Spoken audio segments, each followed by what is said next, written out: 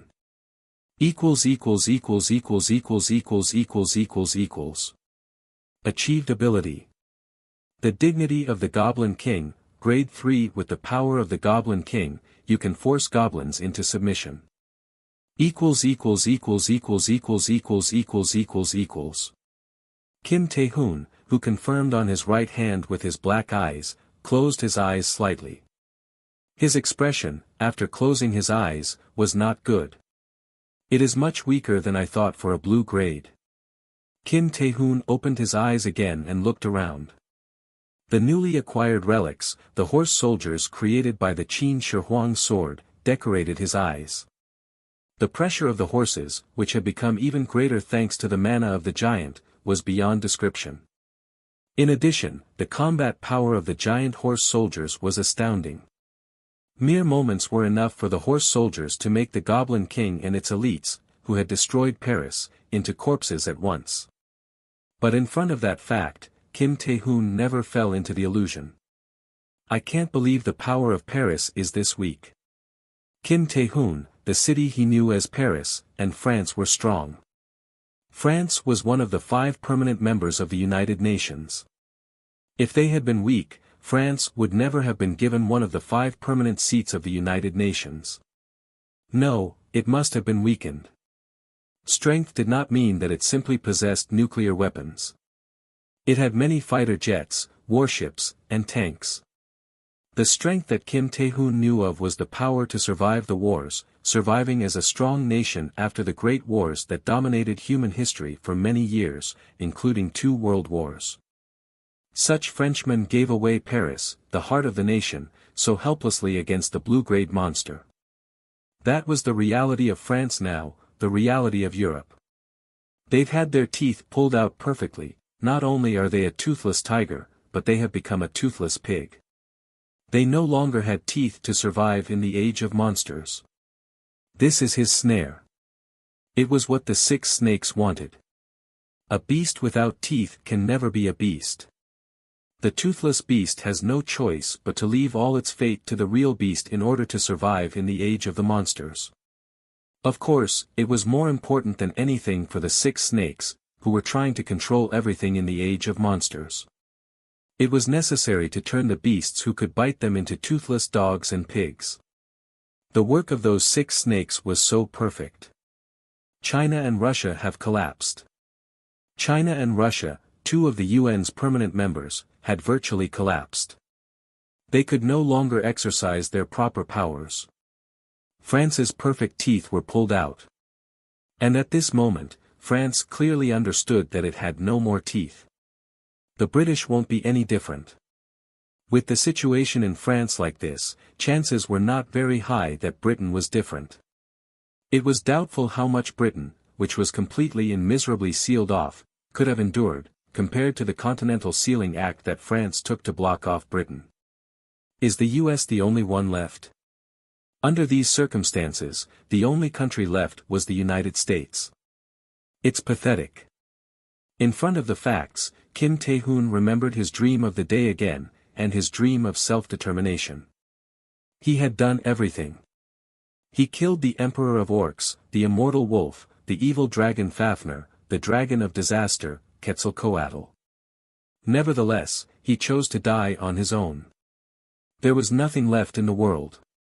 In fact, he could not keep everything he had wanted to protect so much. Then, how is it now?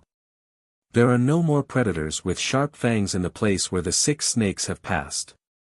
Monsters, on the other hand, still inundated the world, and none of the purple-grade monsters have been killed. It was Mao Spencer who knew this better than anyone else. He had not expected that Mao Spencer was a member of the Spencer family, the English aristocrats. There will be no one in the world who knows that better than the one who planned it all. I'll have to be determined about this. Naturally, Mao Spencer will somehow make active use of the situation. I will also have to. Anything he can do against an enemy like me will save his life. I will also have to prepare, so I can face him. When Mao appeared in front of Kim Tae-hoon, he was ready to make a choice with no regrets left. Chirrup. At that moment, a jade bird, an okjo, flew over the shoulder of Kim Tae-hoon, who was in deep thought. He immediately looked at the okjo, and it opened its mouth. Boss. Jang Sung-hoon's voice that came out. His voice was heavier than ever. This is breaking news from General Vladimir. The mushroom clouds rose in Mongolia. He was quick to guess why. When Kim Tae-hoon heard the words, he could tell what Jang Sung-hoon would say next. The Orcs' Emperor, the Orc Khan, is leaving Mongolia, moving to Kazakhstan. Its final destination is likely to be Europe. The Orc Khan was the emperor of all the orcs scattered around Mongolia, as well as of all the orcs that had appeared in the world, and a monster with purple eyes. It was a crisis that the 6 snakes designed to become the true messiah of Europe and the Vatican. Now the Orc Khan was coming toward Europe. Not alone, but by forcing all the orcs that existed on every road, leading over 100,000 orcs this way. I avoided the worst. Kim Tae-hoon was relieved by the fact. Right now Bogadir's great sword, which could kill the immortal wolf in Siberia, was buried in the collapsed Moscow square, and the Orcs' Emperor was easier than the immortal wolf. There is a way. The 6 snakes knew it too. If there had been no way, he would not have chosen the Orcs' Emperor as a European crisis. Furthermore, the 6 snakes would have already learned a way to attack the Orc Khan, and they prepared what they needed to do so. Otherwise, the 6 snakes would not have brought a purple-grade monster to Europe, which they wanted to be their stronghold. All the relics of the 6 snakes are now mine, and so there is no reason I cannot kill the Orcs' Emperor. Everything that the 6 snakes had prepared to deal with Orc Khan became his. There was only one thing left, to find out how to use the tools he had. I must have the key in my hand. Among the relics I have recovered, there is the key to killing the Orc Khan. Ah, and I'm sorry to be late, but I know how to kill the Orc Khan. At that moment, Kim Tae-hoon turned his head and looked at the okjo sitting on his shoulder. The okjo spat out the remaining words.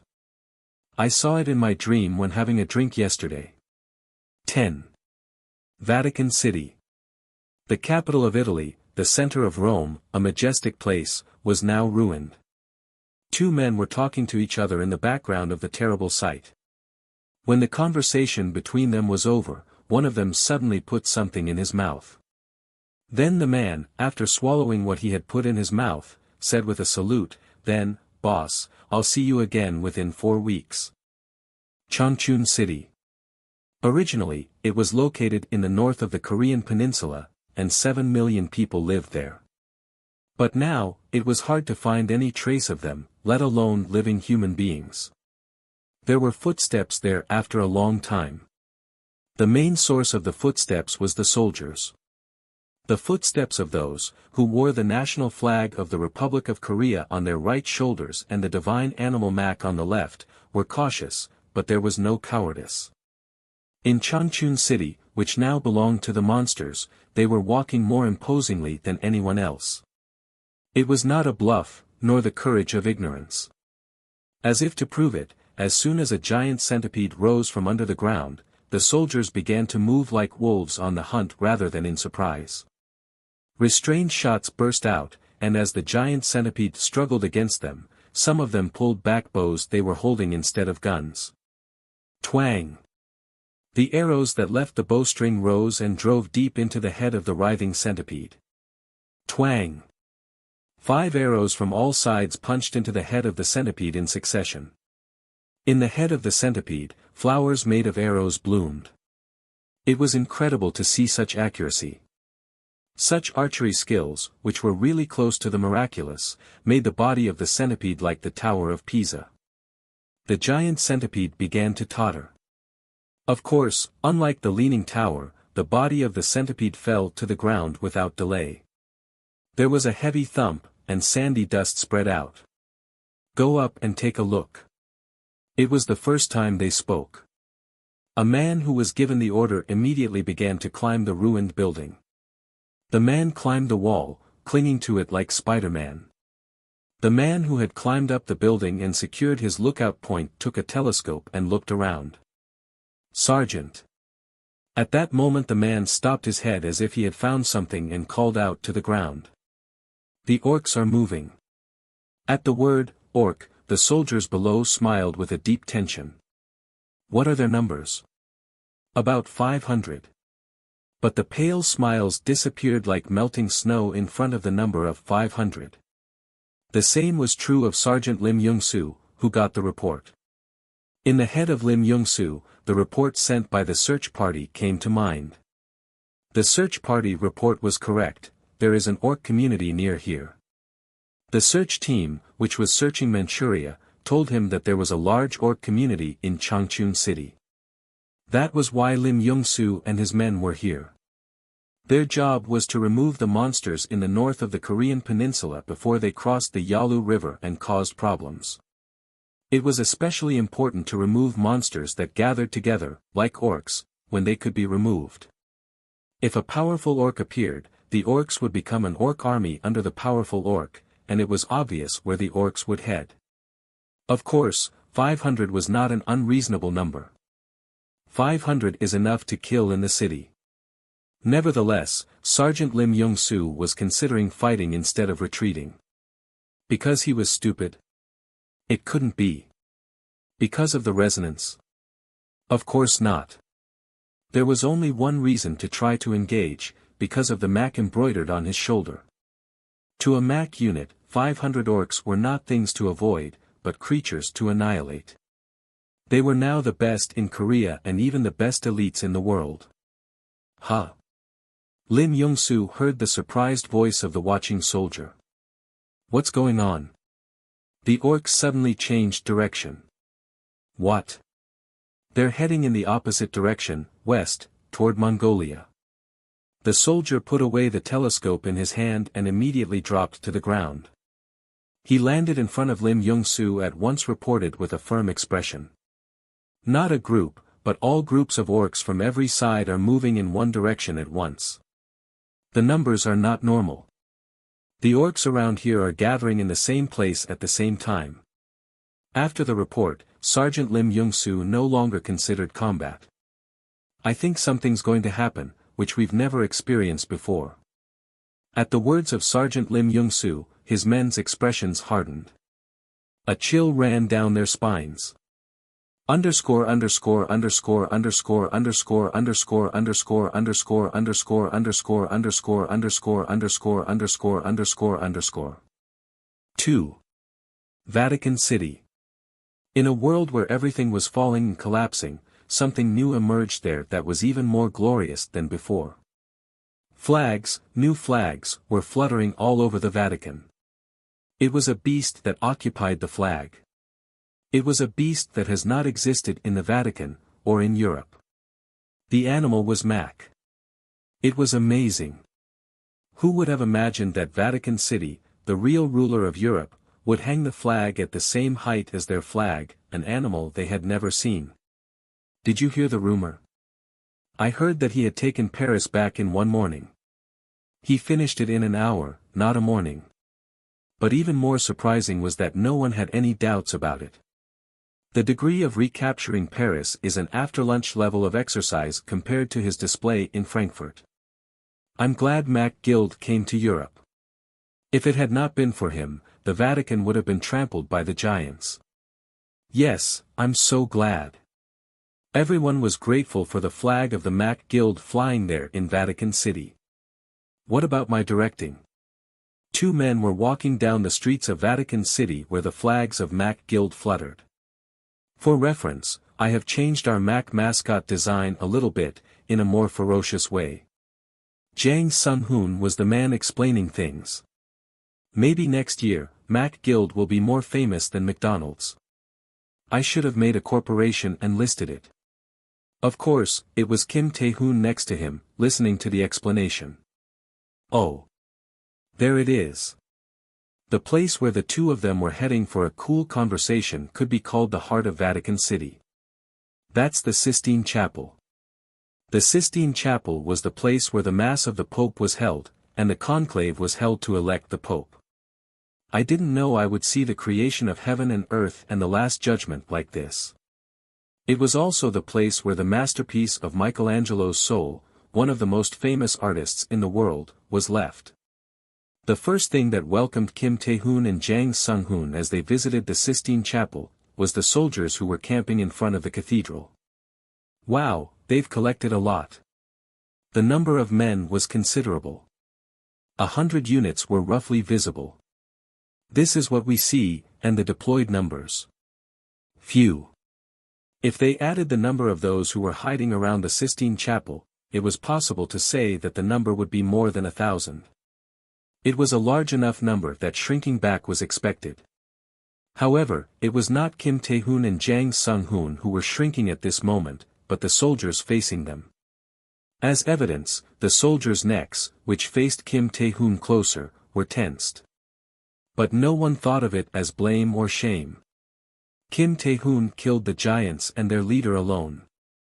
It would be strange if they kept a calm face, in a situation where they might face him as an enemy. In the middle of such tension, a man showed up and walked toward Jang Sung-hoon and Kim Tae-hoon. Welcome. Come with me. John Gabriel was the real owner of Vatican City. He met Kim Tae-hoon and immediately led him into the Sistine Cathedral. A short conversation was held coming and going. I want you to be polite to the cardinals. What if I am not polite? Please, I beg you to show your sincerity. Even if anything happens. I don't want to see blood. They'll be angry with you, but they can't threaten you. It was a conversation that was not very pleasant. The conversation made it possible to guess the atmosphere of the conversation that would take place here today, at the Sistine Cathedral. The moment I leave here, this place will collapse, and I have no reason to see blood. Today, Kim Tae-hoon was planning to deal with the cardinals, who decided everything for the Vatican. After the manipulation of the 6 snakes and John Gabriel, the cardinals with the authority and arrogance, who had no idea of the changed world, now had to deal with the strongest man in the world, the man who used any means and methods for his purpose. I beg you, though. John Gabriel was confident that this conversation would not end well. Phew. With a sigh of relief, Johann Gabriel opened the door of the Sistine Chapel. The cardinals were waiting beyond. They were gathered under the west wall of the chapel, the wall of the Last Judgment painted, as if they wanted Kim Tae-hoon and Jang Sung-hoon to take care of themselves and kneel before this great work. Wow, that is beautiful. Boss, do you want me to hang it up at Bucheon City Hall? However, the first words of Kim Tae-hoon and Jang Sung-hoon the cardinals heard, made their bones cold, rather than satisfying their expectations. How dare you say that? So impertinent, a cardinal shouted reflexively at Jang's words. It was a natural reaction. The Last Judgment was a treasure of human and Vatican history that no longer needed explanation. It was a treasure that did not even allow photography to avoid any damage to somehow leave it in the posterity. But Jang was going to take it off and use it for decoration somewhere else. It was insulting beyond the ridicule of God. For the cardinals, the representatives of God, it was humiliation and disgrace beyond insult. In response to such a reaction, Jang Sung-hoon laughed. It was a smile that a predator with a very ridiculous target in front of him would make. Boss, I don't think they know what's going on yet. I don't think they've heard how many monster stones Chief John Gabriel pays for the Sistine Chapel a year. At his smile, the faces of the cardinals were surprised at the words Jang Sung-hoon spoke. After closing the door of the cathedral, the expression of John Gabriel, who was waiting near the door, hardened. Kim Tae-hoon had gained authority over everything in the Vatican in return for saving Europe from the giants. The Sistine Chapel was no exception. Now the Sistine Chapel was all owned by the Mac Guild, not only just the brick, but even the dust rolling on the floor. The Vatican City had to pay the rent for the Sistine Cathedral every year to the Mac Guild. Chief Gabriel. Is this true? Of course, the cardinals had no choice but to find Gabriel for this situation that had never existed in Vatican history. Oh, my God, you sold Sistine Chapel, what the? What nonsense to sin against the Lord. The cardinals were ready to burst into anger, making their old bodies redden like active volcanoes. Fortunately, John Gabriel had no trouble explaining the situation. Quiet. Kim Tae-hoon opened his mouth, and everyone else quietly shut up when he spoke.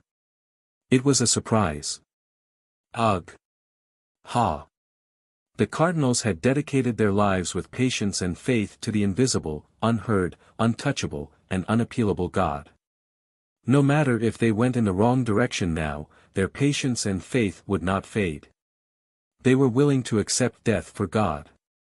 Such cardinals were weighed down by a sense of oppression. Let's talk about it in a short way. That was the extent of Kim Tae-hoon's presence. His presence was the result of the days he had walked so far. He walked from end to end of the Eurasian continent, killing countless monsters alone. What could they compare the weight of that process with? There are orc armies coming here now. Above all, the monster that Kim Tae-hoon would discuss today was a very big thing.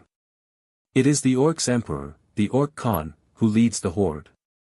A purple-grayed monster. The Orc Khan was a monster that did not need another explanation, only the fact that it had purple eyes. There's no information about it yet, and I don't want to judge it poorly. The monster was leading a horde of orcs toward Europe. Obviously, there are only two things: it's coming to Europe, and Europe can't stop it. Genghis Khan, the emperor of the Mongolian Empire in the past, had painted Europe as a nightmare. The wild run of Genghis Khan had never reached the Vatican, but he was not the Orc Khan. It was a monster of monsters, that would not be satisfied with trampling through the entire continent of Europe, from the Vatican to Spain and Portugal. I'm the only one who can kill it. After that, Kim Tae-hoon stopped talking. The crowd became quiet. So, in the silence, one spoke. So what do you want from us? Kim Tae-hoon did not answer the voice. The answer came from the formerly silent Jang Sung-hoon's mouth. We don't want anything from you. What the hell is that dash? You don't know the reality yet, but as I said, everything the Vatican has already belonged to the Mac Guild. There was no laughter in Jang Sung-hoon's voice. The power of the Vatican and Europe is nothing more than a toothless pig that cannot deal with even a blue-grayed monster like the Great Giant. How much will that power help us in front of a purple-grayed monster? It would just be a piece of meat that feeds the Orc Khan and the orcs. So we don't need anything, and we don't need any help. The fate of Europe was not something to laugh at. It is your job to give us a reason for our boss to fight the Orc Khan, and defend the Vatican and Europe with his life. Jang Sung-hoon, who spoke the words, looked at the Last Judgment behind the cardinals and said quietly, Lord, please don't ask me for my sins on the day of judgment. The faces of the cardinals hardened in front of the low-voiced words, and Jang Sung-hoon spoke the last words toward them. You'd better make a wise and clever decision, so that you can kneel in front of the picture behind you and not say what Paul III said. At the end of the words, they could hear a knock over the door as if someone had waited. The knock sounded like a heartbeat pounding. John Gabriel, who had been standing near the door like a stone statue, opened the door halfway. A woman's voice came through the door. "This is a photograph of the Orc Khan and the Orc Horde coming to Europe. They're near the Caspian Sea." Maria had appeared there. More than 500 soldiers were killed to take this picture. There was a huge orc in the picture she handed to Johann Gabriel through the door, ripping the body of a blue-grade gamecock apart with its bare hands. A gamecock with ferocious eyes under a blazing comb never runs away with its enemies in front of it. The fact does not change even if it is faced with a strong enemy. It was the same now. The blood-stained gamecock, flesh torn all over, was still facing the enemy, its eyes burning. Furthermore, it never uttered the sound of death or a cry of pain because it was close to death. As its feathers and flesh were torn apart, the gamecock, soaked in its own blood, gave a cry of tearing up the sky. With the sound, it spewed out the last of its power. The blazing comb of the gamecock rose up. Anger soaring, the formidable power of the gamecock, was activated. A huge explosion burst out around the body of the gamecock with a clap of thunder. The explosion of power seemed to send everything near the gamecock to the far end of the horizon. But in front of the explosion, it didn't fly away. Far from flying, it broke through the overwhelming explosion with a single leap and climbed onto the body of the gamecock in one fell swoop. Then it began to tear away the flesh of the gamecock, its sturdy feathers, its tough hide, and its hard flesh, with its big hands. As if to dig out the soil, it dug out the flesh of the gamecock, and then, as soon as the heart was revealed, the giant orc with purple eyes put its fist into the heart and pulled out the heart of the gamecock. Blood spurted out, the explosion died down, and the gamecock that had been burning its fighting spirit collapsed. It was a disaster. The end of the scene, which was inevitably called for, was a shout of triumph from the monster who had just destroyed the gamecock. The Orc Khan had arrived in Europe. 4. Jang Sung-hoon, Maria, and Kim Tae-hoon sat around a crude table where they could see the chimneys of the Sistine Chapel. There were mugs in front of them with coffee, blooming in the morning. Its aroma was quite good. Even the Italians, who were some of the most finicky coffee drinkers in the world, could admire it. But the coffee in front of Maria had not been touched. Instead of sipping her coffee, she looked nervously at the chimney of Sistine Cathedral and then at Kim Tae-hoon, who was enjoying his coffee. Finally, she looked at Jang. Jang Sung-hoon, who had just wet his lips with a sip, put his mug down and asked, "Do you have anything you want to say? Why are you so calm?" Maria spoke, but could not hide her anxiety. She had accumulated a lot of experience and ability on the battlefield so that she did not lack the experience. In other words, the reality she faced now meant that she was serious enough to disturb her. "Now that ridiculous monster is coming to Europe, can we stay like this?" The Orc Khan, the emperor of all the orcs, was leading the orc army to Europe. They're approaching the Caspian Sea, and detouring around it. If it bypassed the Caspian Sea, then what was next? It would be the Black Sea. And then, if they cross Ukraine or Turkey, there's no way to stop them. As soon as they passed the Black Sea, Europe must wage a bloody war with the orc army, a war without a winner. We'll have to deal with it before then. Maria thought there was only one way to stop it after she knew the existence of Orc Khan. Before the Orc Khan and the orcs crossed the Black Sea, the only solution was to detonate nuclear weapons in Ukraine or Turkey in the Black Sea and crush them. In fact, Maria and Russia tried to do so. However, Kim Tae-hoon did not give an okay sign for the operation. That was the problem. It's not time to do this. At once, nuclear weapons. If they really wanted to stop the Orc army and the Orc Khan in Ukraine or Turkey, they had to step up now. Even now, they could not do such a thing like regular soldiers. That was because as Orc Khan headed for Europe, the monsters in Turkey and Ukraine were going crazy as well. In this situation, Kim Tae-hoon was the only one who could install nuclear weapons. It was natural that Maria's heart would burn. Hey, if we use nuclear weapons every time we have a problem, will the humans in this world remain? Nuclear weapons are a self-destructing weapon. We'll only use them right before the end of mankind. That's the only way we can stop it now. Who said that? Did the boss say that? At Jang's objection, Maria looked at Kim. Instead of answering her eyes, Kim only savored coffee. Finally, Maria looked at Jang again. So there's another way to kill the monster. I don't want to tell you about it here because it's a secret.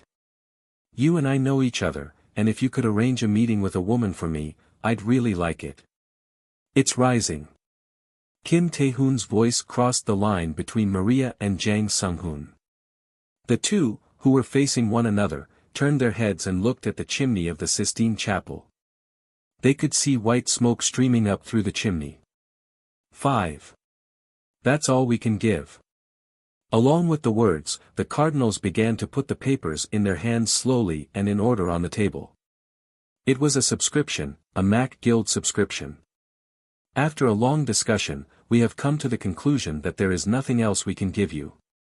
And again, after a long discussion, we unanimously agreed to give this to you.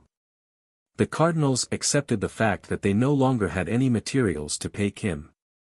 And now they realized that all they could give was mental things. The result was this just now. Please accept it.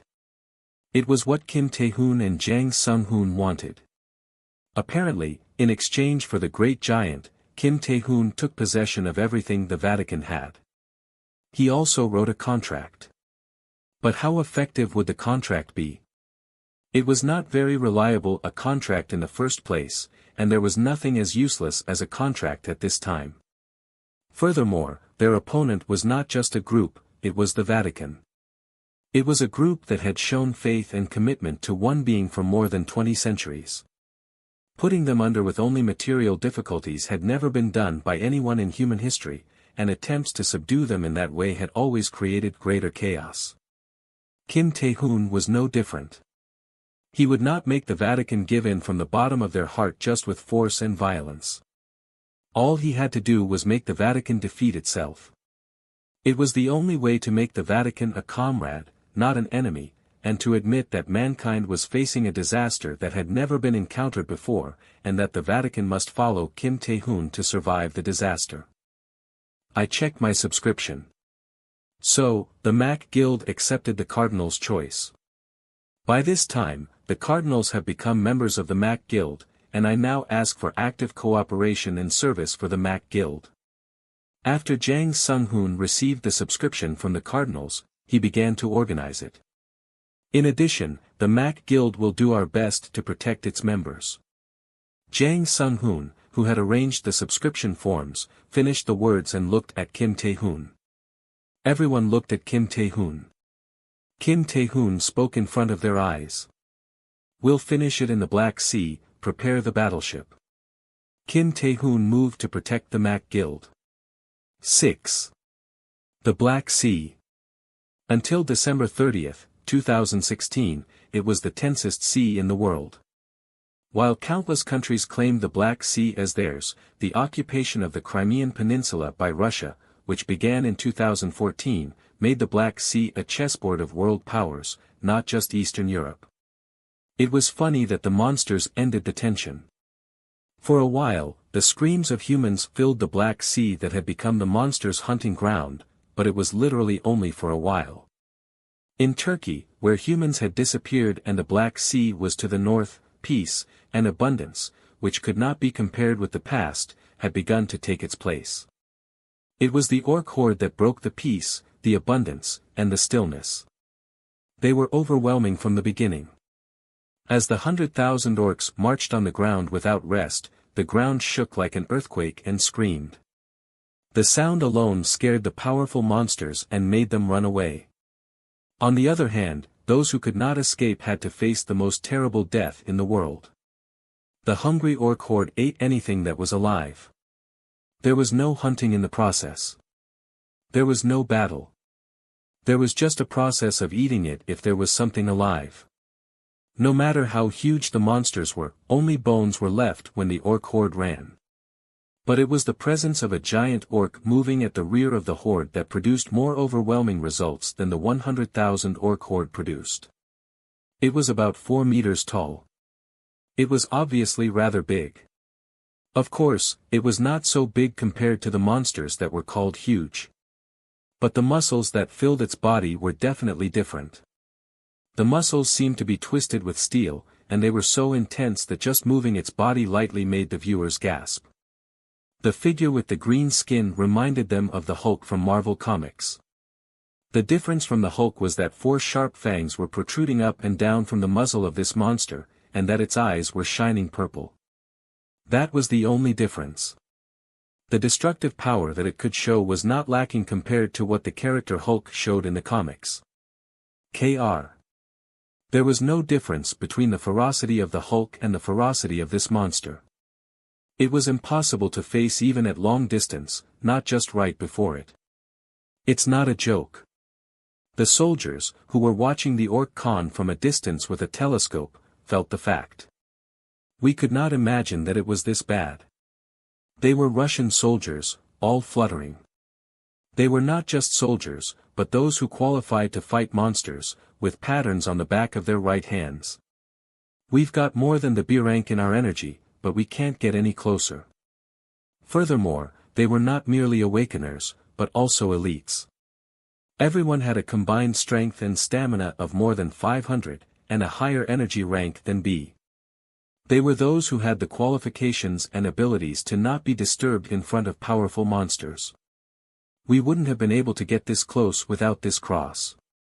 But the presence of the Orc Khan affected them, too, before they could even see the Orc Khan without a telescope. It had them pissing themselves at that distance, and that wasn't a metaphor. It's a good thing I wore diapers as ordered. Those here were actually pissing, even wearing adult diapers to prepare for it. Even that was a relief. It doesn't have a monster to attack, so we are just pissing. Let's thank it for that. Those who were monitoring the Orc Khan and the Orc army ahead of them died while watching the Orc Khan fight with the Gamecock. The reason for their death was simple. As soon as the Orc Khan bellowed towards the Gamecock standing in its way, most of those who were watching the Orc Khan died of a heart attack. Diapers were merely lessons left for the survivors. This appears a monster that doesn't make sense. I don't understand why such a monster has been silent in Mongolia all this time. In addition, there was one more lesson left by those who had died before: this monster did not condone any enemy. It's crazy to be able to live by killing a monster like this. Fortunately, there was one person in the world who would be free from the lessons. The man was on the side of the soldiers who were here now. He is here. At that moment a soldier raised his head and looked up at the sky. The rest of the soldiers followed. A plane flew rapidly over the sky toward the Orc horde. The most noticeable thing they could see from its low flight was the Russian flag decorating the plane. But it was not the flag that came into the eyes of the soldiers, but a new Mac on the tail of the plane. The soldiers who confirmed the new Mac immediately crossed themselves or gathered their hands. There were different ways, but the prayers were the same. May the grace of God be with the Master. With that sign, everyone immediately bit the capsule in their mouth. The bitter liquid that burst out of the capsules began to double the amount of the energy in their guts after it descended their throats, and their eyes changed. Bang! At the same time, shells fell off the low-flying airplane and began attacking the Orc horde on the ground. The Orc Khan bellowed out its war cry. The fear of death began to spread rapidly around the Orc Khan, and even reached the soldiers who were still very far away. Ugh! Aw! The soldiers began to scream with a look like Munch's scream. Of course, the fear reached the plane passing over the head of the Orc horde. But the plane was not shaken at all by the fear. However, the plane turned its nose toward the Black Sea to the north and continued spitting out shells. The fact changed Orc Khan's purple eyes. It stopped bellowing, and instead grabbed one of the orcs nearby and threw it at the flying plane, an unconventional attack. Whiz! What was more unusual was that the body of the thrown orc passed by the plane more than 200 meters above. The orc Khan did not stop there. Thump, thump, thump. It started running after the plane, and when it leaped up, his body was high enough to look closely at the plane. The impossible chase between the orc Khan and the plane began. Oh, my God! The soldiers' eyes, looking at the ridiculous sight, the wingless monster chasing the airplane flying by, were shaking non-stop. Everything was so shocking. Despite the situation, the soldiers did not forget two things: the fact that they were still alive, and the fact that they had a mission to complete as long as they were alive. Now, let's move. It was the Land Rover Range Rover, called the Rolls-Royce of the desert, that was waiting for the soldiers who turned their heads to complete their mission. We risk our lives now, and deliver the weapons to the master. The hunting began. Samsun Çarşamba Airport in Turkey. The airport at Samsun, overlooking the Black Sea, was desolate. A smashed and broken runway told them that it was an airport, but there was no other element that indicated one. In that situation, a plane appeared over the airport. It seemed that the time for the airport to act like one had come after a long time. But the appearance of the plane was not good. It was a fall, not a landing. It looked like it had been hit several times by huge stones, and the airplane, without a single thing except for its wings, could no longer be called an airplane. An orc that had flown from the ground pointed to it. The orc, who appeared with an unheard scream, tangled up with a propeller on the wing of the plane. The result was naturally terrible. The orc's body was cut off by the propeller, and the motor that had been driving the propeller was overloaded in the process.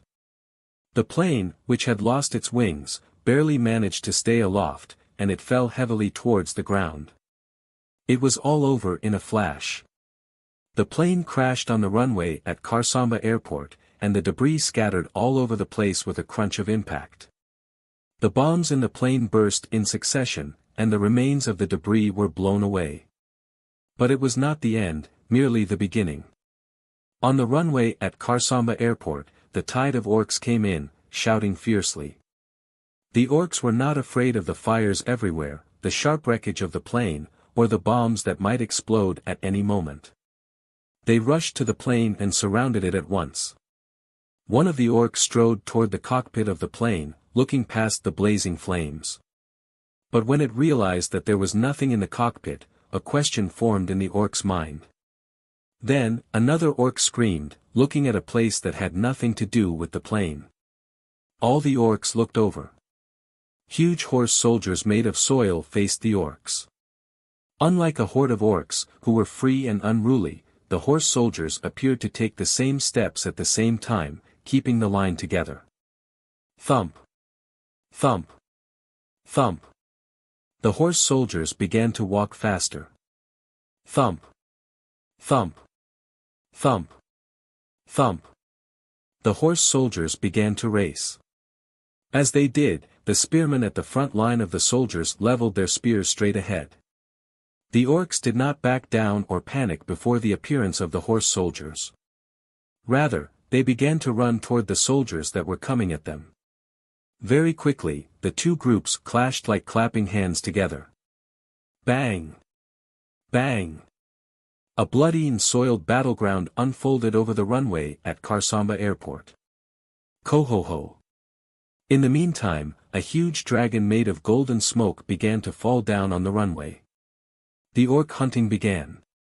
8. The war between mankind and monsters demanded a completely different mindset from the wars that had come before. A typical figure was numbers. Numbers were the most important factor in war. But numbers in the monster and human war were no longer important. No matter how many numbers there were, the numbers were meaningless in front of an overwhelming presence. The same was true of the monsters. To Kim Tae-hoon, the numbers of the orc horde were also meaningless. The fact that the airport was now crowded with more than 100,000 orc horde proved it. Thump! The beginning move was 1,000 of the horse soldiers of the Qin Shi Huang sword, showing that each had power equal to 100 warriors against the crowded orc horde. It was no strange thing.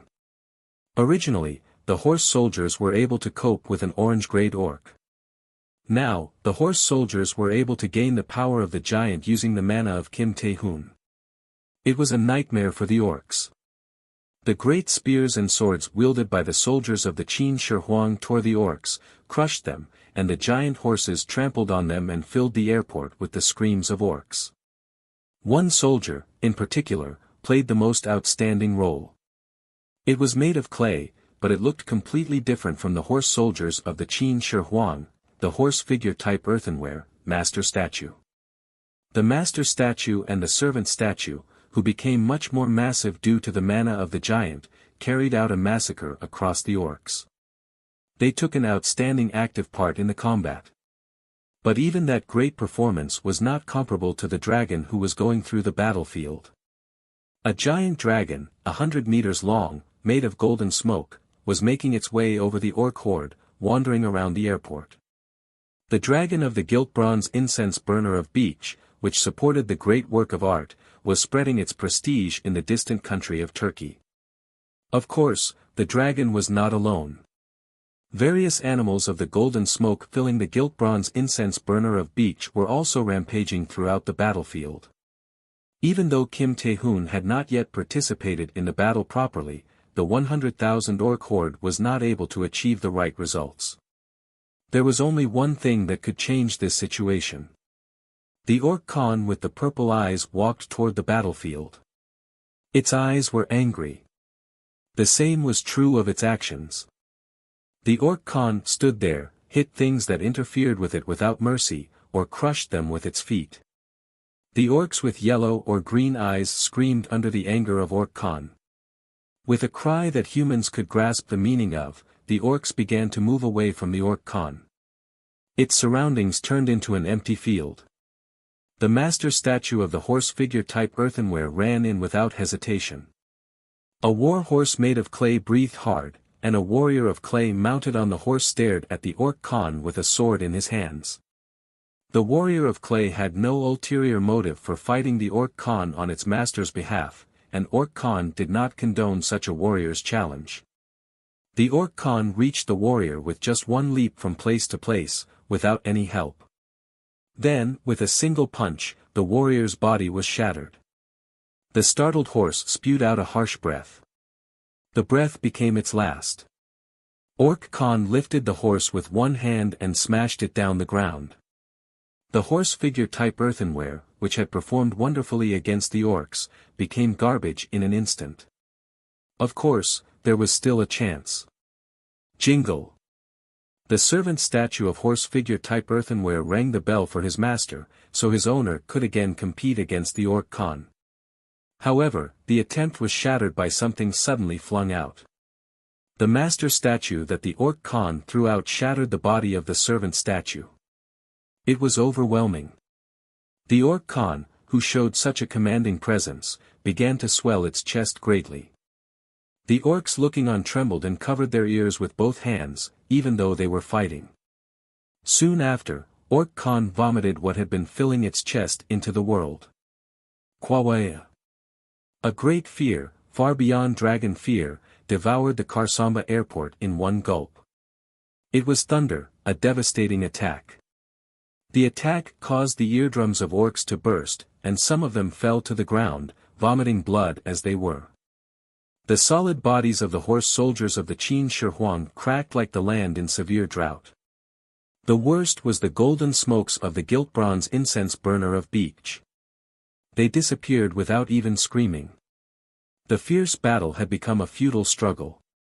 It was a wretched sight that went beyond appalling. Only two in the scene could keep their previous intentions in a high tide.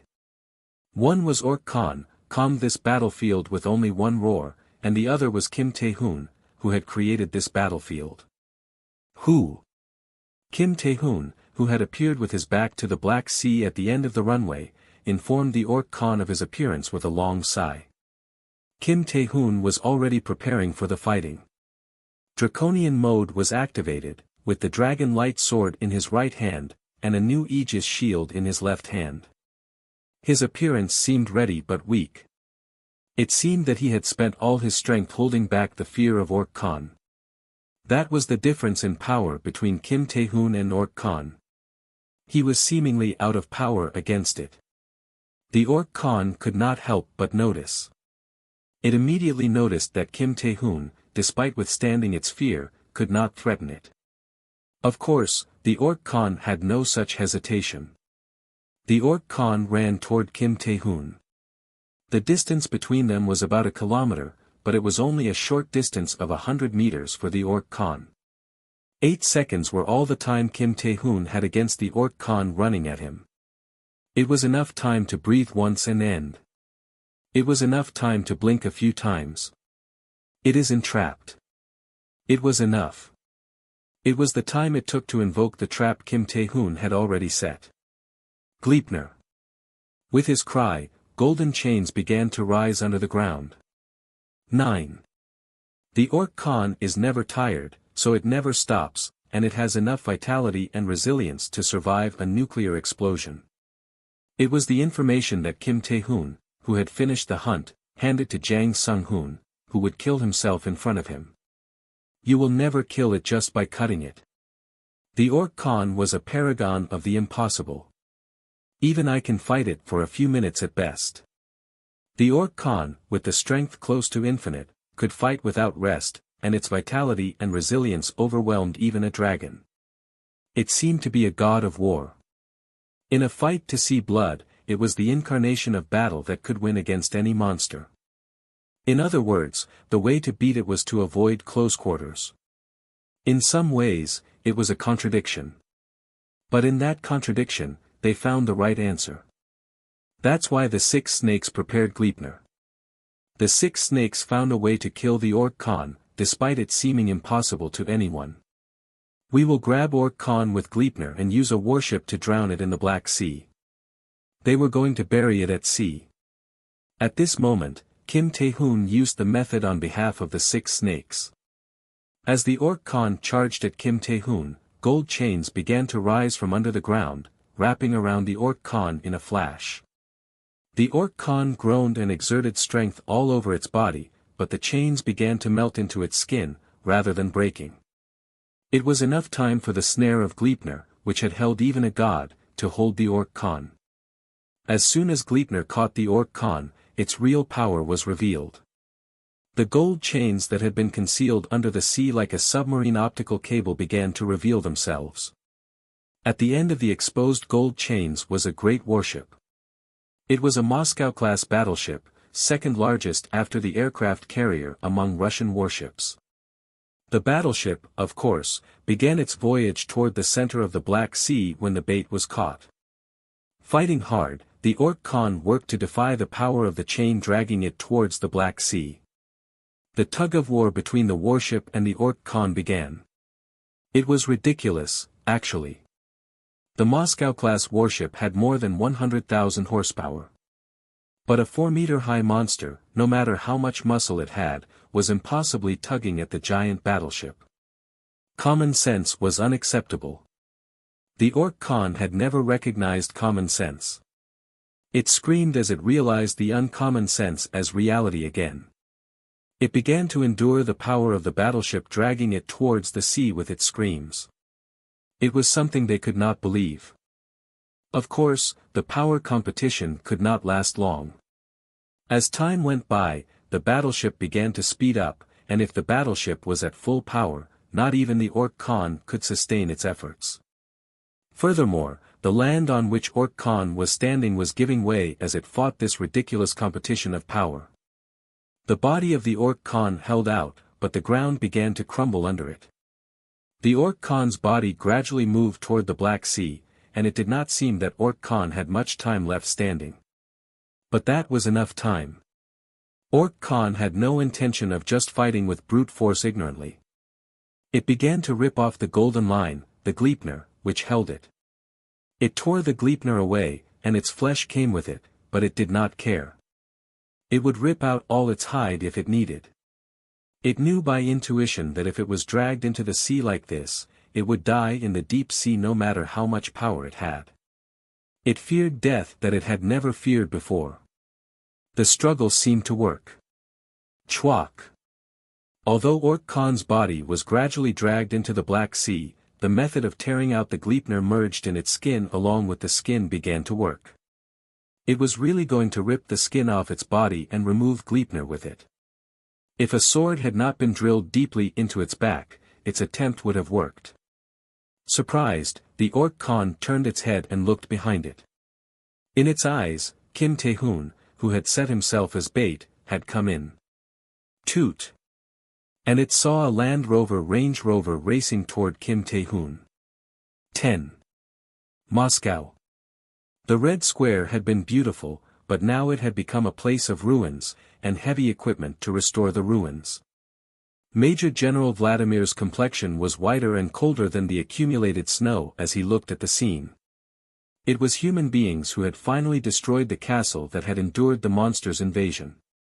What was firm in the face of the monster's emergence, its elusive disaster, was crushed by human hands.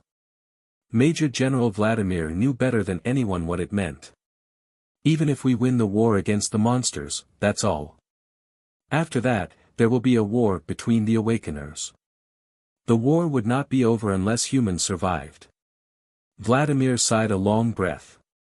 Through that sigh, a man approached. Major General, the collapse is worse than we thought. At the report of his man, Vladimir's eyebrows wriggled. How much? They didn't just blow up a single bomb. They set up a large amount of explosives inside the building, and they set them up in locations that could accelerate the collapse.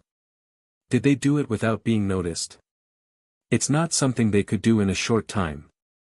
I'm sure they worked at it for a minimum of more than a fortnight. Vladimir felt dizzy at the word. Mao Spencer never intended to negotiate with our country. He just needed time to build a bomb. But Vladimir remained unmoved by the dizziness. So how long will it take to excavate the underground bunker? As you know, the underground bunker is located at the bottom. It's not just digging in, but we have to work carefully that the surroundings don't collapse. Therefore, at least 20 days are required. 20 days. Major General Vladimir turned his head south while talking. In his mind, the face of Kim Tae-hoon came in. He must have started now. Is, after all, the fate of man in his hands? By now, his battle with the Ork Khan was both a subject of fear and a subject of faith for Vladimir. It was also the last hope of mankind. The only presence that could face the overwhelming disaster and could rush toward it was now him. That was why Russia was now using all its might to clear the ruins of the Kremlin palace that had collapsed. First of all, as he said, it's best to secure Bogadir's great sword. Under the debris, there is a weapon to destroy the deadly monster that dominates Siberia, and Kim Tae-hoon will be happy to use that weapon to restore Russia's vast lands. There's still time to spare. The good thing was that they still had plenty of time. The bitter cold of Siberia was still raging, and now that it was, catching zombies was the last chance to prepare for a nightmare, unless something special happened. Major General. We're in trouble. What's the matter? An earthquake was detected in the eastern part of the country.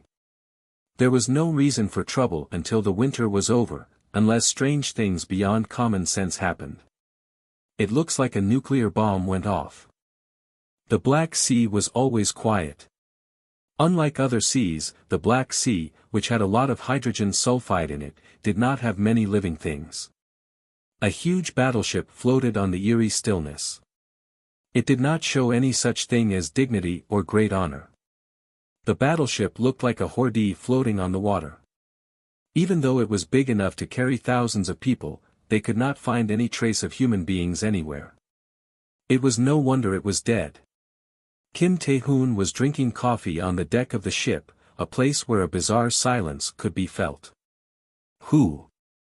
However, Kim Tae-hoon's expression of breathing out seemed more relaxed than ever. Now I feel a little relaxed. Kim Tae-hoon, who had coffee again with his spare time, turned his attention to the deck. He could see another sea, not so black. Who? Kim Tae-hoon, who made a long sigh again, reviewed the battle he had just had. A ridiculous monster. The Orc Khan was strong. If I had just confronted it in a normal way, it would have been terrible. It was too strong. As a matter of fact, the Orc Khan was not something Kim Tae-hoon could beat with his own strength. It had a tug-of-war against a battleship for a short time. If he had engaged in a physical fight, he would not have been able to withstand its fist, even if he was in draconian mode. If it were not for the way the 6 snakes had prepared, or if they had not saved Gleipnir, Kim Tae-hoon would have only run away quickly from the Orc Khan. That was why the Vatican had become ashes in the scene before Jang Sung-hoon's death. To find out how, Kim Tae-hoon took time for the Orc Khan and the Orc Horde to trample Europe. So, this fruit was sweeter than ever.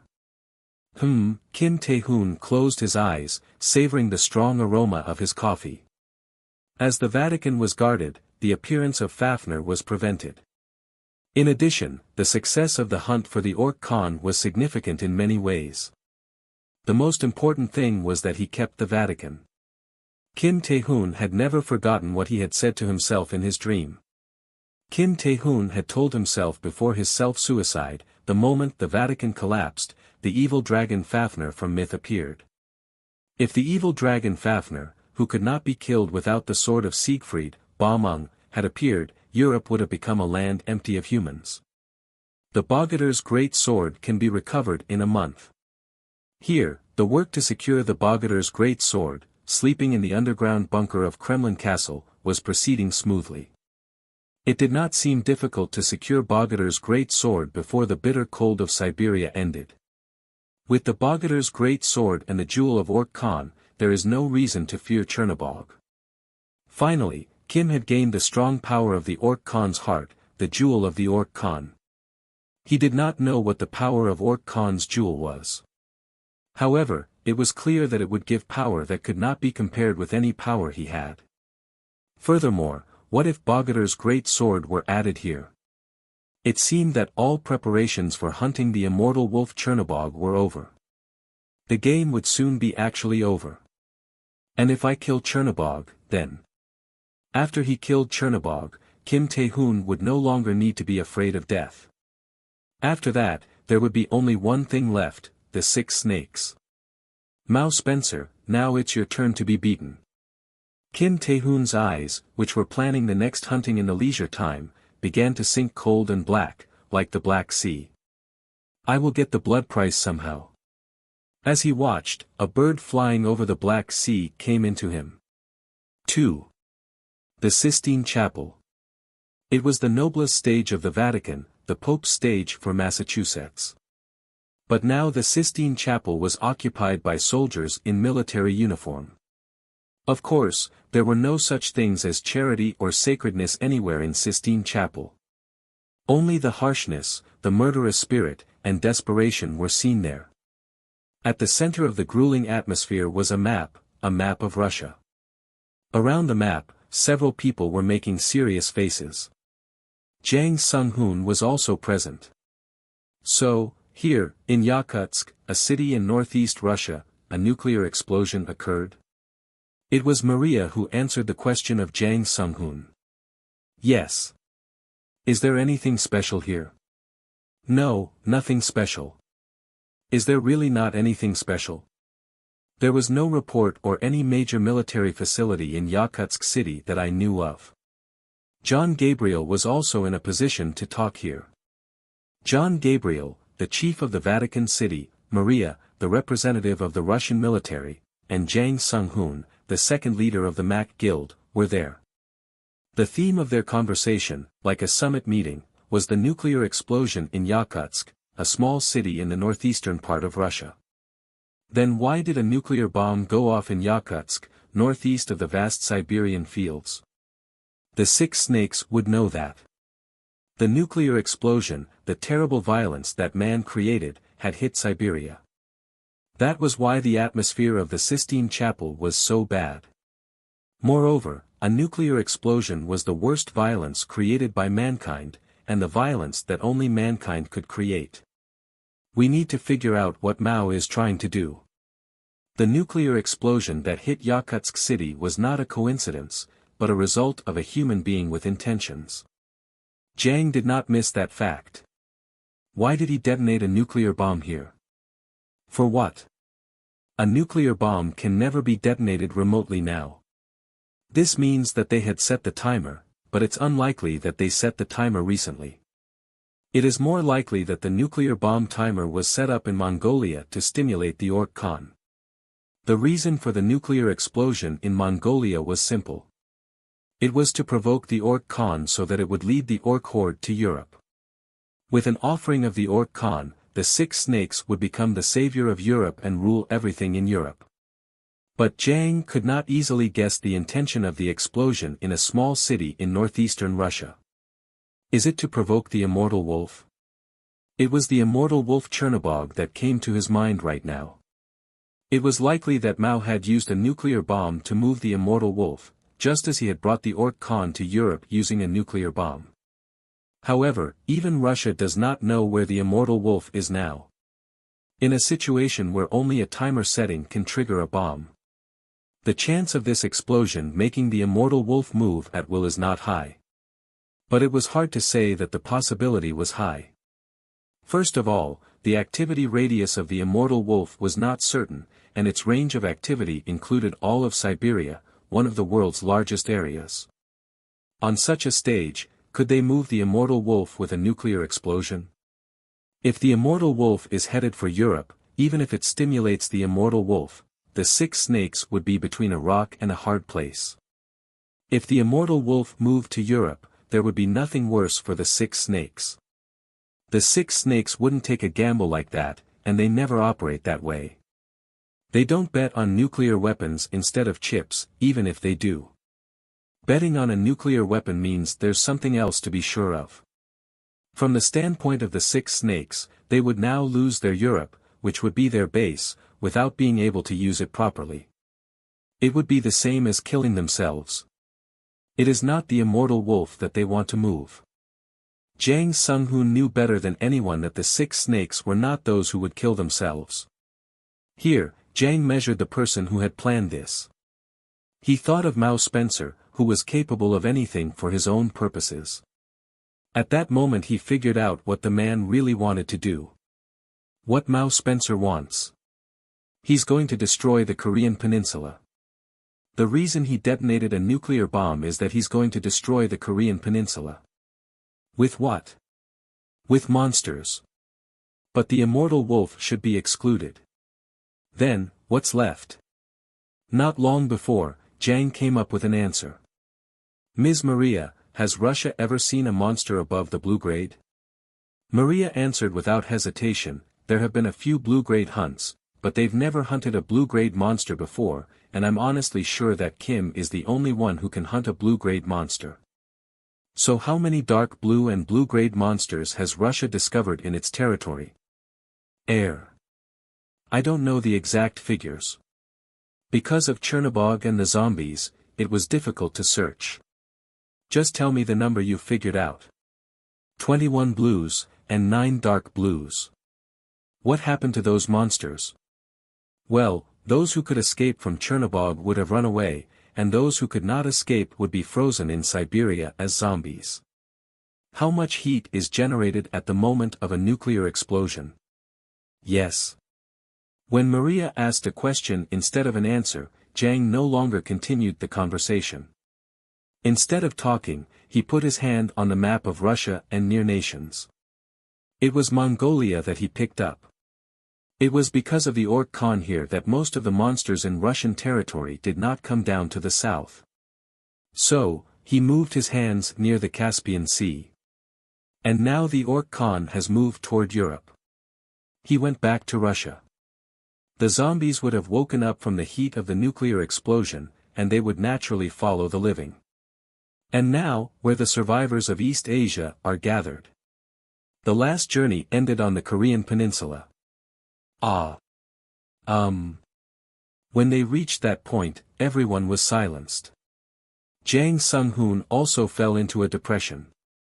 What Mao wanted to move was not the immortal wolf, but the monsters that were zombified by the immortal wolf. In the silence, Jang Sung-hoon's worst scenario was drawn. And if Chernobog moves along with the zombies? With a harsh sound, the door of Sistine Chapel opened as if it were breaking, and a man appeared. The door itself was a treasure, and in the Sistine Chapel, no one ever manhandled it. Of course, the soldiers waiting there would normally go out and deal with this rude visitor. But no one moved in that situation. All that anyone could do in front of the appearance of Kim Tae-hoon was harden themselves, that was all. Boss. Only one person, Jang Sung-hoon, approached Kim Tae-hoon without hardening. As soon as he approached, Jang said, "Mao left a trap." That explanation was enough. The conclusion that Kim Tae-hoon had come to was also the same as the one that Jang Sung-hoon made. The 6 snakes were not satisfied with only possessing Europe. It was their plan to take Europe and destroy the Korean peninsula. In this situation, the answer they chose was decided. The heat of the nuclear explosion will bring the zombies to the Korean peninsula. The worst is the immortal wolf moving, but it will be hard to stop the zombie horde with the power of the Korean peninsula. The power of the Korean peninsula is great. But it is not enough to stop the blue and dark blue-grade monster horde that has become zombies. Further, it is not all about stopping them. What is more important is to reduce the damage as much as possible. We need to issue an evacuation order, and we need to move to Jeju Island, and if necessary, to Japan. Boss, wait here until Bogader's great sword is secured. There was nothing Kim Tae-hoon could do about this problem. If Kim Tae-hoon comes out, he will be able to stop the zombie horde. But the worst situation that Jang Sung-hoon said before, is if the immortal wolf appears. Now, Kim Tae-hoon cannot kill the immortal wolf. There is no way, no tool. If Bogader's great sword is secured, the winner will eventually be Kim Tae-hoon, no matter what the damage is. All they had to do is take the damage. If they made time for the evacuation of the citizens, and they used the sacrifices of soldiers and hunters to prevent the zombie horde from entering the Korean peninsula, then everything will be sorted out. Furthermore, if Kim Tae-hoon kills the immortal wolf, the risk factor disappears. Therefore, Jang Sung-hoon did not doubt that Kim Tae-hoon would make the same choice as himself. Boss. However, when Jang saw Kim's eyes, Jang was able to guess Kim's intentions. No. No. Never. Jang Sung-hoon protested. It is a monster who won't die. You can only kill it with Bogader's great sword. You can't win the fight. In the end, you'll be exhausted and go down. At the objection, Kim Tae-hoon showed the purple crystal in his hand instead of answering. Orc Khan's crystal. Strength increases significantly when ingested. Health increases significantly when ingested. Energy rank can reach the transcendent rank when ingested. Defense rank can reach the transcendent rank when ingested. Anti-mana rank can reach the transcendent rank when ingested. You can acquire the power of Orc Khan, inexhaustible infinity, when ingested. I don't know anything else, but I won't be exhausted. With those words, Kim Tae-hoon put the purple crystal in his mouth. Gulp. Inside the tranquil Sistine Chapel, the sound echoed quietly. Then Kim Tae-hoon looked up. Beyond the frozen crowd in front of his throat, Michelangelo's masterpiece, The Last Judgment, came into view. He saw a picture that made viewers fear the day of judgment, and the dignity of God. I will survive, but not alone. In front of the picture, Kim Tae-hoon did not feel fear. It was Kim Tae-hoon who led the day of judgment this time. Constant gunshots fell through the city. Explosions appeared repeatedly between the gunshots. Lee Hyung-woo bit the candy in his mouth. The cheap coffee smell filled his mouth. Damn zombies. Lee Hyung-woo, sucking on his cheap coffee-flavored candy, looked up with a bitter sound and looked at the front. The zombie monster horde came into his eyes. Yoo-hoo. The zombie monster horde was advancing, ignoring everything around them, even the enormous amount of shells and bullet baptism pouring toward them. It was like magma flowing from a volcanic eruption. Now we're looking at all sorts of unexpected things, and what happened in Sejong City was nothing.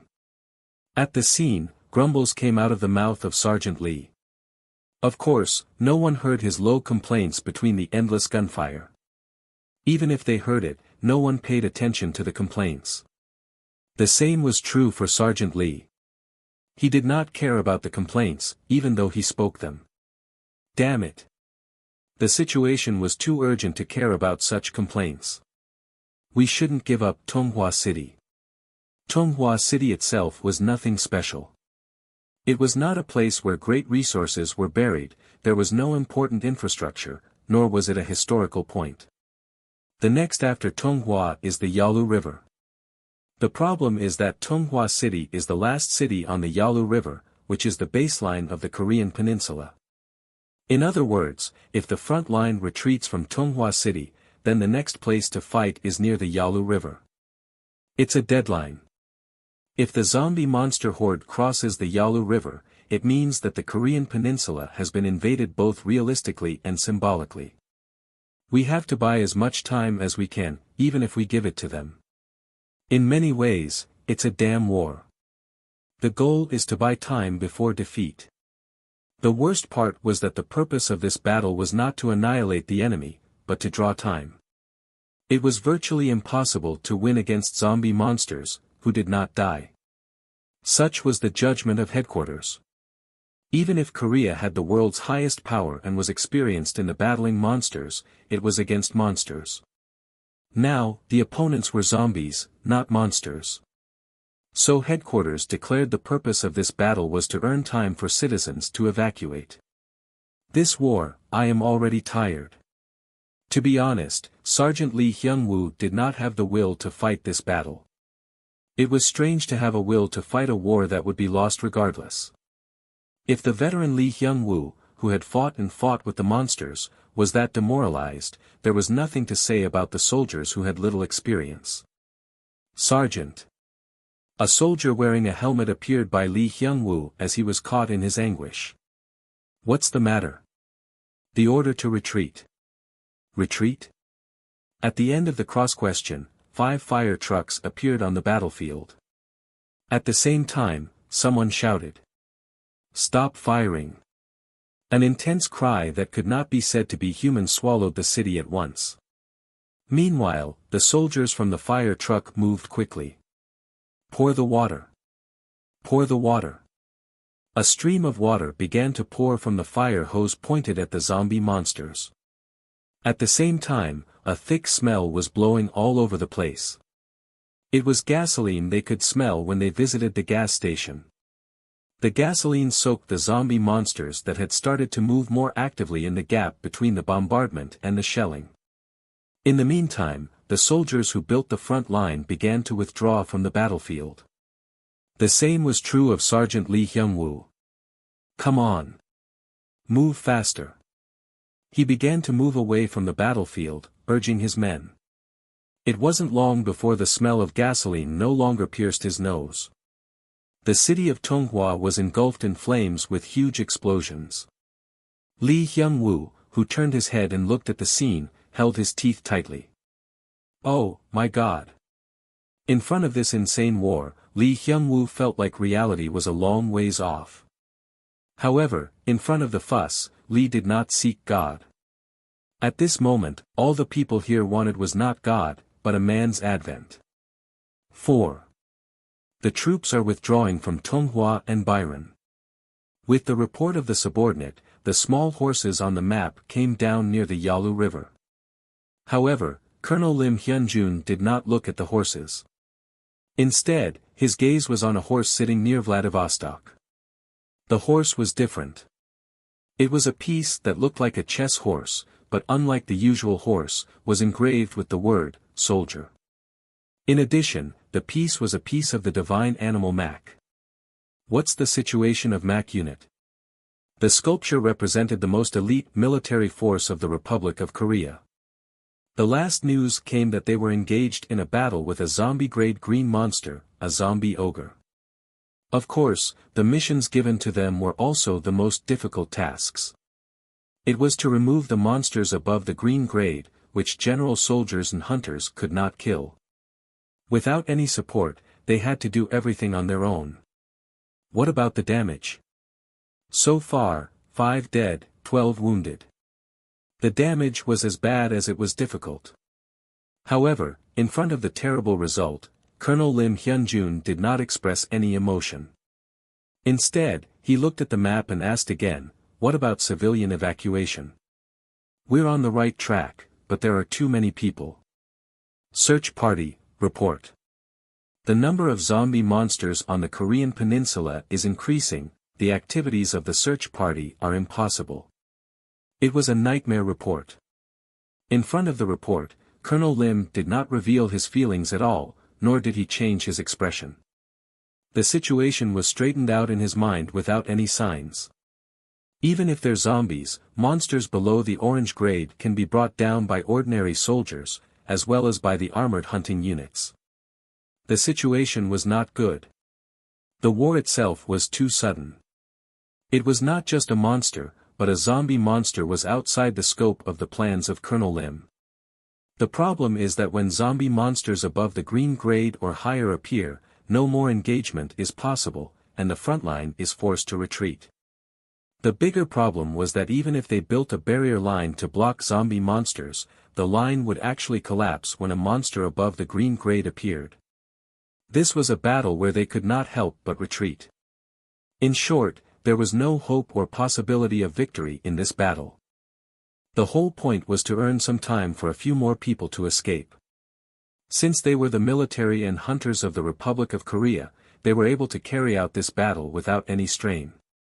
If it were other countries, they would not be able to stand against the zombie army this far, the citizens would have already panicked, and there would have been a riot of disorder, not any evacuation. We can't endure bad news anymore. In other words, South Korea was now at its breaking point. If more bad news were added, it would not be strange if everything suddenly collapsed. It's a report. A subordinate appeared in a hurry. A jade bird was in his hands. That jade bird? No way. At that moment a chilly thunderbolt passed through the spines of everyone there. In a few moments, the Okjo opened its mouth in the quiet space. This is Artyom, the small town above Vladivostok. According to everyone's intuition, the Okjo let out a terrible nightmare. We found a dark blue-grade zombie monster. The identity of the monster is determined to be a hatch with horns, on the body of a sheep. It was the voice of Bang Hyun-wook. 5. Remember, Hyun-wook. After all, it's a physical strength fight. In the world of professionals, neither a pitcher with a speed of 150 km per hour or the slugger can survive if he has no physical health. So don't skip physical training. That's the only way you can make it to the pros. It was a memory from his senior year in high school. It was from at most 2 years ago. Captain, are you sleeping? Bang slowly opened his eyes, brooding over the dimmest memory. No, I was thinking about the old days. Once upon a time. When I was in high school. So, you said you were a baseball player? When asked again, Bang only smiled bitterly instead of answering. His smiling face showed signs of weariness. It wasn't just him, but all of them. Everyone in front of Bang's eyes looked tired. It was unbelievable. Mac troops were a group of hunters with outstanding skills. With Bang Hyun-wook, the troops were the elites of the Mac unit. Their average health level was over 300 points. They had acquired many abilities from monsters. They would be beaten to death by monsters, but they would not be exhausted. However, the fact that they felt physical limitations meant that the daily rigor of their battles was beyond imagination. Under such circumstances, they were facing a desperate battle that was incomparably harsh and hopeless. Now let's get ready. A monster came up between the zombie monster horde before the eyes of Bang Hyun-wook, who looked up at the words. It was a monster of a peculiar appearance. It was about 5 meters long, its body looked like a sheep, but was covered with steel-like silver scales instead of a fluffy fleece, and a pointed horn rose up on its head. On either side of the horn were two dark blue eyes that had lost focus. It was a hatch. The dark blue-grayed monster became a zombie, and it stood out in the zombie horde. With such a powerful presence, it gave the Mac troops a sense of despair. Of all times, a dark blue-grayed monster zombie. A monster that has become a zombie does not die even if they pull out its heart and smash its head. There was only one way, to cut apart the body and set it on fire. There was only one man in the world who could kill the dark blue monster in that way. We'll have to hold on until he gets here. Because of that one man, they did not run away in front of a monster that could not be fought by Bang Hyun-wook and the Mac unit. The role of the Mac unit was to replace Kim Tae-hoon, who would finish the nightmare. When he is not with us, I am, on behalf of him. At the same time, it was also a request by Kim Tae-hoon to Bang Hyun-wook. Before leaving for Russia, Kim Tae-hoon told Bang Hyun-wook, who wanted to go with him, to stay in Korea. He asked him to protect Korea from threats on behalf of himself, not an order. Then I'll give you an operational briefing again. Therefore, Bang Hyun-wook did not intend to turn his head in front of this despair. Our goal is not hunting, but buying time. However, he did not intend to burn his life to the ground. The ultimate thing that Bang Hyun-wook had learned from Kim Tae-hoon was survival, not struggle.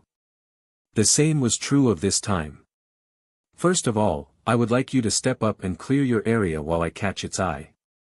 As said before, the Mac unit had no means and methods to kill the hatch that had become a zombie now. Then there was no reason to be mindful of killing.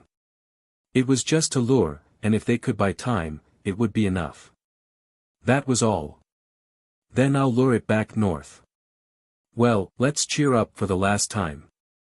Bang Hyun-wook, who spat out his words, stood up, his whole body feeling heavier than ever. But Bang did not collapse. Who? With a long sigh, he raised his head, and now saw the monster he had to face nearby. Seeing the monster, he took a deep breath. He exhaled with all his strength, his breath ready to burst out his chest. Come on. At that moment, a thunderbolt fell on Bang's head. Kim Tae-hoon descended from the sky. 6. There is a word used to describe where a nuclear explosion occurs, ground zero. Where everything is gone, and now nothing can live. In a sense, it is the cleanest place in the world. A grotesque wolf appeared there. No, it was more than a wolf, as if flesh that had been ripped from a body had been gathered in wolf form. Only the purple eyes told them that it was not just a monster. An immortal wolf, the monster that turned the vast land of Siberia into a world of zombies, stood motionless for a while on ground zero. How long had it been like that? It turned its head to the east, toward the Korean peninsula. God descends from heaven into the human world is the original meaning of Advent. Therefore, it is a misrepresentation of the dictionary to use the expression when descending against humans. However, for the members of the Mac unit, there was nothing else to express the appearance of Kim Tae-hoon but Advent. It was the reason why everyone was fascinated by Kim Tae-hoon's appearance.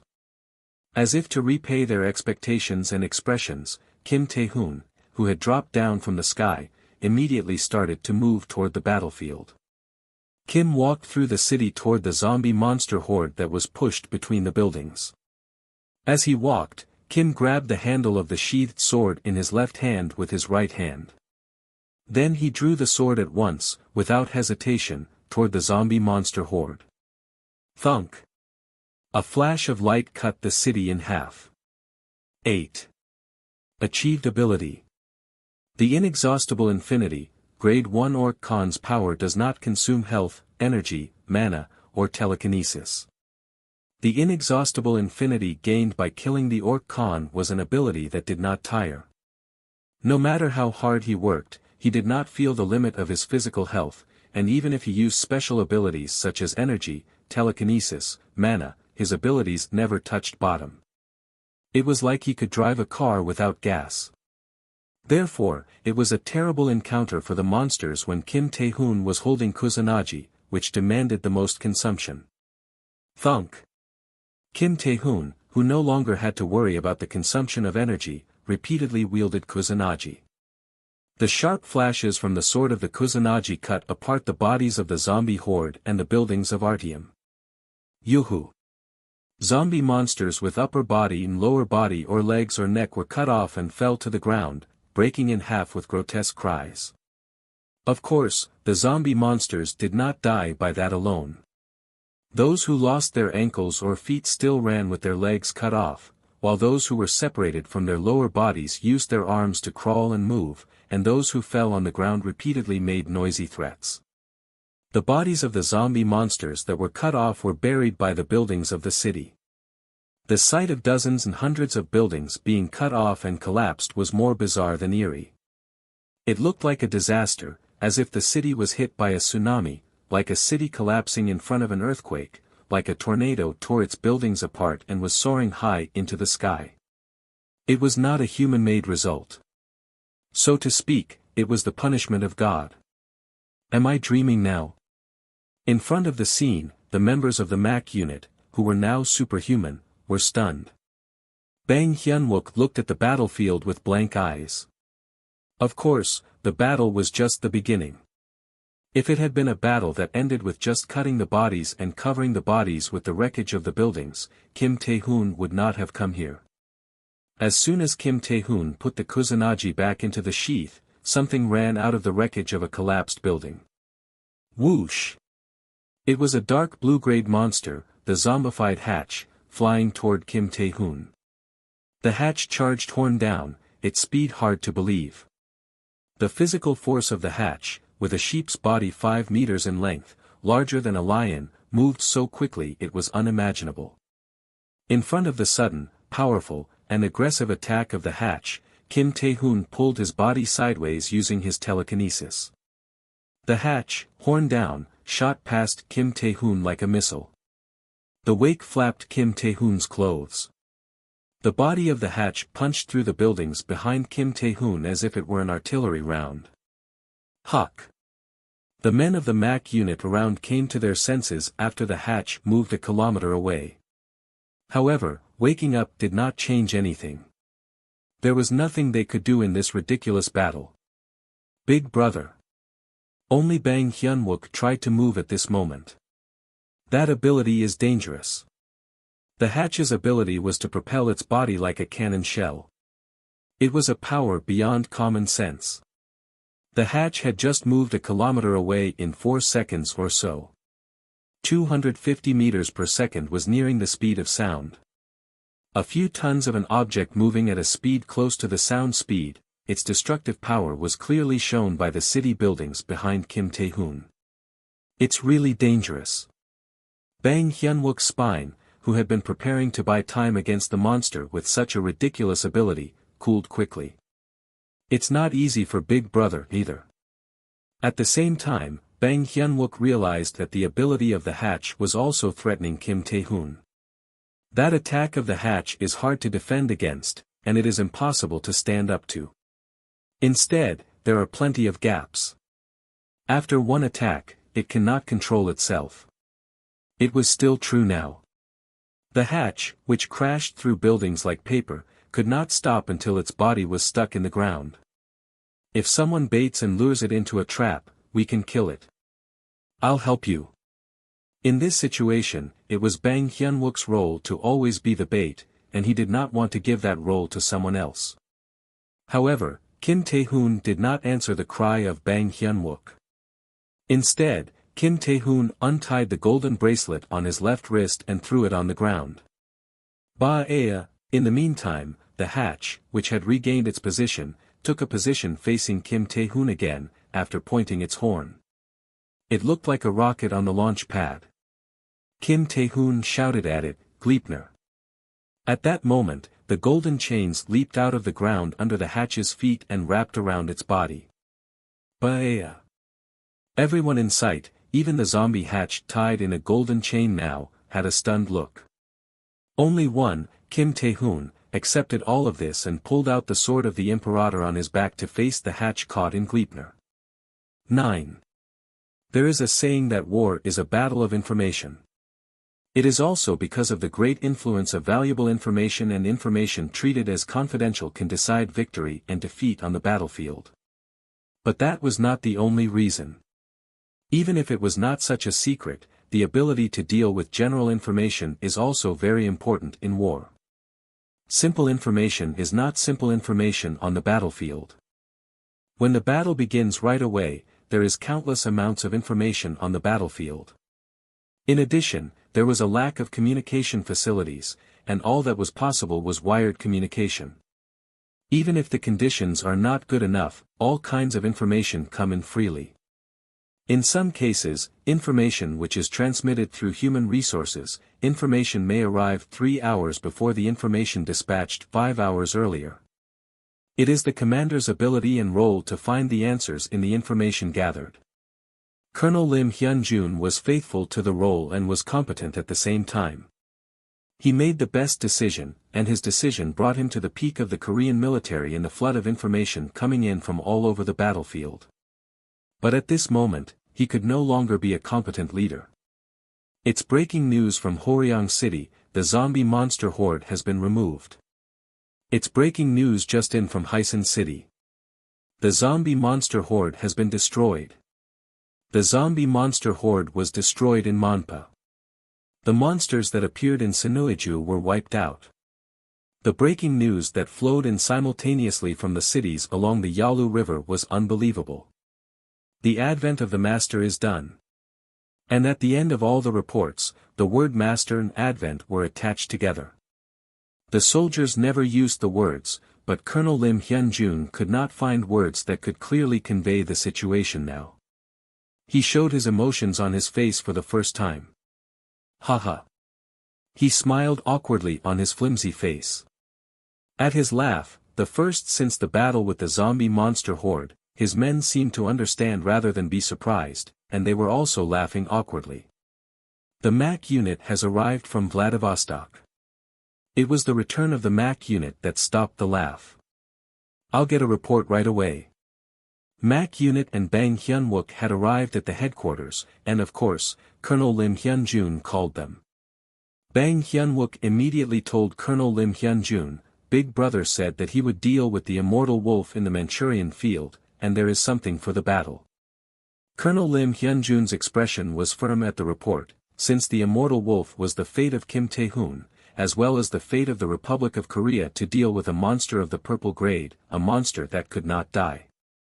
It would be necessary to support the war using all the support of the country. What do you need? While spitting out the words, Colonel Lim Hyun-jun had a lot of things in his mind: the best elite MAC unit and the Dragon Knights, as well as the armored hunting units he had devoted himself to, including the terrifying tanks. In response to such a question by Colonel Lim Hyun-jun, Bang Hyun-wook scratched his head and said cautiously. So it's 10. A purple-grade monster was like a moving end, the end of the human race. Therefore, it was easy for humans to grasp the presence. The same was true of Kim Tae-hoon. Here it is. On the wide plain of Manchuria, Kim Tae-hoon was able to feel it even before he saw it. At some point, as he felt, it showed up. The immortal wolf Chernobog appeared on the Manchurian field. It was alone. There was no zombie monster horde. There was no need. It didn't need to be protected by anything, and it had no reason to be afraid of death. Kim Tae-hoon also did not have any new determination with such a guy in front of him. From the distance, he made the first attack. The weapon of the first attack was Indra's spear, Busvi Shakti. The thunder and lightning spewed a thunderstorm of light and stuck in Chernobog's body. It immediately released a thunderbolt that turned the grass all over the place ashes in an instant.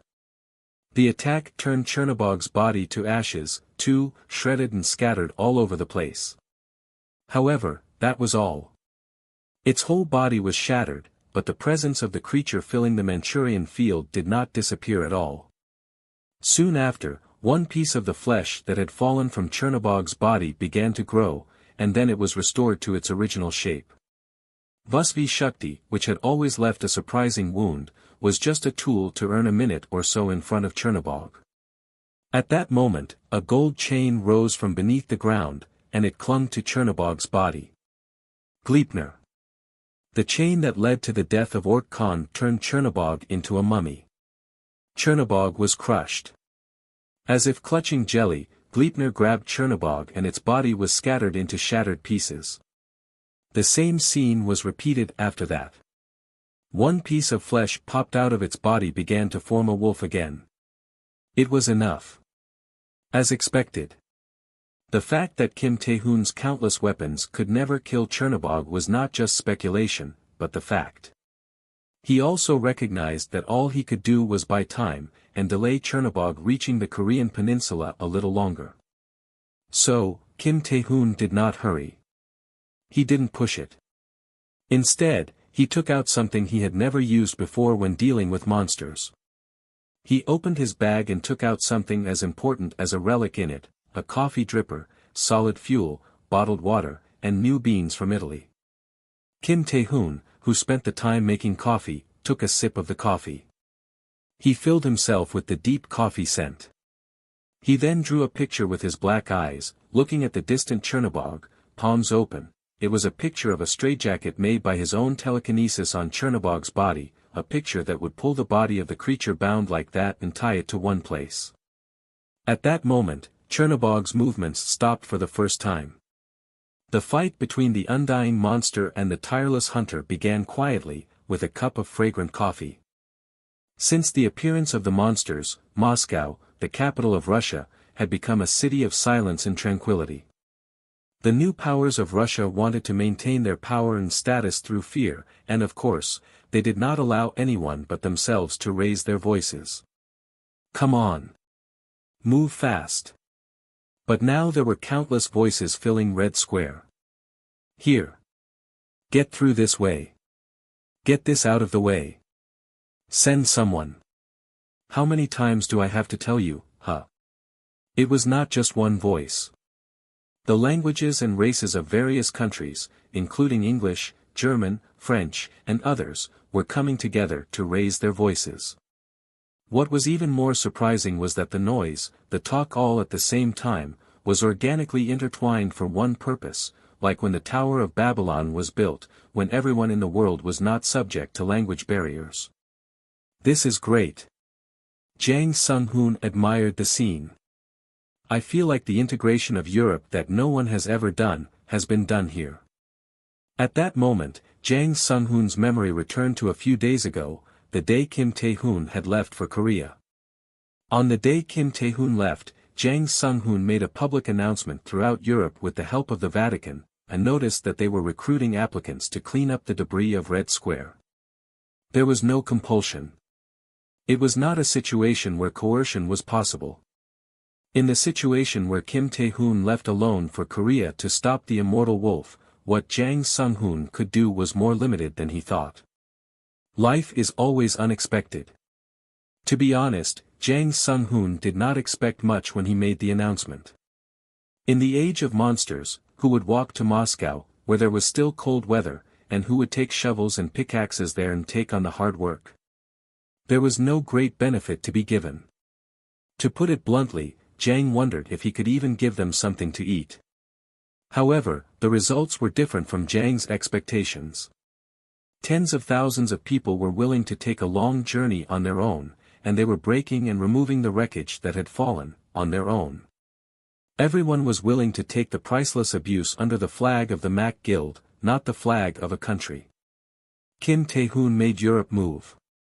If I take a picture, I'll get a Pulitzer Prize, and if I paint it, I'll be able to step on the threshold of Sotheby's auction. It was a monumental event, really. Jang Sung-hoon, who had to call it, felt the art soul that he thought had disappeared without leaving ashes. He felt a desire to make the traces of what he saw now through his own hands, not anything. Well, what does it mean to leave it like that? However, Jang was not drunk with the art soul. That's not the point. Instead of lifting his brush, he put on a tattered woodworking glove. Boss, hold on a little longer. Come on, let's all work hard. With the cry, Jang Sung-hoon threw himself into the work. 12. Kim Tae-hoon, who swallowed the coffee he had been holding, opened his eyes again. Into his black eyes suddenly entered the immortal wolf, which had reached a distance of about 300 meters from him. It's been 150 hours. It had been that long since the match between the immortal wolf and Kim Tae-hoon began. The immortal wolf had no change. It was not very angry about the situation, nor did it try anything different. It just walked when Kim Tae-hoon's telekinesis, which was just trying to tie it down, broke down and stopped walking when it was tied by Kim Tae-hoon's telekinesis again. That was all. I'm at the limit. On the other hand, Kim Tae-hoon was not. The power of the inexhaustible infinity was certainly great, endless. No matter how much energy, mana, and telekinesis he used, he felt it was still full and boundless. He's moving faster.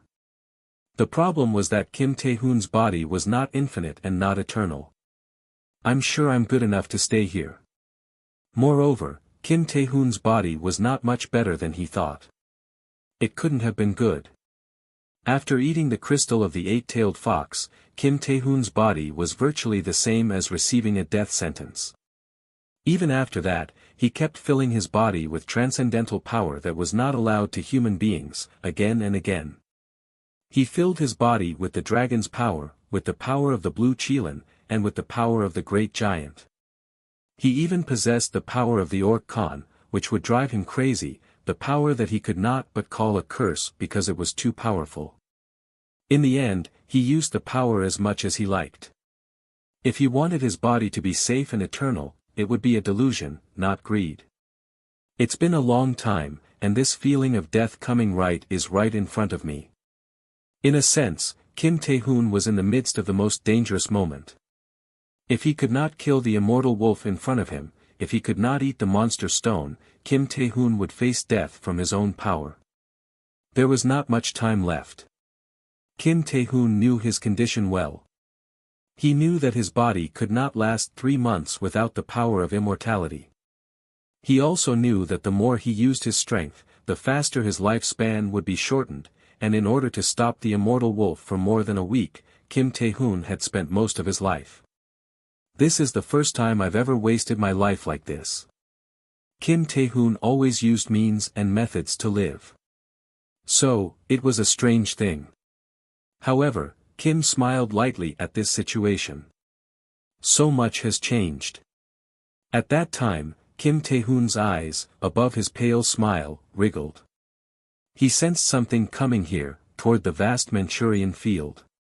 Yes, there is no way it is going this quietly. The zombie monster horde was converging with all its might toward the place where the immortal wolf was.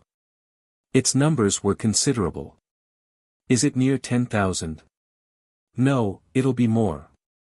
Of course, it was not likely that they would be a threat to Kim Tae-hoon, even if they were united. If I miss this guy, it's over. The problem was that it was virtually impossible to hold this guy as it was now, if the immortal wolf was buried in the surging waves of the horde. Even now, as his concentration fell, it was becoming harder to catch the immortal wolf. Kim Tae-hoon did not think of the word abandonment in his mind. He grabbed the sword of the Qin Shi Huang, which was wrapped at his waist, instead of taking another coffee cup. With the horse soldiers of the Qin Shi Huang, the gilt bronze incense burner of beech, and horse figure type earthenware, he measured the battle in his mind. He looked for a way to never back down, to keep things behind him. At that moment, the voice that Kim had waited for so much knocked on his ear. Big brother. In that voice, he raised his hand that was moving toward the Qin Shi Huang sword to the hilt next to him. He caught the Kusanagi. 13. Yuhu, the sound of dying at the moment, but the sight of the things that were spitting out the sound, never mingled with it. 10,000, the vast numbers of the zombie monster horde were racing through the Manchurian field. It was a tsunami, made of rotten bodies, eating at the Manchurian plains. At the end of the tsunami was a wolf with a body that was beyond even the coming zombie monster horde. The immortal wolf tied by Kim Tae-hoon's telekinesis slowly advanced, overcoming his telekinesis. The way a rotten wolf, who seemed ready to be crushed if touched, and to fall down if kicked, walked over, seemed to be unbelievably pathetic and hard to explain. However, nowhere else was the image of the immortal wolf pathetic. It was still spreading its despairing presence, and fear beyond the overwhelming level. Above all, its purple eyes were shining more than ever at this moment. It was a clear proof that it was waiting for this moment. The immortal wolf was waiting for the moment, when the monster horde, which had become zombies by its own power, disrupted the power trapping it. It was not hard to wait. It could wait forever if necessary. Its patience was rewarded. The zombie monster horde rolled over the immortal wolf. It was a short time. The moment the immortal wolf was buried in a huge roar, the telekinesis to tie it down was lost. It now started running again. No, it didn't have to run.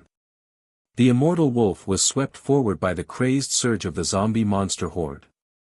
It did not resist it, nor did it show anger, sigh, or a cry of a word about its body being tangled with other zombie monsters. The immortal wolf mixed itself into the tsunami of the running horde. It became a tree in a dense forest. No trace of the immortal wolf could be seen anywhere. Thunk. In that situation, a long flash of light ran under the knees of the zombie monster horde. The flash brushed under the knees and around the ankles, and it made the zombie monster horde a footless horde. The zombie monster horde, which had just lost their feet, began to tumble forward and get tangled up. A huge wall made of a pile of cramped undead soared over the Manchurian field. Yoo-hoo! There were terrifying voices everywhere. In front of the tangled pile, a lump of rotten flesh protruded out and began to wriggle back to shape. The immortal wolf saw the man again with its purple eyes, a man who had black eyes and was lifting a sword too big to be a sword. The man, who charged at once, wielded the sword and cut its body in half. It was the last sight the immortal wolf ever saw. 14. It's over. Bang Hyun-wook's words were like a spell. As he spoke, the zombie monsters returned to being rotten bodies. It was the most obvious evidence that the immortal wolf Chernobog had died. Evidence that the historical moment was here. Big Brother. Bang Hyun-wook, a witness of the historical moment, ran toward the protagonist of the historical moment. You did it. However, the main character in Bang Hyun-wook's eyes was silent. It was not enough to be silent. He put his hand through the dead body of the immortal wolf, which had now become rotten, crumpled meat. He pulled out the purple crystal and looked at it with his black eyes. Huck. Big Brother. Bang Hyun-wook was frightened by the appearance. That's rotten. That's rotten. Instead of answering in front of the frightened Bang Hyun-wook's cry, he put the purple crystal he had brought out in his mouth. He swallowed it even though the rotten smell stewed in his mouth. Ugh. Bang Hyun-wook grimaced as he watched the scene. On the other hand, the man looked at the back of his right hand with a calm, but very generous look.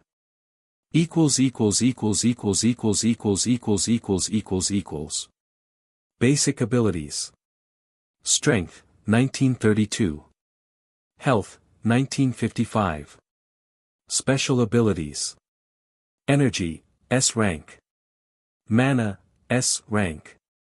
Telekinesis, S rank. Defense, S rank. Mana resistance, S rank. Achieved abilities. Immortality, Grade 1. The power of the immortal wolf. You have a body that cannot be killed by anything.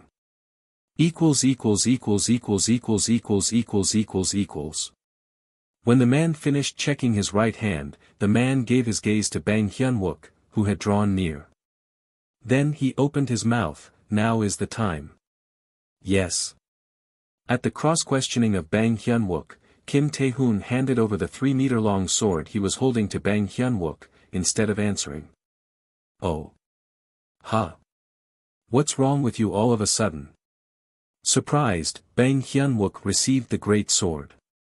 Soon, however, Bang Hyun-wook laughed. You want me to take it with you? Yes, sir, I'll carry your weapon from now on. Kim Tae-hoon did not laugh at the laughing Bang. Instead of laughing, he said quietly, you're the only one who's going back. Yes. I'm not going back. What the hell does that mean? It's time for them to pay for the price of our blood. After finishing his speech, Kim Tae-hoon turned his back on Bang Hyun-wook and walked away from Bang Hyun-wook, who had a blank expression. As such, Kim Tae-hoon's appearance disappeared over the Manchurian field. 14. The Pentagon was one of the most famous buildings in the world, and also one of the most curious buildings in the world. The greatest curiosity of all was about the building in the middle of the Pentagon. America was a great country, unprecedented in human history. What is in the middle of a pentagonal concrete mass that oversaw the military power of the great powers? The answer to that question is surprisingly simple, a cafe. In the park in the middle of the Pentagon, in the building between the forests, was a cafe. The cafe was called Ground Zero. It was a pleasant name, in the sense that if a nuclear war happened, it would be the first to be hit. But after the monsters appeared, such joy was no longer in the Pentagon. What remained in the Pentagon was the new American powers who now ruled the Americas. Mao Spencer was there now. He was in a position to report after receiving the news. We've got the position of the resistance executives. This will help us deal with them sooner or later. Now Mao was a subordinate of John Smith, the head of the Pentagon. The Panther unit sent to secure the Mayan calendar has entered Mexico. Good work. It was humiliation. It was usually impossible for a person who once wanted to take control of the world, and who thought he had done so, to bow his head to a man like a horse. Yes. In other words, Mao had a reason why he was enduring humiliation and now was serving as not the head of the Six Snakes, but as the subordinate of the head of the Pentagon that dominated the United States. He turned his back, his head down at John Smith's gesture, and was out of the center of the Pentagon. Mr. Mao. What's the matter? I think he's dead somehow. I think he died in the battle with Chernobog. At this moment Mao could taste the very sweet price of the humiliation he had endured. It was worth the setup of the second trap. Highway 95. The view of the road across Nevada was always desolate. Unless people had a unique taste for the rising yellow clouds of sand, there was nothing interesting about it, and even that was no longer enjoyable. Highway 95, which had not been managed for more than a year, was actually like a minefield. It was better to run on the broad expanse of the wasteland than on the road. That was why Carlos Perez, an impressive-looking man with coppery skin and a mustache, was racing along through the rough wasteland, not a road, on his beloved Wrangler Jeep. In addition, that was why the monsters following Carlos's Wrangler also ran through the wilderness. Kohung, Kohung. The monsters, who were constantly screaming, looked similar to a werewolf. But they were a little different, their physique was smaller than a werewolf. The werjackal was a monster about 160 centimeters tall. However, even if it was small, it could not be ignored. The werejackals, with their wicked and cruel habits and clever hunting skills, were very dangerous, and even orange-eyed monsters would not easily attack a horde of red-eyed werejackals. An ordinary human naturally could not do anything against such werejackals. F***ck. That was why Carlos swore constantly in his constantly bouncing vehicle. What? A man who changed the choice of Carlos's words. In the distance, a man was holding out his thumb. It was a hitchhiking gesture seen often in the broad United States and could be seen at any time on the American roads. Crazy. Of course, it was a gesture from before December 31, 2016, before the monsters appeared. It was a gesture that was never seen in the untamed land next to Highway 95, heading for Las Vegas at 2 p.m. on June 5, 2018. It was a gesture that was just not seen now. Even ghosts didn't make it. Am I looking at a phantom? Naturally, Carlos was in a panic. His mind was beginning to go crazy in front of a situation he had never dreamed of. What do I do? As he was approaching the man who had made the hitchhiking gesture, Carlos had a lot of thoughts and anguish in his mind. Will I stop? He never had so much trouble making a decision in such a short time in his life. Should I just pass? He made a decision in the end. Damn it! He stepped on the brakes he had never intended to step on and shouted loud enough to reach out of the car without opening the window. Get on board, you crazy bastard. The door opened with his cry, and a black-haired Asian man boarded the car. F***CK. At the same time, Carlos swore and stepped on the accelerator as hard as he could. Jeep Wrangler began to run again, making a rough sound, puffing out smoke over the wilderness, leaving behind the corpses of werejackals with blood at the temples on the ground. 2. Kukuku. Carlos, who had checked the rearview mirror in a rough-sounding lover on the dirt road, sighed after confirming that nothing coming behind him. What are you, crazy F***er? The conversation began after the sigh. Hitchhiking in this place. Are you crazy? I'm sorry. At the apology from the man's mouth, Carlos checked the rearview mirror again and turned to the passenger seat. Only then did Carlos see the face of the man who had driven him crazy. He was a sharp-looking Asian. That impression alone showed that he was not trying to hitchhike because he was mentally ill. Are you from LA? I don't have a place to live. You must be a hunter, I suppose. The man took off his glove instead of answering and showed him the pattern on the back of his right hand. Carlos sighed again, confirming it. It was different from the previous sigh. It sounded like a whistle. It will be a threat, but it won't be a stumbling block. In the age of monsters, the value of a hunter, the only opponents of such monsters, was absolute. That was why Carlos felt a strange sense of relief for this man who he had met for the first time. You must be a quite good hunter, hitchhiking here. The man who filled his passenger seat was more likely to be a hunter with a good ability than a common hunter. Otherwise, he could not be in good condition working alone in the wilderness. Good enough to make a living. So why were you hitchhiking there? You could not have done it simply because it was hard. As I entered Las Vegas, I felt like I was going to get shot by someone if I went there. So I was looking for a companion. Carlos was sure of things. The man in the passenger seat was not a lunatic, but a much more rational man than he had thought.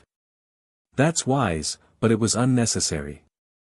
Carlos was also convinced that the man in the passenger seat knew nothing about Las Vegas. You wouldn't have been shot in Las Vegas just because you were alone. At Carlos's words, the man did not raise any questions, and Carlos didn't bother waiting for the man to respond. Mayor Dean has more common sense than any other mayor. For Carlos, it was something to boast of. At least, unlike the mayors in other cities, he does not demand ridiculous tolls because you are an outsider, and you're not treated like a slave. It was the pride that would not have been funny before. A mayor was the most greedy, incompetent person sitting and wasting the most taxes in most countries and most cities. However, he was proud of this kind of mayor. It was a very unusual case. In other words, the mayor in Las Vegas was now a person with the ability and personality to be proud of. If we had to start the U.S. presidential elections right away, James Dean, he should be elected. Named for a legendary actor who was an icon of American youth culture and an icon of blue jeans in the past, James Dean was a man worthy of the name, a man worthy of the pride of the surviving citizens of Las Vegas. It wouldn't have been possible if it had not been for him, for a normal human like me to drive around like this. In the days of monsters, James Dean was a better hunter than anyone else. At the same time, he was also a smart man. He fought against the monsters and founded a castle that could go to war with them before anyone else, while everyone else was looking for a safe place after the appearance of the monsters. Do you know the story where he took Hoover Dam as a base? The story of James Dean making Hoover Dam his base was evidence that he was brilliant and clever. It's the biggest and the thickest castle in the world, a castle larger than the Great Wall of China. Hoover Dam, which would probably remain even if mankind died, was the strongest castle in the world where monsters went wild. Furthermore, the castle was the easiest place to get drinking water, as well as a huge energy source. But when the monsters appeared, no one thought of that. Only James Dean remembered it. James Dean, who made Hoover Dam his own castle, saved Las Vegas during the World of Monsters. Then what he showed us was Messiah, he was himself. Instead of asking for a price for the fact, he showed mercy. He treated the survivors as human beings. With the advent of monsters and hunters, ordinary humans were hardly seen in a world where they were merely something to exploit. I dare not compare him with a madman group like the Pentagon. It was never seen in the Pentagon, which had become a new order to dominate the U.S. My goodness. Of course, it wasn't very good to speak out about it. What I said a little before, Carlos Capri's skin was white when he said something he wasn't sure he should. The man in the passenger seat spoke to Carlos.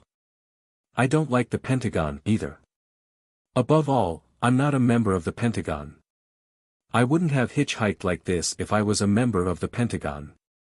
It is a good thing to hear, and please don't tell the others that I said that. I don't know what you are talking about. What did you say? Carlos's expression finally released. Thank you. A long sigh came out of the expression. So, what's your name? Then, as if to change the mood, Carlos asked a question that had nothing to do with the conversation so far but could not be avoided. The man answered the question briefly. You can call me Kim. What's your name? It's Young-hoon. Young-hoon Kim. I heard they would call their family first in Korea, so you will be Kim Young-hoon. Is that right? You can call me Kim easily. I'd like that. A city came into their eyes, Las Vegas, a city of tourism and gambling in the past, but now a city of freedom and equality. Carlos, who saw the city, looked at Kim Young-hoon with a pale smile, as if he had found some peace now. Kim, welcome to Las Vegas. 3. It was a bar. Of course, as a liquor seller, the odor of all kinds of alcohol and of all kinds of people was thick. 2 guests appeared at the bar. Carlos, you're still alive. Jacob, the bartender and liquor store owner, greeted Carlos with a smile. I didn't hear from you any news for a while, so I thought you were dead. You're pouring out curses. But isn't it better to live and hear curses, than to die and hear harps? I'd rather live and hear good music, though the best thing is to live and drink a beer. I agree, but who's this next to you? Kim, I met him on the way. To be exact, I saved him. Oh, then he'll pay for the drinks today. At the end of the conversation, Jacob and Carlos' eyes were directed at Kim. So naturally, Kim Young-hoon had to pay for the drinks today.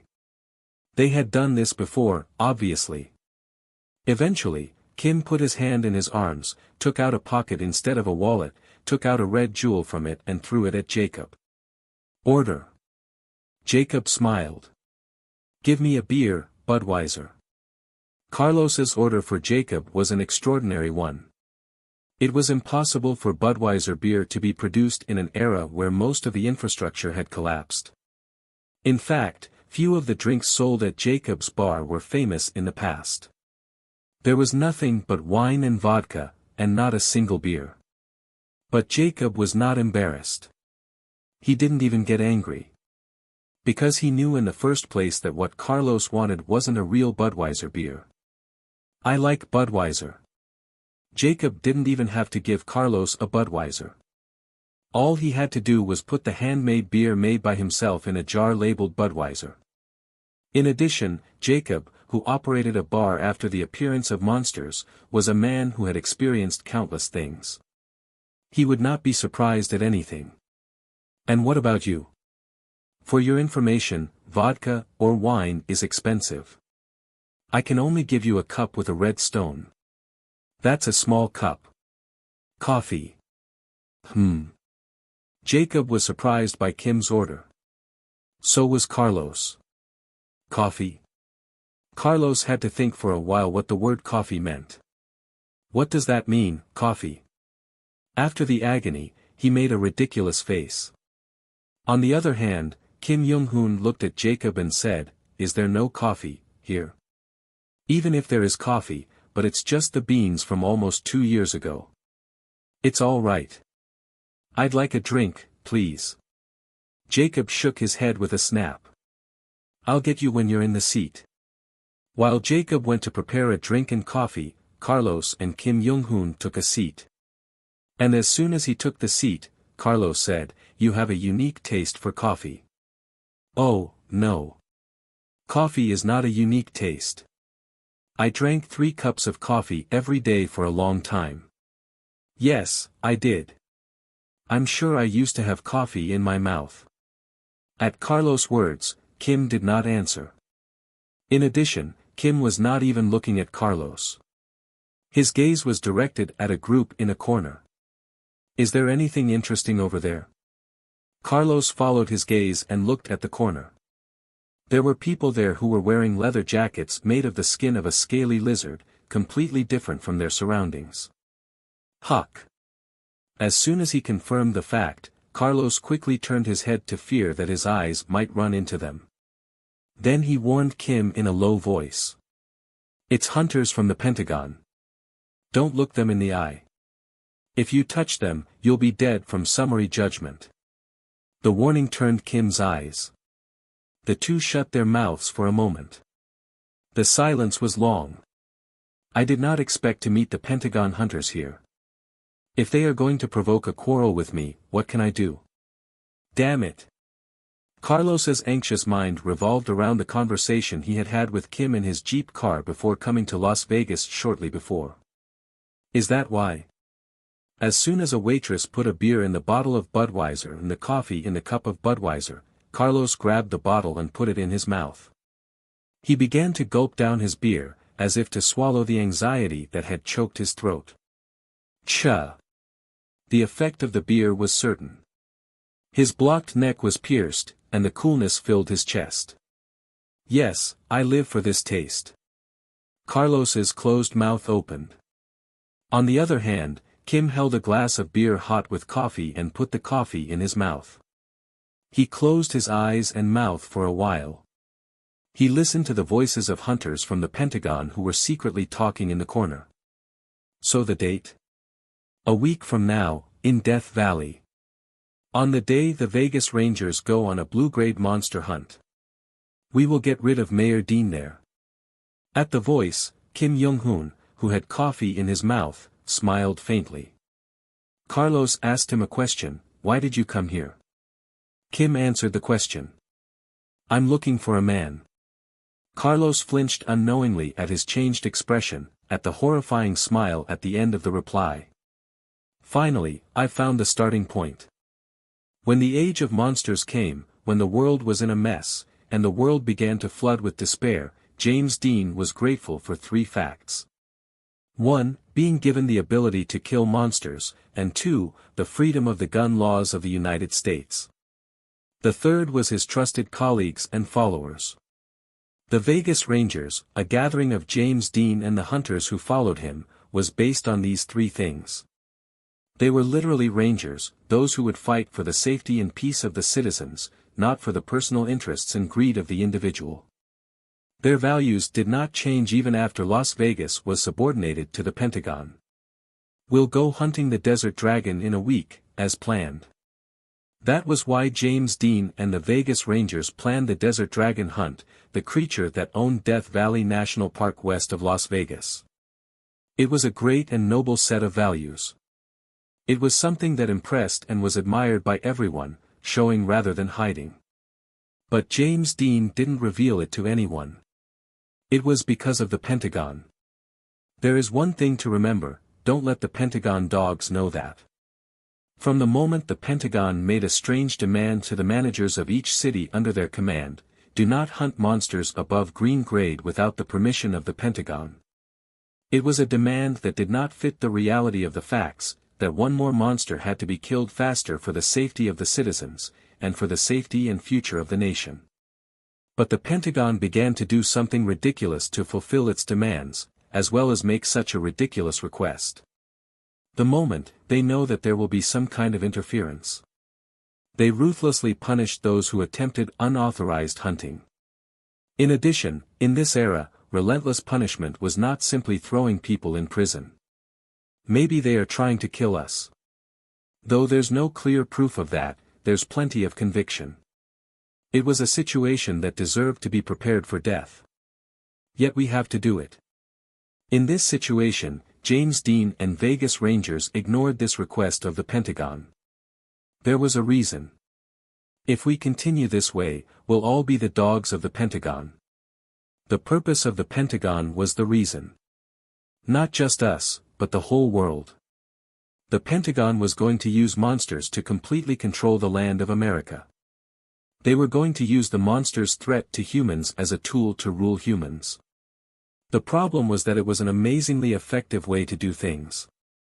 And the Pentagon has enough power to do it. James Dean and Vegas Rangers were the evidence. It was not a democratic process of voting that allowed them to become Las Vegas managers. It was because they had the power to fight against the monster's threat. So when he realized the Pentagon's purpose, James Dean no longer intended to accept the Pentagon's demand. Furthermore, he realized that the only way to fight against the Pentagon was to become stronger. So we have to move before them, and if we kill the desert dragon in Death Valley, we can work closely with Los Angeles and San Francisco. They are creating forces to fight against the Pentagon in the West, where the Pentagon can't reach. The hunt for the owner of the Death Valley, the desert dragon, was the first starting point. It would be the starting point of resistance to the Pentagon's ambition. In other words, the beginning of the war with the Pentagon. I believe that we can do it. But James Dean did not feel any fear about it, because he had his three things. 5. Death Valley National Park. It has an eerie name, the Valley of Death, but had a slightly different landscape than its eerie name. For this reason, those who saw Death Valley for the first time often expressed their admiration, rather than feeling dizzy or getting goosebumps. The scenery of Death Valley in the eyes of tourists was wonderful, they could feel the grandeur of nature. So the tourists who admire Death Valley's scenery immediately questioned the name. How did this wonderful scene come to be given the appalling name of the Valley of Death? The way to know the answer to the question was simple. A walk through Death Valley in the middle of summer showed everything. If they experienced their sweat drying under the sun of Death Valley, where the temperature could rise to 60 degrees, they had no more questions about why it was called Death Valley. Who? Now a group of 30 men was moving through Death Valley. Moving on foot, without vehicles, they were carrying loads that looked heavy to everyone. It was a strange sight just by looking at them. For the monsters who made Death Valley their home, the sight was a sweet thing that made them hungry. This was the case with the black-horned lizards, who hid giant bodies reminiscent of alligators under the barren wasteland, only showing the black horns on their heads. Knowing that 30 prey had come from the senses of their protruding black horns, the black-horned lizards had no desire to wait before the sweet temptation. Ziz. They slowly began to rise from the sands. There was no warning. As soon as they appeared, the black-horned lizards began galloping along the parched ground, orange eyes shining. They were like a sports car trying to set a 0-60 record. It was that fast, that dynamic. To the group of black-horned lizards, the distance from the target was virtually zero. Of course, no matter how fast they were not faster than gunfire. In one moment, 6 shots were fired from each of the 30 men that turned towards the approaching group of black-horned lizards. That was 180 gunshots. What was surprising was that the 180 shots sounded like a single shot. They were quick shots that could not be made by a simple pistol. There were 2 secrets to the quick shot. One was that they used revolvers. The other was that the gunmen were not simple ones, but monster hunters. The 10 black-horned lizards that were racing in front of the results of these 2 secrets became meatballs spraying blood. Upon seeing this, the hunters immediately opened the huge revolvers they had in their hands. From the cylinder of the revolver, shells thicker than the thumb of an adult man fell onto the ground like rain. It was a hunting revolver and bullets specially designed to kill monsters, now the standard of the United States. The perfect handling of such revolvers was the reason these Vegas Rangers were now called Rangers. We don't have to get any bait. James Dean, the head of the Vegas Rangers, smiled at the pile of dead. The results that he and his colleagues produced at the same time always made James Dean smile. It was not just him, the Vegas Rangers all expressed satisfaction at the sight they had created. It's better to finally hunt like this after a long time. I've been a little bored after being stuck in Hoover Dam all these years because of the Pentagon. I agree. A hunter has to hunt. It was proof that they were already skilled hunters, not those who were desperate to survive against monsters, but hunters who were willing to devour monsters. They were hunters who preferred the smell of blood that dried rapidly under the scorching sun to the smell of dried beer in a tavern. Ugh! What? When they suddenly felt an unmarked fear of starting to wash over them, they could tell the reason for the fear, like any skilled hunters. No way. Desert dragon. The desert dragon had come for the Vegas Rangers. 6. There are several iron rules to follow when hunting predators. When one of them meets a predator in an unexpected situation, he or she should not fight. If they could meet in an unexpected situation and be guaranteed victory, they wouldn't have to prepare for the hunt in the first place. That is the characteristic of a hunt. When things go as planned, a group of cats can hunt tigers, but on the contrary, there is only one thing left for the cat to do when the plan goes wrong: to survive with as many as possible. We need to minimize the damage. That's exactly what James Dean thought when everyone was terrified in front of the unexpected appearance of the desert dragon. As soon as he reached it, James Dean looked up at the sky and shouted out loud. "Ayuyuyuyu!" Howling came out of his mouth, and the howling that he uttered relaxed the Vegas Rangers' bodies, paralyzed by the sudden appearance of the desert dragon. Huyup! Hoo! The Vegas Rangers began to breathe in the clogged air. The one who breathed before anyone else shouted quickly, "Retreat!" James Dean's long-awaited order froze the Vegas Rangers once again. What do you mean, retreat? No way. Everyone came to the same conclusion with the same resolve. At this moment, James Dean was willing to sacrifice himself, stay alone and buy time for Vegas Rangers to run away. "Captain. We'll stay." The order, of course, was not accepted by Vegas Rangers. They couldn't accept it. Kuyo-io. At that moment, not so far away, a cry flowed like a river rising through a towering canyon. Behind the cry came a blue-eyed monster, the desert dragon. The 30-meter-long monster had no wings.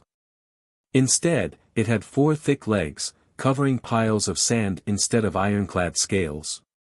It was far from the common dragon, more like a lizard than a dragon. Kuyo-io. But its presence and the fear of spreading around proved that there was worthy to be called a dragon. Ah! Cuck! The Vegas Rangers were starting to tremble. In such a sudden situation, being exposed to the dragon fear this way was not different from being shot while defenseless. Only a few of them who had a high energy rank suffered instead of trembling. What do I do? I must endure the fear first and unleash the power of the relics. What about the captain? And James Dean, the only one with A-rank energy, was running towards the desert dragon. Captain! My God! When the Vegas Rangers called for James Dean, he was already climbing up a cliff rising vertically. After climbing up the canyon, he was going to throw himself directly onto the tail of the desert dragon. After provoking the desert dragon, he intended to run away in the opposite direction from the Vegas Rangers. In just a moment, James Dean had worked out the simplest, most effective and sure way. I'll lure the desert dragon away one way or another. In the process, there was no need to renew his determination not to avoid sacrifice to save someone. He had been a victim more than anyone so far. Of course, he kept thinking angrily. It's most likely the Pentagon's trick. As planned, it should have been another day before they encountered the desert dragon. There's no way that the desert dragon randomly came out here. The last place the desert dragon was seen was 40 kilometers from where they were now. Moreover, the desert dragon was not as active as it once was, and it lived in a desert full of sand rather than a canyon. The sand covering its body was proof. To the desert dragon, if the desert was a comfortable home, the barren canyon was like walking out naked. In other words, it was so angry that it ran outside even though it was naked. Unless someone provoked it and mocked it, the chances of meeting it here were infinitesimal. It was a matter of rage. Who the hell? This time the desert dragon hunt had been prepared in more complete security than any other hunt. Who betrayed? In other words, if this information leaked out, it meant that one of James Dean's most trusted colleagues was a traitor. James Dean was more heartbroken that there was a traitor than the fact that he had to fight for his life. Who made this plan that the Pentagon moved so thoroughly? Furthermore, he felt a sense of crisis about the Pentagon. John Smith could never have come up with a plan like this. The Pentagon was not originally a thinking force. They were simple and ignorant, but strong.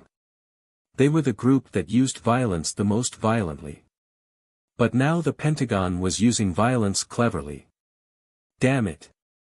James Dean had run over the canyon and past the desert dragon as he reached the thought, was flying through the air now. He landed behind the long tail of the desert dragon. He immediately aimed at the desert dragon with the large-diameter revolver in his hand. If he pulled the trigger, there would be a gunshot, and the desert dragon would turn its giant body around and roar at him. A race of death for survival would begin. Who? James Dean, who recalled that fact, pulled the trigger as he breathed. Blam! The gunshot went off. The chase began. 7. James Dean was at his limit 10 minutes after the chase began. Gasp, gasp, it was not easy to run away from the desert dragon, which was rushing after him with tremendous speed. It was amazing that he had run away for 10 minutes. In fact, the distance James Dean ran in 10 minutes was just over 5 kilometers. It was no wonder that he reached his limit. This is enough to get everyone to a safe place. It was far enough that he didn't have to worry about his colleagues. James Dean was now getting ready to die, rather than run away anymore. As he was running, he quickly and skillfully inserted the bullets into his revolver's cylinder. Click. James Dean, who had just finished loading up, turned around and faced the desert dragon, pointing the gun at it. Of course, he didn't think he could kill the desert dragon with just a gun.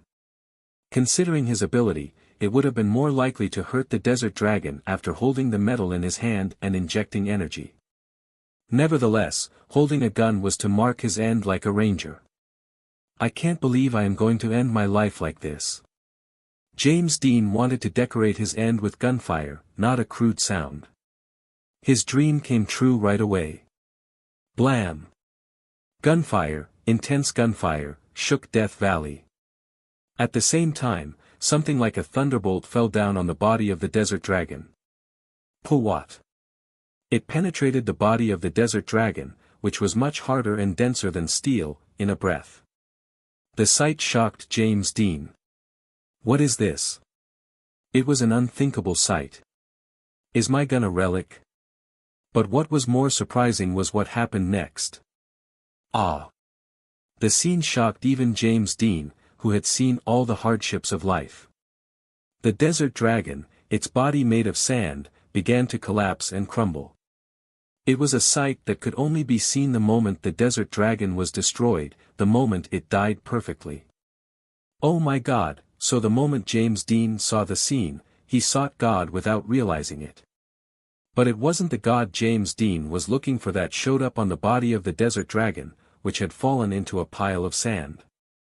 An Asian man who was standing there now. James Dean, mayor of Las Vegas, from now on, your life belongs to me. It was a man with black hair and two swords on his back. It was Kim Tae-hoon.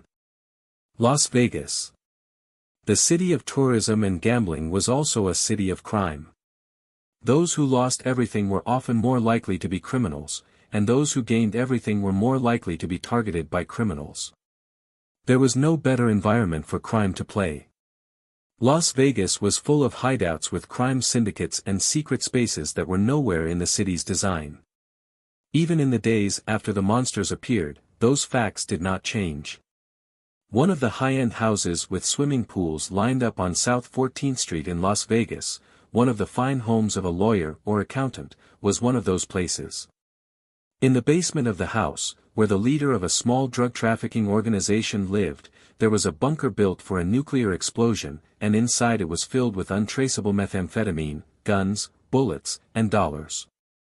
It was a place to turn the eyes of criminals red. Failed. But the two men who were now there, apparently related to their superiors and subordinates, were not paying any attention to the mess around them. We've confirmed that. Mayor, Dean, moved to lure away the desert dragon as planned.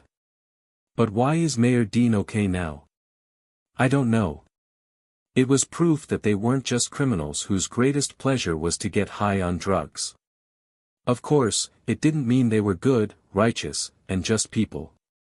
The number of reasons I see is 3.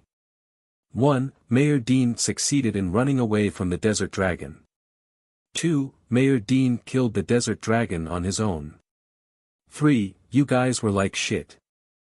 I don't think the two things in front are likely. Well, that's, The leather jackets they wore, made of dragon skin, and the Pentagon designs were far from subtle. They were hunters from the Pentagon. Stop the damn excuses.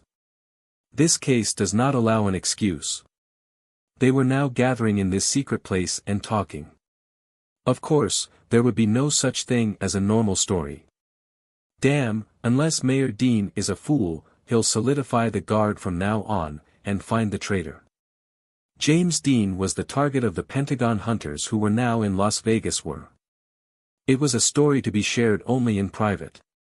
In addition, Cologne, who was now running wild in front of his men, was a hunter, sent from Texas for this important mission. Of course, he was a trusted, strong man with good experience. The Pentagon would not have sent just anyone to get rid of James Dean, who was considered a hero of Las Vegas. That's why Cologne knew better than anyone else how the Pentagon would treat the incompetent and the failed, and how they would deal with him and his men who had failed to eliminate Mayor James Dean. He knew it so well that Cologne didn't bother himself for long at this moment. There was only one thing he had to do now. If we leave Mayor Dean alive, we will die. They will kill us to get rid of the tail, damn it. Gather. Yes. Gather them all together. All the hunters in Las Vegas. No, not just hunters. Gather everyone you can. Gather the mafia, the gangs. Gather them together. We will kill Mayor Dean directly. To eliminate Mayor James Dean himself was the only way Cologne and his men could survive. Boom.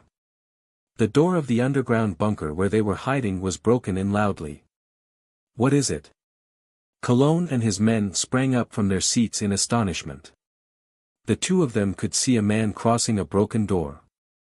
He was an Asian with a sharp appearance. The Asian man stepped slowly towards Cologne. Thud. Then he took the chair that Cologne had just sat down with, and sat down between him and his men. All this was done while Cologne and his men stood firm and watched. There was no resistance, no rebellion at all. What is it? It was because invisible forces were entangling them. The man sitting between the two men who were as helpless mannequins spoke slowly, "Let's start a conversation." Yes, at his words, the closed mouth of Cologne was allowed to open. Who are you? At the question, the man didn't show a flicker of expression, let alone an answer. Cologne also realized that what he was talking about could not even be carried away by a man. So Cologne quickly changed his words. Do you know who I represent? It was a sneaky threat. There was a manly response to the threat. A hunter of the Pentagon. The reaction was not very good for Cologne. The fact that his opponent came to him even knowing who Cologne was meant that he was ready enough. But Cologne didn't give up. This is dangerous. He had a hunch that the moment he gave up here, he would be dead. So he was going to do everything he could before he died. That was the reason why Cologne had gone beyond the frivolity of a child and was now speaking childish threats. It was the only thing he could do. If you touch me, the Pentagon won't stay still. I know. That's why I'm here. What's that? From now on, you only answer my questions. 9. Hoover Dam. There were many words attached to this huge block of concrete. One of them was that it was the last structure of mankind. It was not an exaggerated expression. Buildings that were no longer under human control, or their roads, could last for only 200 to 300 years, but Hoover Dam could last for thousands of years. It was a building that would survive to the last minute when mankind died. I think the Pentagon really wants my head. James Dean, the owner of Hoover Dam, had an expression on his face that was not characteristic of the master of the great structure. It was not unexpected, but his face was dull and grim. I didn't expect they were going to make a real plot like this. They bought off a colleague of mine. James Dean had known for a long time that Pentagon considered him an eyesore. It was natural. The two were opposites in what they were pursuing. The Pentagon wanted to divide the world into kings and slaves, and James Dean wanted to make the world a good place to live in. It was natural that the two of them were in one land and collided. The reason for the lack of collision so far was that the Pentagon was located in Washington, D.C., and Las Vegas was located in Western America. It was too far away to make a move. I didn't even know that a man of that kind, Cologne, had come to Las Vegas, which means that not just a man or two was bought off, but a whole part of the city was bought off. But the distance to the Pentagon was now colorless. The evidence was that they had tried to kill James Dean far away in Las Vegas. It was why James Dean looked so terrible. This is my situation now. On the other hand, the man, who was drinking coffee and looking at James Dean, had not changed much. I don't know how I can help you, but you can tell me what you want, because as you say, my life is in your hands. Kim Tae-hoon listened to James Dean with a cool expression and swallowed the coffee he was holding. What I want is a man's life, and now he's at the center of the Pentagon. You want to attack the Pentagon? You want me to help you? No problem. There's no reason not to go on that. James Dean laughed bitterly. At the same time, his eyes were sharp. He had fear of the war against the Pentagon. However, Kim Tae-hoon's expression was still cool. It's okay to take down the Pentagon. I can do that without other people's help. With a calm expression, he uttered words that were not calm. What the hell is that? It's exactly what I said. If I am just knocking down the Pentagon, I wouldn't have to be here. James Dean was embarrassed for a moment. Kim Tae-hoon's appearance came to mind. He killed the desert dragon, a blue-grade monster, with just a gesture. It indicated strongly that Kim Tae-hoon's words were not just bluffs. Kim Tae-hoon continued to explain to him. It took a year or so to bring down the group that committed the crime on September 11, 2001, but it took 10 years to catch the main culprit. In that explanation, James Dean was able to draw a clearer picture of what Kim Tae-hoon wanted. I understand. James Dean was able to understand the picture enough. So what should I do for your plan? Oppose the Pentagon. Do you mean I should distract the Pentagon while you find the target? James Dean thought for a moment and said, the power of Las Vegas will not be enough to deal with the Pentagon. The idea of fighting against the Pentagon was already happening. The desert dragon hunting was also to build forces to resist the Pentagon.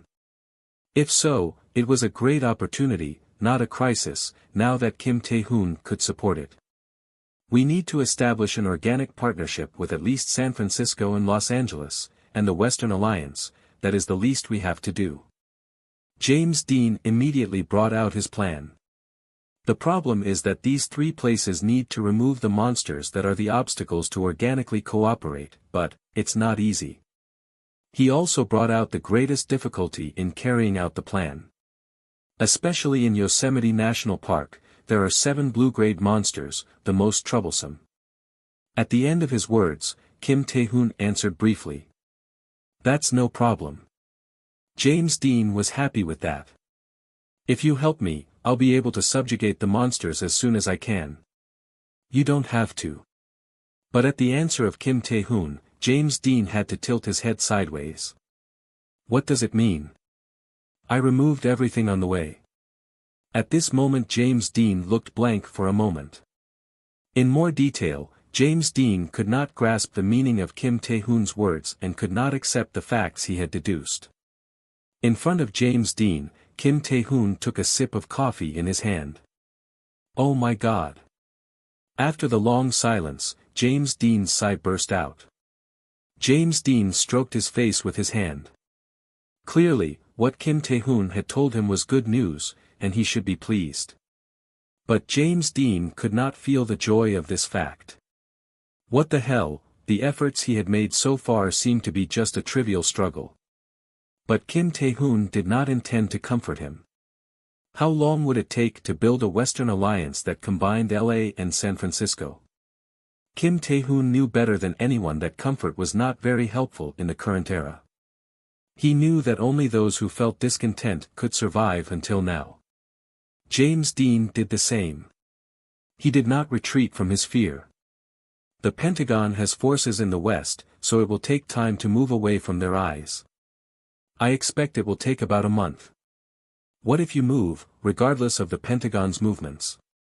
10 days is enough, but the Pentagon won't be quiet unless they are distracted elsewhere. A plan flashed into James Dean's mind as he spoke.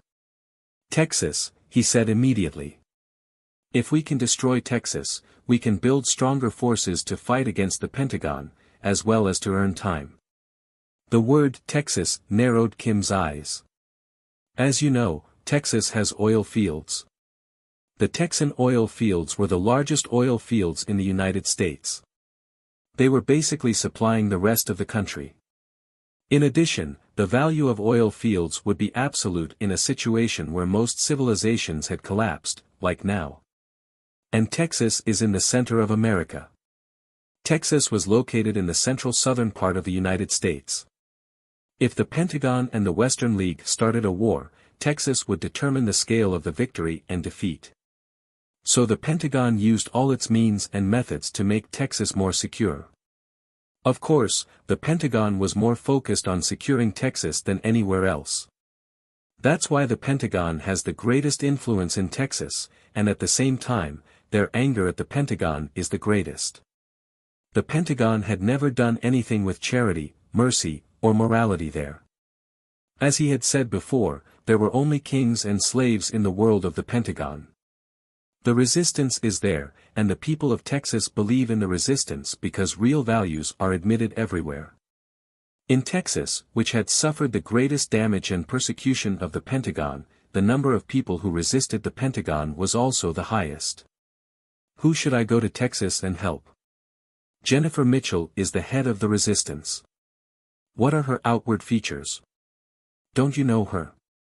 She was a big actress who had starred in more than a dozen Hollywood films. She was a woman everyone knew. At the question, Kim Tae-hoon made something other than a cool expression for the first time. I'll show you a picture. James Dean said quickly. Instead, he asked, can you do it? Kim Tae-hoon did not answer the question. I need 2 identities that I can get into Texas City quietly with, so I can contact the resistance. Kim Tae-hoon was here to make it work even if it did not work. The Pentagon Building. Once the largest building in mankind, it had so many rooms that it matched its grandeur. There were rooms that had not been used properly for more than half a century since the Pentagon had been built. The same was true of the days after the monsters appeared. When the Pentagon building became the headquarters of the Pentagon, not the United States Department of Defense, nobody felt there was not enough room for the small number of people belonging to the Pentagon who began to live in the Pentagon building. Mao Spencer could quietly watch the globe of Behaim, which showed the location of legendary relics, alone in a room with a sunny window, with a magnifying glass. He was looking at Asia now. It was a small piece of land on the globe, but not China or Japan, the Korean peninsula. Mao was breathing, staring silently at it with a magnifying glass. In Mao's eyes, several very small lights, little more than dust, shone on the Korean peninsula and disappeared. Mao looked away from the magnifying glass. If I see that most of the legendary relics still remain in Korea, there is no particular movement. The globe of Behaim, the first globe of mankind, had the ability to tell the location of legendary relics in the world. It did not inform easily. Once a day a light came up like a lightning strike from the dry sky in the area of legendary relics. The light was not observable by a camera or anything, and only visible to the naked eye. That was why Mao spent his time holding a magnifying glass in front of the globe. Everything is going well. Of course, Mao had no complaints about it. He would not have come here without this Behaim globe. If we gain the Mayan calendar and Dr. Chang's research is fruitful, there will be no more games. Most of all, what Mao was satisfied with was that there would be nothing to stop him sooner or later. Just remembering that, Mao could smile at any time, and under any circumstances. Mr. Mao. Major Chin Shan came into his room. What's the matter? The Pentagon is getting busy. As he spoke, Major Chin Shan also moved his mouth without any sound, like a carp. Paul Fork left the Pentagon with his troops. Mao received the silent message and immediately analyzed what Chin Shan had told him. There was nothing hard about it. If the hyena moves, there's only one reason. Paul Fork was the leader of the hyena unit, one of the core hunter units of the Pentagon. In addition, the hyena unit was a unit that handled what someone had left behind. The fact that they moved meant that someone else did not perform their mission properly. There was only one place where the mission the Pentagon assigned was urgent and important enough for the Paul Fork and the hyena unit to move. There's a problem in the West. It was not difficult for Mao to reach that conclusion. He was not particularly interested in the fact. They found the Mayan calendar. The subsequent words of Chin Shan did not let Mao worry about anything else. The Mayan calendar was what Mao had hoped for. Finally, I can wake Quetzalcoatl whenever I want. The world that the 6 snakes wanted needed monsters, especially a very powerful monster. That way, the world would be afraid of monsters and would be absolutely loyal and obedient to those who fought against the monsters.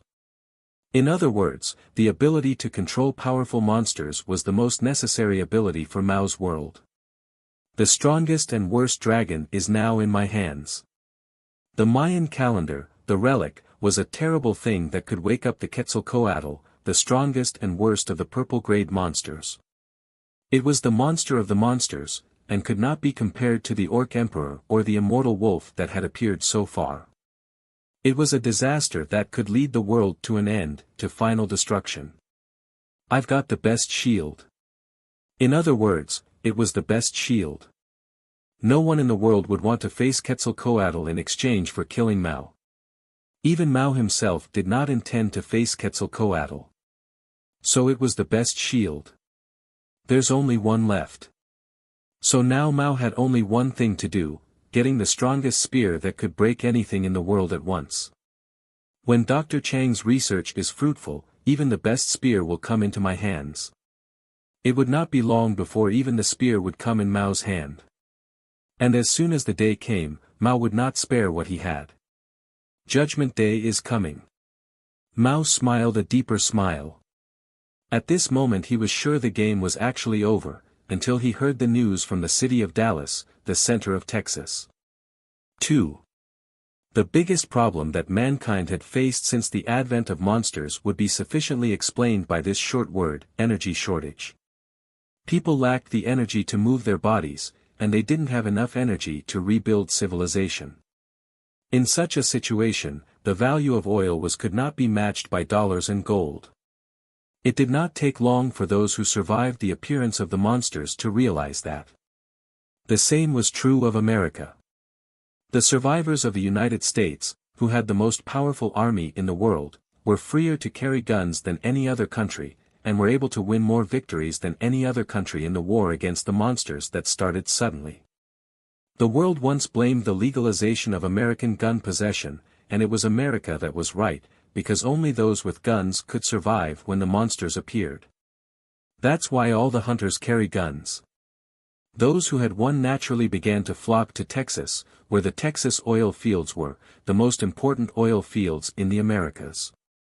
That's how the smartest of the survivors knew where to go with their guns. So until mid-2017, Texas was virtually the center of the United States. The major cities, Dallas, Houston, Austin, San Antonio, of the state of Texas were full of people. All the survivors were in Texas, and the power gathered in Texas was beyond common sense. The army was gathered, of course. Everyone believed that this war would not last long. So the Americans in Texas did not doubt that they could win, and establish a great America again, until the black dragon with blue eyes appeared. However, as soon as the black dragon came in, everything collapsed. Texas became ground zero. No one dared to deal with the black dragon. Texas was hell at that time. It was even July 4th when it first appeared. On July 4, 2017, with the appearance of the black dragon in Texas, virtually all functions of Texas were suspended. It was no different than the Independence Day movie. No, the scene that the black dragon vomited its breath was more shocking than the UFO spaceship shooting down the laser beam over the White House on Independence Day. It was an age of despair. It was heavenly luck that the sky had given them to stop the era of despair. But it suddenly fell asleep in the vicinity of Lake Eagle Mountain in Fort Worth. In Fort Worth, one of the most prominent cities in Texas and one of the major cities of survivors gathered in Texas, the black dragon fell to sleep. However, an Indian Cherokee said it was because of a crystal totem in Eagle Mount Lake. The legendary relic, the Cherokee totem, made the dreadful dragon fall asleep. Of course, at the moment, everyone was distracted by the escape, and before the dragon woke up, they ran away madly. Some to the west, some to the east, but the black dragon did not wake up. And then people started to change their minds. It was a sign that bad luck often brought good luck. There are no monsters where the dragon sleeps, and paradoxically Texas has become the safest place in the United States, because the black dragon is asleep. Animals could not live by the beast, but humans were animals that could live on cliffs as well as with the beasts if it meant surviving. The black dragon was no different. The fugitives flocked back to Texas. For those who had come so far, there was one absolute rule that everyone kept: never touch Cherokee totem, never wake the black dragon from sleep. As long as the Cherokee totem is safe, the dragon will be the guardian of Texas. That's the only rule you'll have to follow in Dallas City from now on. Kim Tae-hoon, riding in a Ford truck, nodded at the words. 3. When the black dragon began to sleep in Fort Worth, the biggest beneficiary was Dallas, which was next door to Fort Worth. Dallas City had become virtually the center and the whole of Texas. Naturally, everything in Texas was gathered in Dallas City. Oil gathered, people gathered, and hunters gathered. Dallas City began to enjoy an unprecedented boom. The most popular thing in the boom was the bar. It was a natural procedure. Now, the best way to spend time in a boring world without baseball, football, or ice hockey was to play poker, darts, or chat with a red-faced drunk. The same was true of a bar named Dallas Cowboy, located outside Dallas. The bar was crowded, even if it was outside of the city. The bustle did not change much when a new Asian guest came alone. No one was very concerned that the man had two unique swords on his back. The bartender was the same. The bartender did not ask where he came from, what his nationality was, how hard it was to get there, what his job was, or if he was a hunter. They weren't something to be curious about in Texas. What would you like to order? So the bartender spoke briefly and to the point. Coffee. But when the man answered, the mood changed a little. The bartender smiled awkwardly for a moment in front of this ridiculous order. I'm sorry, but I don't sell coffee here. Then a glass of hot water and a mug. The bartender cocked his head again, but it was not a statement of doubt. The bartender's eyes were proof of it. There was no question mark in the bartender's eyes. A man approached in the strange atmosphere of the bartender and the Asian guest. Hey, there. He was a man drinking from a large beer glass filled with beer nearby. I don't know where you came from, but this is a bar. There are only two things you can order. Drinks and women. Kim Tae-hoon said quietly at the words of the man filled with the smell of beer, Jenny Mitchell. At that moment the mood changed. Those who seated at a table far away from the bar moved. The men holding the glasses laid them down on the table, and the men who were not holding the glasses moved their hands toward the guns that were on their thighs or sides or at their backs. The atmosphere began to spread, eventually reaching the point of an Asian man who said the name, Jennifer Mitchell. Click. The sound of a revolver hammer being thrown back entered the ear of the man in front of the bartender. The bartender, who had not lost his courtesy in the midst of the situation, stared at the man with an eerie look on his face. Where are you from? Las Vegas. What about the proof? At the cross-question of the bartender, he slipped his hand quietly into his trouser pocket. As soon as he saw it, the bartender winked at the person who was pointing the gun at the customer in front of him. Don't pull the trigger, but if something suspicious appears in that pocket, pull it without delay. The man took out a finely folded paper between the gruesome glances. To be exact, it was a movie poster cut off, a shortcut poster with only the leading actress. Inside the poster, a blonde woman with emerald eyes wearing red lipstick was posing in a stiff posture. She was an indescribably charming, captivating woman. The Asian man who took out the poster looked at it and then turned to the waitress who was looking at him from the corner of the bar. Jennifer Mitchell. Blam! Instantly, the gun went off, and with the shot, everyone pulled their guns in response. Dozens of guns locked on one place. The many eyes of those holding the guns also looked at that place. They could see that the man had snatched the bullet from the air as it was. No, to be exact, no one had seen it properly. It was something they could not see with simple eyes, done in an eye blink. Instead, the man who grabbed the bullet with his hand dropped a small hunk of lead, clattering to the floor of the wooden bar, letting them guess what had happened before and after at that moment. No way. Did he catch the bullet? It was an absurd situation. The man who did such a crazy thing in such a situation was still looking at the waitress, without even glancing at other people. Let's start the briefing. Sooner or later, the Black Dragon will come to the city of Dallas. All the functions of Dallas will be paralyzed. Take control of the city of Dallas, aiming at the cracks. The waitress asked the man, "Who are you?" The man spoke briefly at the question. "I'm Kim Tae-hoon, the master of Mac Guild." Jennifer Mitchell. The description of her did not need to be that long.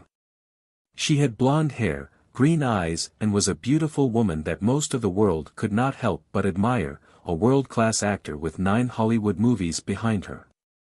Her appearance and career were also well known. She had the power to attract and persuade people to follow her. It was often called aura or charisma, and Jennifer Mitchell had it. In addition, she had her own stubbornness and style. She was not just charismatic, she had an aura that could make her one of the most brilliant stars on the stage of Hollywood. It was impossible to become a global actor without a clear sense of self-worth and stubbornness to adhere to her ideals. Her passions were intense, unrivaled, and of course, they did not change much in the monster era. She had charisma and the aura to lead people, and she never intended to live her life because she was not satisfied with the unfairness. That was why she became the leader of the resistance, a so-called Free Liberation Army leader in Texas, which was in the hands of the Pentagon. Would Jennifer Mitchell look sad, like a pathetic heroine in a movie, to an Asian man who she had never seen before, even though he had shown an absurd ability? Of course, she wouldn't. You said Kim, didn't you? Ting.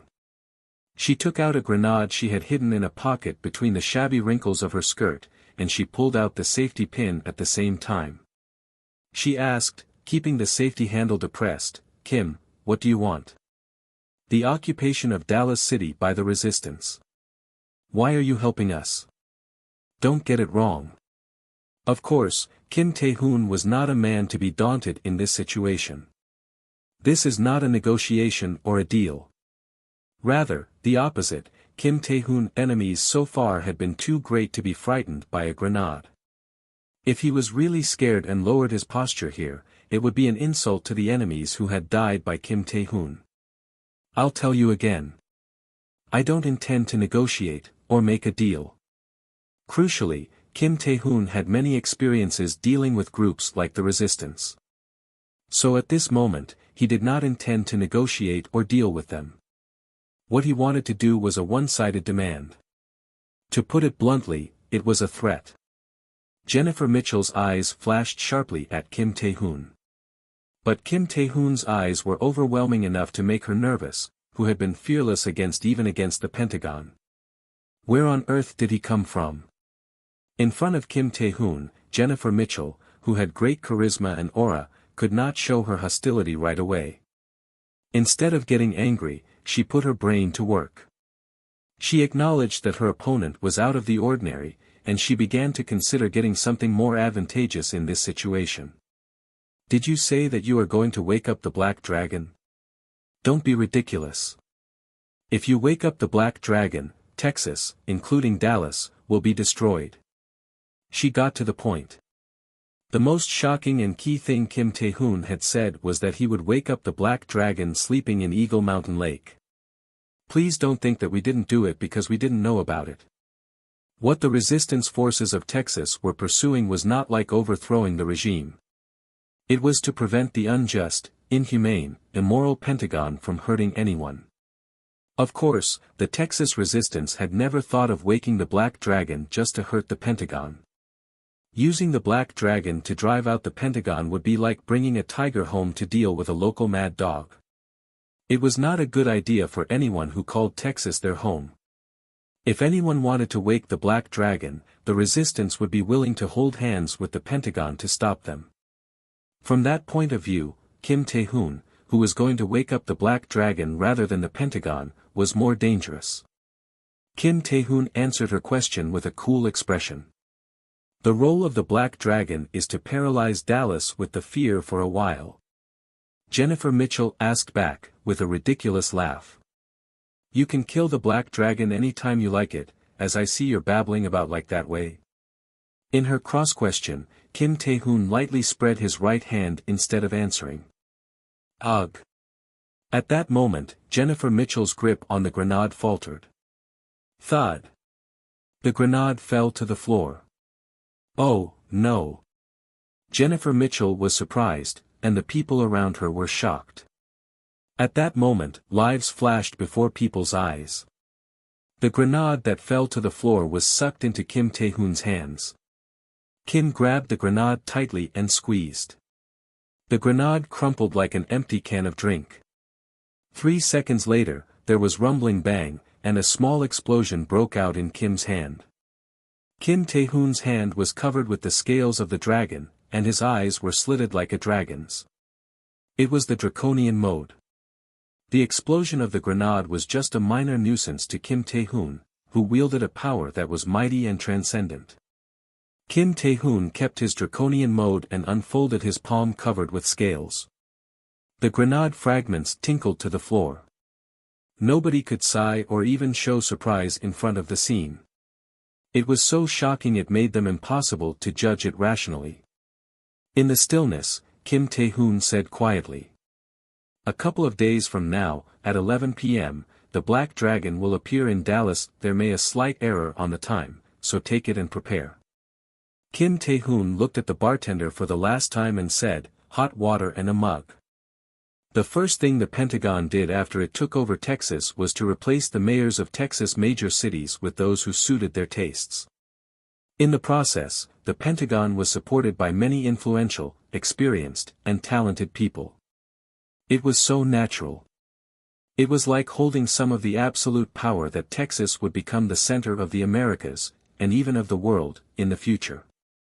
The Pentagon, furthermore, only admitted kings and slaves. Being the owner of the city under the Pentagon was virtually the same as being a king. In this background, Bean Cohen, who had become the mayor of Dallas, was, of course, one of the most influential figures in the Pentagon. I am not satisfied with only Dallas. In addition, Mayor Bean Cohen had no intention of being satisfied with his position now. There was also more prey. If I eat up to Houston, Texas is practically mine. In fact, Houston was not very attractive, geographically and economically, in the present situation. If I eat up only the institutes there, instead, Houston had the most famous state-of-the-art research institute in the world, NASA. The Johnson Space Center, one of NASA's affiliated organizations, was also located in Houston.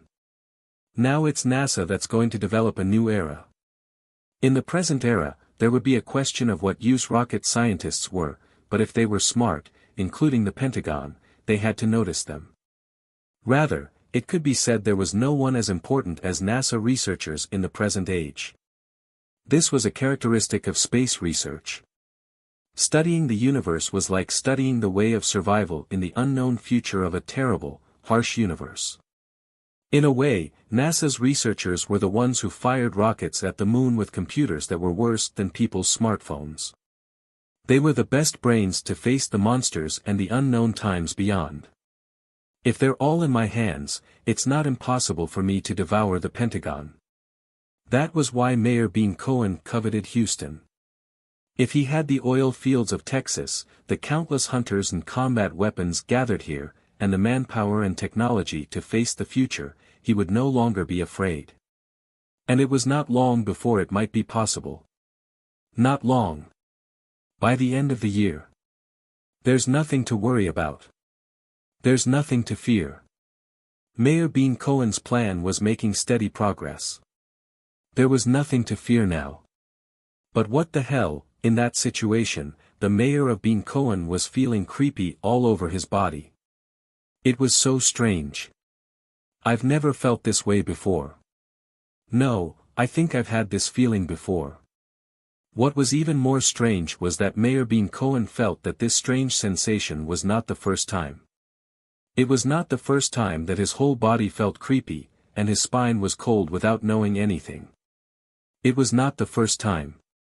But if this experience was not the first time, he should remember when. In the end, Mayor Bean Cohen had to frown while he was groping for memories. What the hell is it? The frowning face of Mayor Bean Cohen began to spread. He looked beyond surprised and startled, to pale. No, no way. The Black Dragon?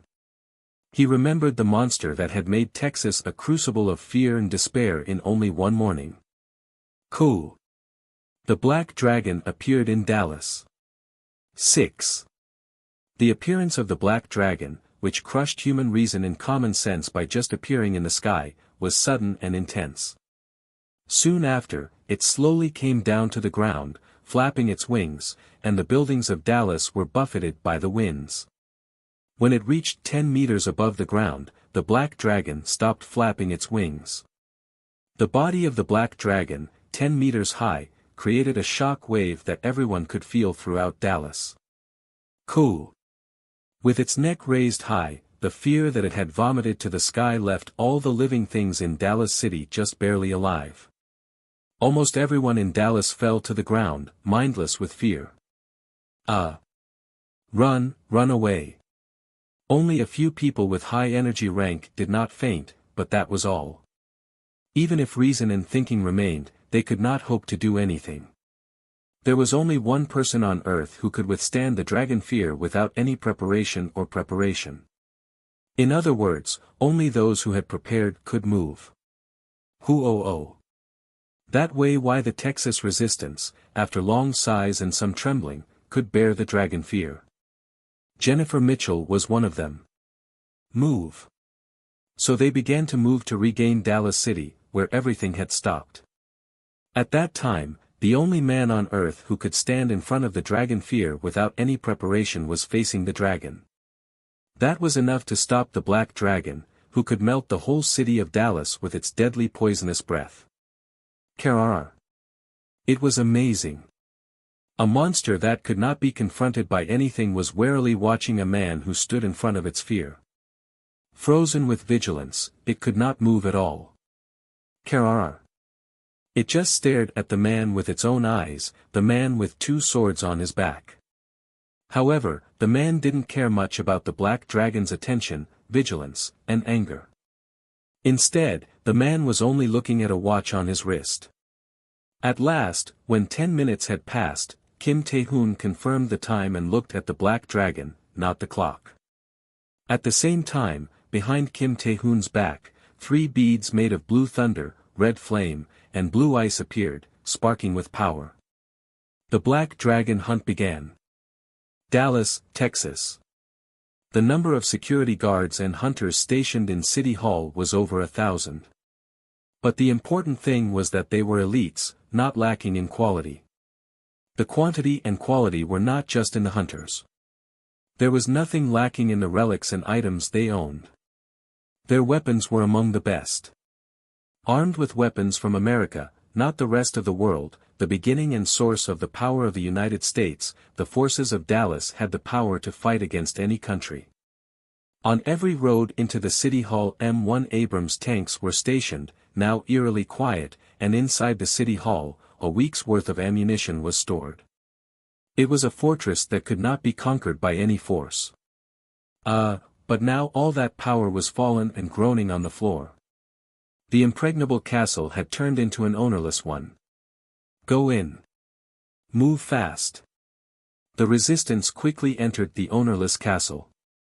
There was no battle, nor did the rebels kill the fallen soldiers of the Pentagon. Avoid battle as much as possible. Find Bean Cohen. The resistance did not have much time, and what the resistance wanted in the first place was not blood vengeance, but the realization of legitimate value. The slaughter of the defenseless did not fit the values they followed. Don't be in a hurry to fight if you find Mayor Bean Cohen. Above all, Mayor Bean Cohen, who they wanted to catch, was not a hunter who could be helplessly hurt by the dragon fear. As a hunter of the Pentagon, he was one of the most experienced hunters who had ever participated in powerful monster hunting. The mere act of dealing with him had already run out of time. As soon as possible. Crucially, Jennifer Mitchell, who led this operation, was still not sure. He may not kill the dragon. Kim Tae-hoon, who had suddenly appeared and called out the black dragon, had been silent for a long time. It was a great thing in itself. Anyone could wake up the black dragon, but it was impossible for anyone to attract the awakened black dragon to Dallas. The problem was what came next. If Kim Tae-hoon could not kill the black dragon, the problem would become so big that nobody could control it. No, it makes no sense to deal with the black dragon alone. And it was true that the possibility that Kim Tae-hoon would kill the black dragon alone was not good enough to imagine itself. Where on earth did he come from? For Jennifer Mitchell, in case of the worst, they needed to get at least something. Securing Mayor Bean Cohen was the minimum profit she could get at this moment. Quickly, anyway. So when she moved to the City Hall, leading her subordinates to find Mayor Bean Cohen, a huge roar shook the City Hall. The subsequent cry of the black dragon shook everyone's energy once again. Yuyup. The resistance was also affected. Jennifer Mitchell's face stiffened for a moment. One of her men came to her and reported the situation. He started fighting the black dragon. What's the situation? Well. Jennifer Mitchell guessed that the situation was going badly at the appearance of a blurred subordinate. And her guess was not totally wrong, as the situation was not so good for the Black Dragon. The Black Dragon is being overwhelmed. 8. Kim Tae-hoon came to the United States and did not bring a single legendary relic with him. Bringing a legendary relic with him in a situation where Mao had a tool to locate legendary relics was in fact no different than revealing his whereabouts to him. It was obviously a matter of power, because Kim Tae-hoon's legendary relics were overwhelming and powerful enough to make them incomparable to other relics. However, Kim did not care much. He was confident even if he was weakened in power. He had the confidence to kill a monster of the blue grade with his own ability, without the help of legendary relics. He was showing the reason for his confidence against the Black Dragon now. The start was the flames of furry crocodile and telekinetic bead of Freezer's ice thorns. 2 fire and ice beads, now large enough to encapsulate a human body, roamed over the Black Dragon and began to melt or freeze its scales. On top of such melted or frozen scales, the telekinetic bead of blue thunder vomited the power of lightning. The blue lightning the telekinetic bead constantly threw out was a terrible attack. The Black Dragon lost its armor as its scales burst. A scream burst from the Black Dragon's jaws. Even its amazing resilience couldn't deal with the pain. Of course, those attacks were not the end of it. The 2 swords brought by Kim Tae-hoon, the sword of the Imperator and Onamaru Kunitsuna, flew into the air toward the Black Dragon. Their flight stopped in the eyes of the Black Dragon. The Black Dragon closed its eyes tightly. It was a gesture of pain, and at the same time, a sign that the Black Dragon was exhausted. The angry dragon closed its huge mouth tightly after looking at Kim. The thick darkness began to wriggle in its throat. When the Black Dragon opened its mouth, a black liquid was spewed out of its mouth like a laser beam. The liquid swallowed Kim Tae-hoon's body instantly. It was poison and acid. The poison was so powerful that it could melt a lump of concrete or an asphalt road. Just smelling it would kill someone. The poison naturally affected Kim Tae-hoon's body, but that was all. Kim Tae-hoon was still alive in front of the poison. Ugh! Although he frowned at the pain and moaned for a second, Kim Tae-hoon did not die. His flesh, which had been poisoned to death, quickly began to regain its original color, and his eroded body quickly gained new flesh. Kim Tae-hoon could not die, because he had the immortal ability. His ridiculous recovery ability refreshed his body. Of course, there was no energy or health consumed in the process, since the inexhaustible infinity of Orc Khan was now Kim Tae-hoon's. Even Kim Tae-hoon's clothes did not melt in front of the Black Dragon's acid breath. Only the dye melted away and the original color of his leather clothes, made from the Orc Khan's skin, was revealed. The most powerful attack which the Black Dragon could use did not work on Kim Tae-hoon at all. It was a worse situation than the Black Dragon could believe. But, as always, the worst it could expect was not the worst. Kim Tae-hoon was ready to show the Black Dragon the worst. He took the gilt bronze incense burner of beech from his bag. In the distant lands of America, a golden phoenix appeared. The great phoenix, made of golden smoke, screamed a clear tone toward the sky. At the foot of the phoenix was a huge dragon's carcass, which had been torn to pieces in a mess. The Black Dragon who had horrified the whole country, including Texas, was bleeding, the most miserable thing in the world. A man appeared between the biggest wounds on the Black Dragon's body. Dripping. The appearance of the man, who had the black blood and poison of the Black Dragon all over his body, was terrible. His whole body seemed to be melting. But every time he stepped out of the body of the Black Dragon, his body gradually regained its original color and form. Soon after, Kim Tae-hoon, who had regained his original appearance, looked at the dark blue crystal in his hands with his black eyes. Black Dragon's Crystal. The level of strength and health increases when ingested. The skill proficiency of energy rank increases when ingested. The skill proficiency of mana rank increases when ingested. The skill proficiency of telekinesis rank increases when ingested. The skill proficiency of defense rank increases when ingested. The skill proficiency of mana resistance rank increases when ingested. You can acquire the power of the black dragon, black poison, when ingested. Equals equals equals equals equals equals equals equals equals equals equals equals equals equals.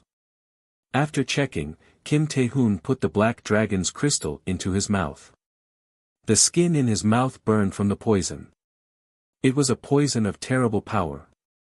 But Kim Tae-hoon didn't mind the fact and swallowed the crystal.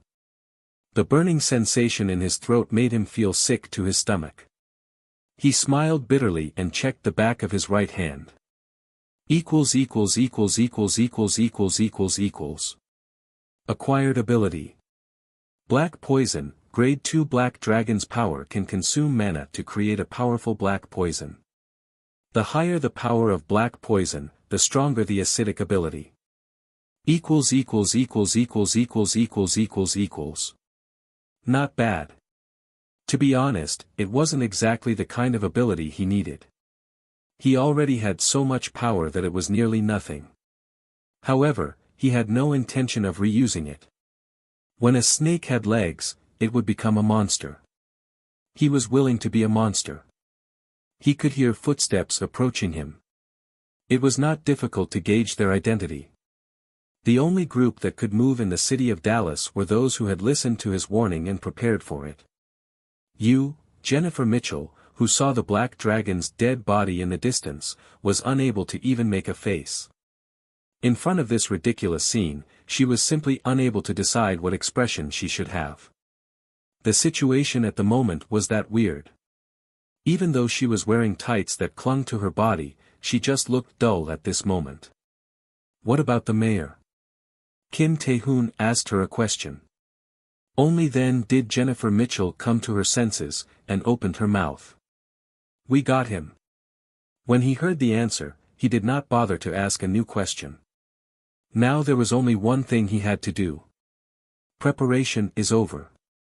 Cracks were made in the west, and cracks were growing in the middle. Now, the place Kim Tae-hoon should go to next was one place. Now, I will catch Mao. Washington, D.C., to the east, was Kim's next destination. 10. Ugh, when Mayor Bean Cohen woke up with a moan, it was a gray world that faced him. Damn it. But Mayor Bean Cohen was not very embarrassed in front of the world he faced. I was caught. He understood the situation easily. It wasn't hard to figure out that he was tied up now, that he had a sack on his face, and that the sack that covering his face had carried coffee beans. Resistance bastards. Finally, Mayor Bean Cohen could even recall the fact that Jennifer Mitchell was among those who had attacked him. Naturally, all these facts were saying that he had been taken hostage by the resistance. Crazy people. The only thing that complicated his mind was the black dragon's fear. I had never thought that they would wake the black dragon to catch me. Anyone could use the black dragon to mess up Dallas City. The problem was that no one would try it. They finally made the attempt. In addition, this attempt was irreversible. They are done. No matter how good the rebels pretended to be, no one in Texas would follow the resistance after they woke the black dragon. The resistance had now become a public enemy in Texas. So Mayor Bean Cohen thought that this moment was a crisis of desperation, and at the same time the best opportunity. If I escape, I'll go to the Pentagon and bring the troops back to Texas. Texas will not help the rebels anymore. If he could reclaim Texas with the help of the Pentagon after his escape, he could completely root out the resistance that was his biggest headache. Furthermore, once the black dragon woke up, the Pentagon would eventually go black dragon hunting with all its might. The oil fields in Texas were something the United States could not give up, and that, of course, meant the Pentagon. Then, Mayor Bean Cohen would no longer have to tolerate the gruesome black dragon next to him. The crisis had become an opportunity. How should I escape? Of course, overcoming the crisis was more important than anything else. If he did not escape like this, he would be used as a hostage, and he would certainly face the worst. Who? Mayor Cohen took a breath and listened to the sounds around him. Then he heard the voices of the resistance. Why aren't we killing Mayor Cohen? They say he will be used as a hostage. Damn it, why don't we just take a hostage after we kill him? He is Bean Cohen, a hunter of the Pentagon. He is a superhuman who could escape by himself at any moment. What can we do? Now we are in trouble because our boss woke up the Black Dragon. We should have a hostage. From their voices, Mayor Cohen relaxed more. As I thought. It was then he that heard their voices exclaim in surprise. Huh. Who is it? There was a cry, but that was it. Nothing else was heard. Instead, the sound of two bodies hitting the floor tickled the waiting ears of Cohen. At that moment, Bean Cohen felt intuitive that some unwelcome visitor to the resistance had come here to find him. Someone's here. Cohen's prediction was right. The sound of a person came close to him, and the person peeled off the sack covering his face. Are you Mayor Bean Cohen? Mayor Cohen looked at the man who had saved his life, an Asian man with dark hair and a sharp expression. Who are you? Mr. Mao sent me. Mr. Mao. Yes, as you know, Texas is. I know, Mr. Mao is interested in the NASA Institute in Houston. Anyway, that's a relief.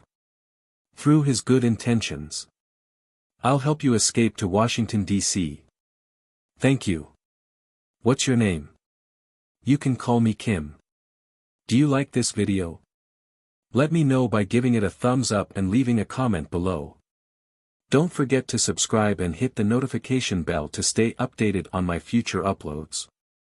John Smith, the head of the Pentagon, which was now the controller of the land of America, was not the kind of person who used his brain to do things. He thought that the most valuable thing in the monster era was power, not intelligence. That was why he didn't have a meeting with his men, staying in one place and working hard on a difficult problem. He knew better than anyone that he could not do anything at such a meeting, and so he didn't feel it necessary. John Smith was a man who might not be clever, but he was not stupid. He was a man who focused only on what he could and should do. A general meeting, unexpected. As soon as John Smith called all the key executives of the Pentagon into the Ground Zero Cafe at the center of the Pentagon, and Mao was included in the list, Mao could see that it was not just a simple situation. Did you see any signs? In addition, what Mao asked Major Chin Shan was that he did not sense any signs of this not-so-simple situation. No. Nothing. The parking lot was clean, and there was no movement from other people. If there had been any sign, Major Chin Shan would have informed Mao.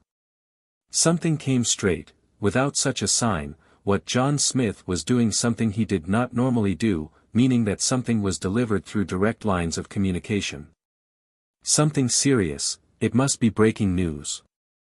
If it's enough to make John Smith move like this, it must be a huge threat. Did they even rouse the Black Dragon in Texas? John Smith, who was confident and convinced that he had already become king of the world, was an arrogant and leisurely man. So at this moment, Mao felt something of a crisis. Whatever it is, I'll have to do something dangerous. Prevention is better than a cure. That was the secret of Mao's survival so far, and at this moment he stood by it. Major Chin Shan. Yes, sir. Go there now, and if you don't hear from me, just do what I said. Then destroy it. At that remark, Chin Shan only nodded instead of answering. 2. Bean Cohen knew Mao Spencer when the Pentagon was organized and he became an executive in it, not just a hunter. John Smith called Bean Cohen and told him that there were the 6 snakes behind him, and that there was a man named Mao Spencer at the center of it. He also told him about what the 6 snakes were after and the world Mao Spencer hoped for. Bean Cohen admired him. When Mao Spencer lost everything, came to America, and bowed his head to John Smith, Bean Cohen did not see him as a weak man. All the more, he was impressed. This guy is definitely different. This is someone who wants to be the ruler of the world. This is a scheme to bury his pride for the next step. Furthermore, Bean Cohen was sure that Mao Spencer had not lost everything, and there must be a secret weapon for a quick reversal of his situation. For Mao Spencer, there may still be one hidden thing. And this man is one of them. And at this moment, he was sure that one of the hidden weapons was the man in front of his eyes. Kim. The man who had only introduced himself as Kim now easily escaped with Cohen from the city of Dallas, which was now under the control of the resistance. What kind of training can give him this ability? In the process, Kim had completely avoided the surveillance of the resistance. Without a single battle, without a gunshot, Kim made Cohen escape from Dallas City. What was surprising was after that. We are going to Washington now. The distance to travel is about 1,200 miles, so we are going to move 60 miles a day, and we'll be in Washington in 20 days. The distance for the journey to Washington, which began with the escape from Dallas City, was 1,900 kilometers. Kim showed his amazing ability during the journey without a single proper tool in a situation full of monsters, not just a journey. How can we not meet a monster once in a trip of more than 1,000 miles? They had not encountered a monster, and Kim always found something to eat in some way in the wilderness. It was not simply something that a powerful hunter would show. It was more than that.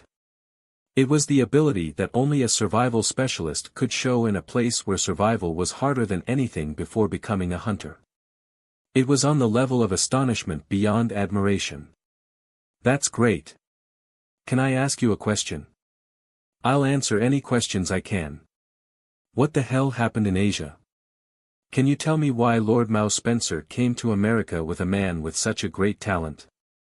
Cohen asked Kim at the end of the long journey, why Mao Spencer, who had a man as strong as Kim, had moved to the United States after losing everything, and who it was that had knocked down Mao Spencer and driven him so far away. However, Mao Spencer had not told anyone but John Smith about his story. He was humiliated, but he did not speak about it as much.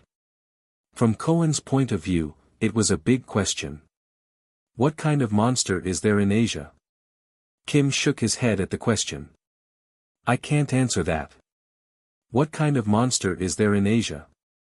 Just tell me what you feel. I'm sorry. Kim shook his head again, and Cohen no longer asked Kim, because now was time to face something more important than this question, and he did not need an answer. No, it's okay. I'm already grateful to you. After speaking, Cohen looked up far away. The picture of Washington came into his eyes. The 20-day journey was over. 3. Washington, D.C. The capital of the United States, the world's strongest country, the most powerful country in human history, was just a wonderful city on the surface. It was planned and designed. In other words, it was a city where everything from 1 to 10 was planned to make its capital, so it could not just be cool.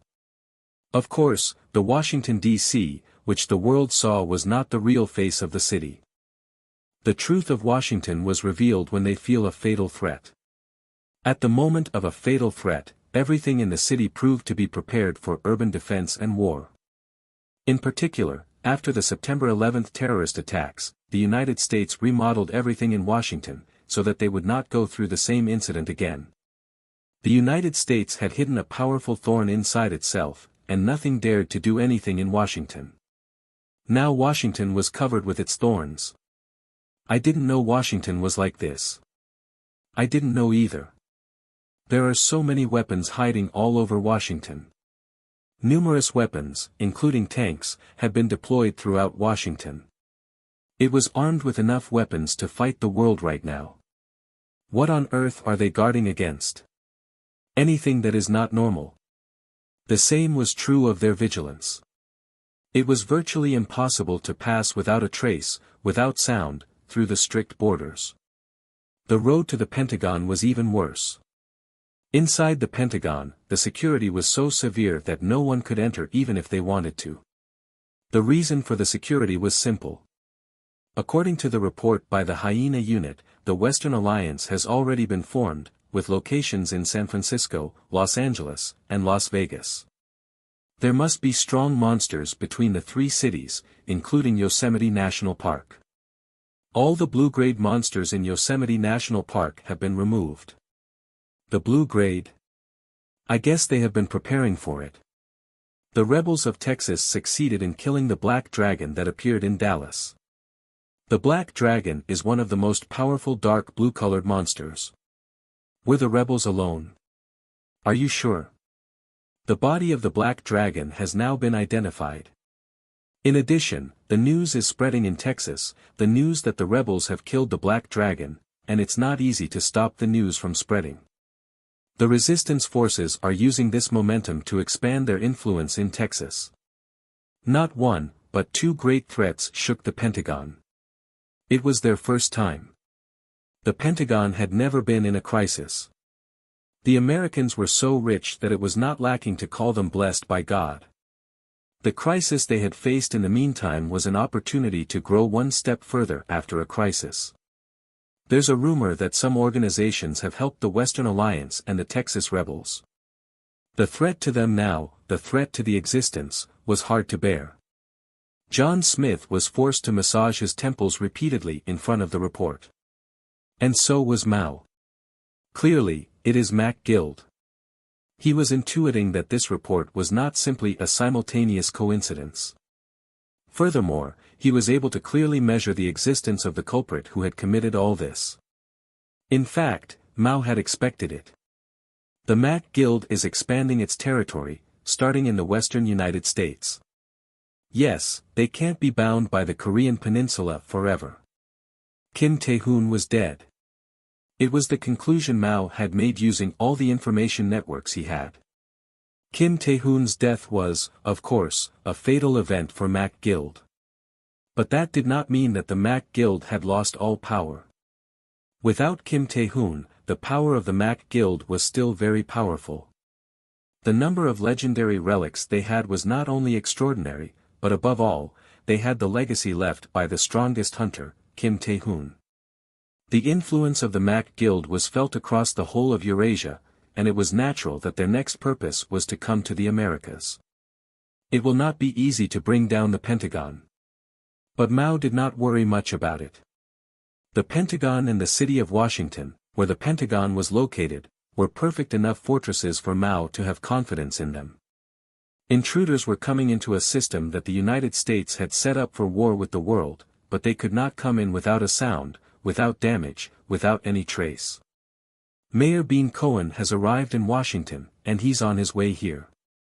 And then there was news that Mao and the Pentagon executives had been waiting for so long. 2 days ago that they were contacted by Bean Cohen, who was captured by the resistance forces, but lucky enough to escape. The moment they were contacted, the Pentagon decided to listen to him and make a judgment. That was why John Smith's right hand, massaging his temples, stopped, and had a clear sign of awakening. John Smith looked up. Call them all here. 4. Who?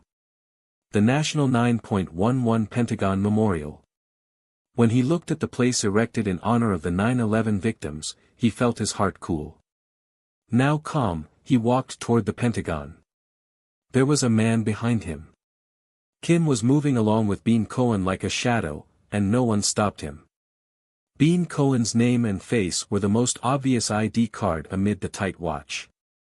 None of the fully armed soldiers stopped Bean Cohen from proceeding. Everyone was saluting and glad to welcome Bean Cohen. Their first stop was in the center of the Pentagon, in front of the door to the Ground Zero Cafe. Now they stood there, where the specially designed iron door was blocked. Thank you. Bean Cohen reached out to Kim for a handshake. Only Bean Cohen could enter through the door, and for that Kim had escorted him this far. I wouldn't have been able to get here without you. Bean Cohen did not miss out on his heartfelt gratitude. But Kim did not respond to that handshake. He did not even nod without saying anything. Kim. Instead, Kim ignored Cohen and opened the door to the Ground Zero Cafe. In this sudden situation, not only Cohen but everyone waiting by the door were shocked. But that was all. Their astonished bodies were still stiff and unable to move. I can't move. As soon as the door opened, a building was seen between the trees and the green grasses that were located before him. I am Kim Tae-hoon, the master of Mac Guild. Kim Tae-hoon shouted at the place. I'm here to get the price of blood. Ground Zero Cafe. The grove in the center of the Pentagon was like the heart of the Pentagon. The reason it was the heart was simple. That was where John Smith was. The fact was the obvious reason for the heart. Kim Tae-hoon of the Mac Guild. Ah. John Smith was such a person for the Pentagon, the organization's center, the core, and all-in-one man. He was a man of violence who could fight against a monster with overwhelming strength in an age full of monsters. In short, he was the strongest man in the Pentagon. To John Smith, Kim Tae-hoon's presence and his visit were, of course, not pleasant. That's him. That's him. Kim Tae-hoon complicated his mind, made his chest stuffy, and caused irritation and anger. It was all there.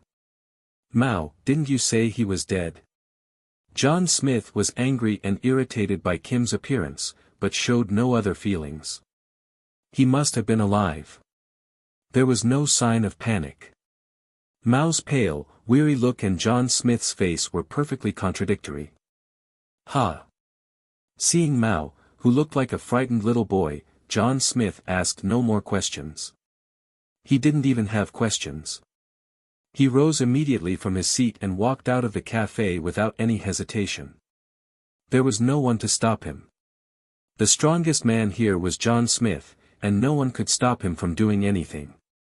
Of course, there was no one who could protect and escort him, the strongest.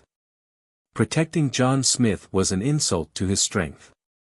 When John Smith left the cafe, he was able to face Kim Tae-hoon. I am John Smith, the head of the Pentagon. Introductions were over. Considering the characters of the two, the introductions were all they could do to each other at this time. You said you are Kim Tae-hoon, what did you come here for? Kim Tae-hoon did not answer John Smith's question. He gave a brief notice. You can choose whether to cooperate by yourself or to cooperate by force. John Smith laughed at the notice, as if he were grateful that Kim Tae-hoon had said that. Yes, you should do that.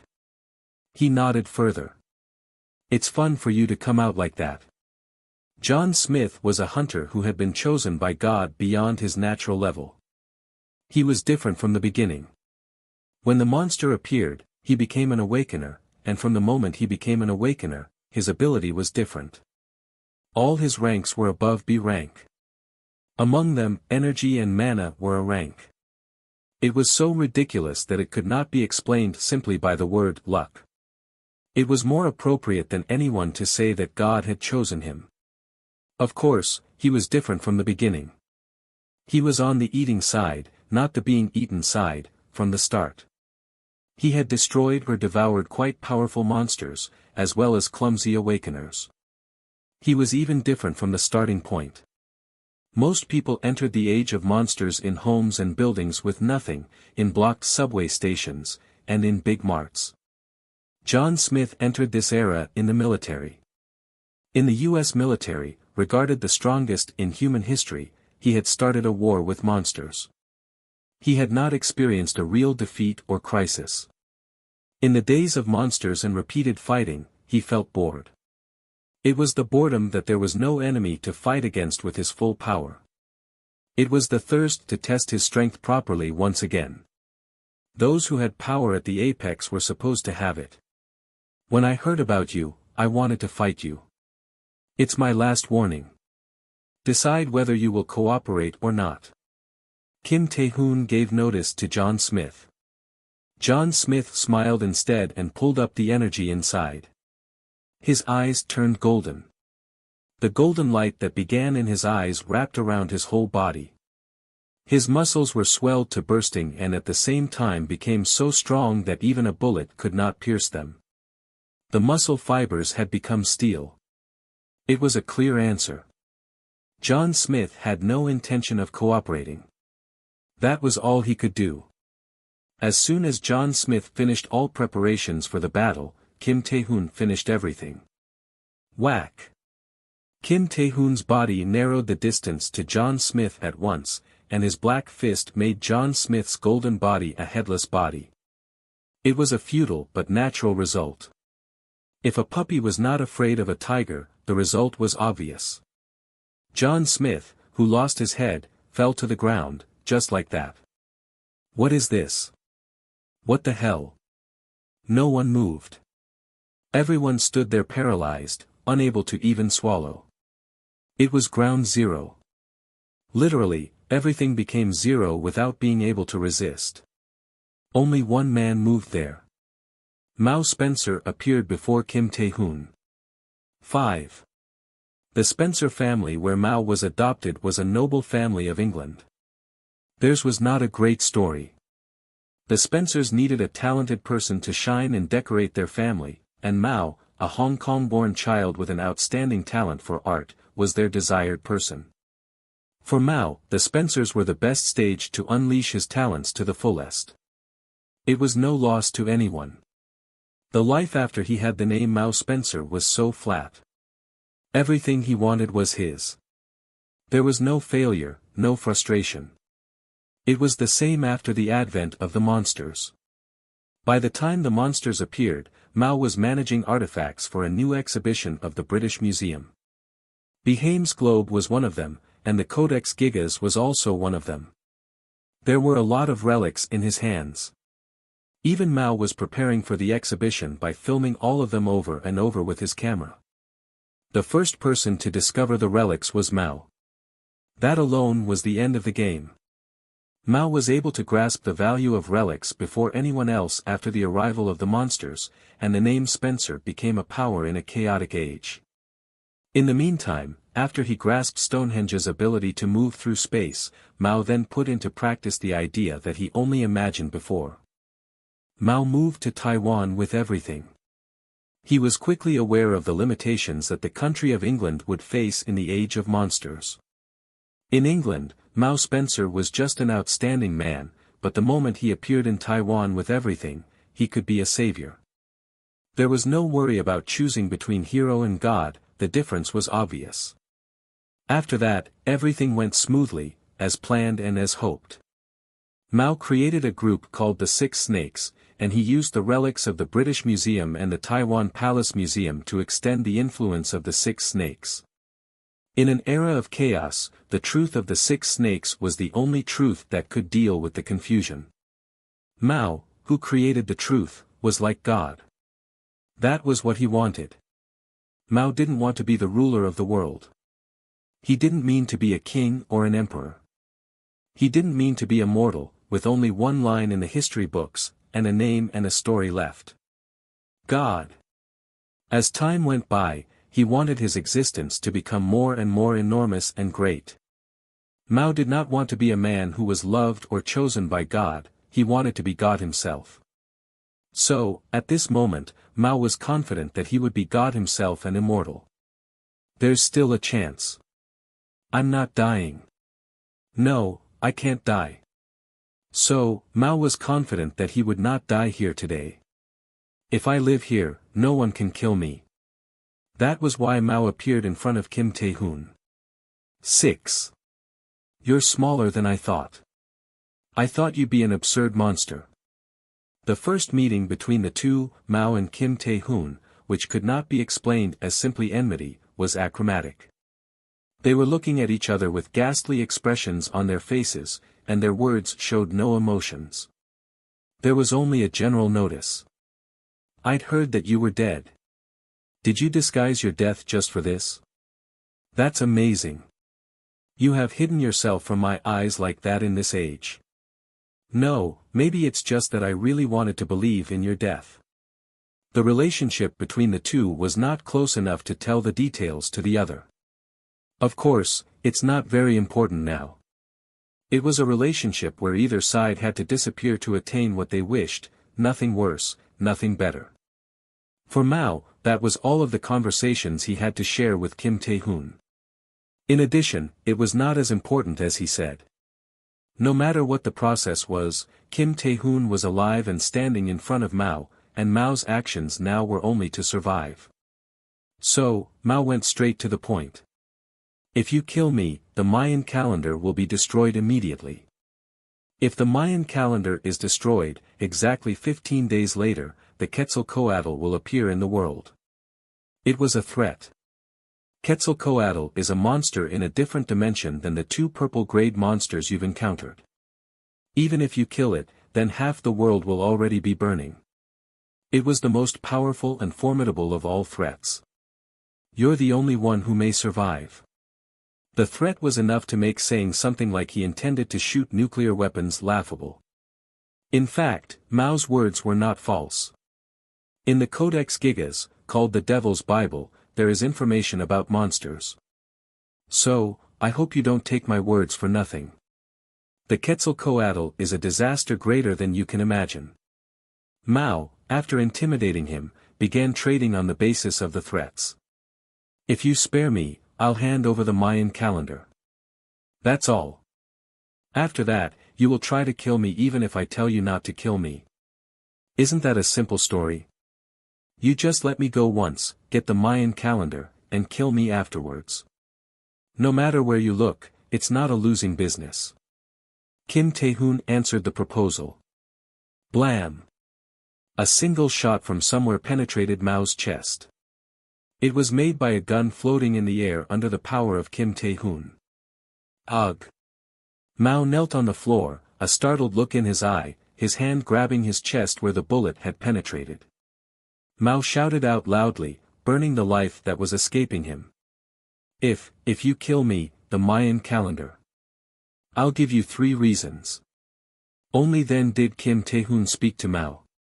1. All I believe in is my colleagues, my men, and my comrades. Mao, you are not included in those. A gun floating in the air came into Kim's hand, and he pointed it at Mao's head. 2. I'm not here for a deal, I'm here for the price of the blood that has been shed so far, as well as the price of the blood that will be shed in the future. You're making a mistake, if the Quetzalcoatl wakes up. 3. When it wakes up, I'll just kill it. That's why I'm here. Blam! The conversation finished, Kim Tae-hoon pulled the trigger again. There was just one more shot. Kim Tae-hoon no longer needed to speak to Mao. Kim Tae-hoon, who had killed the two without a break, now spoke to the crowd. I will only say this once.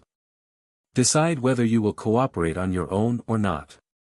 The crowd didn't answer but lifted their hands overhead in a flash. Seeing that, Kim Tae-hoon took a jade bird out of his sleeve and spoke to it. Jang Sung-hoon, the judgment is over. Starting now, we're going to hunt the Quetzalcoatl. Above the blue sky in Washington, D.C., and the vast expanse of the sky, where there was no pollution at all, black dots appeared. The black dots that appeared were AC-130 gunships. Ugly planes, nicknamed Angels of Death, were continuing their flight to Andrews Air Force Base in the heart of Washington, D.C. It's similar to the scenery then, Kim Tae-hoon mused, looking at the scene without a word. At this moment, he recalled one of the many scenes of death that Napoleon's Golden Glass had shown him, the scene of the dying, watching the incoming AC-130 gunship, all firing at him in the devastated land. In that dream, he had left himself something to do before he died. He had left a bucket list. You've kept everything, but one. 2 of those 3 things were done, and 1 was not done. Kim Tae-hoon smiled at the fact. When this is over, I'll finish the rest. Kim Tae-hoon's recollection ended there. He got up from his seat. 8. Andrews Air Force Base. The Navy and Air Force Integrated Base in Washington, D.C. was one of the most important and special of the countless air bases in the United States. There were 2 reasons. Washington, D.C. was the U.S. capital, and was where the Air Force One's home was. These 2 facts alone made the presence of Andrews Air Force Base incomparable to any other air base. Boss. The title, which had never been used before at Andrews Air Force Base, echoed out. Jang Sung-hoon was the starting point of the title, and at the end of the title was Kim Tae-hoon. I haven't seen you in a long time. Jang Sung-hoon, who was approaching happily, immediately opened his arms, as if to hug him. Kim Tae-hoon said to Jang Sung-hoon, "What about what I ordered?" "Oh, boss, I've just met you for the first time in a few months, and can't tell you after you hug me. We should take a picture. How cool would that be? It'll be a great picture of the future generation. It'll be in history books, too. I can't do what your wife can't do first." "Well, you must have made a lot of jokes in the meantime." "I don't do jokes." At the words of Kim Tae-hoon, Jang Sung-hoon turned his head back as if he were sick of them. Behind them, he saw the soldiers carrying the things in the transport plane. Everyone was wearing a black lizard leather uniform, and on both shoulders were badges of the Taegukgi Korean flag and Mac Guild. Jang Sung-hoon once again laughed at Kim Tae-hoon and then shouted in a saluting posture. "We have completed the preparation of a total of 896 relics, including 533 special relics of the second grade, 271 rare relics of the first grade, 77 special relics of the first grade, and 15 legendary relics." At the report, Kim Tae-hoon put his hand lightly on Jang Sung-hoon's shoulder. Jang Sung-hoon's smile was drawn. However, his smile did not seem so bright. Through the smile, he carefully spoke out, "Boss, if you hadn't killed Mao, it would have been easier.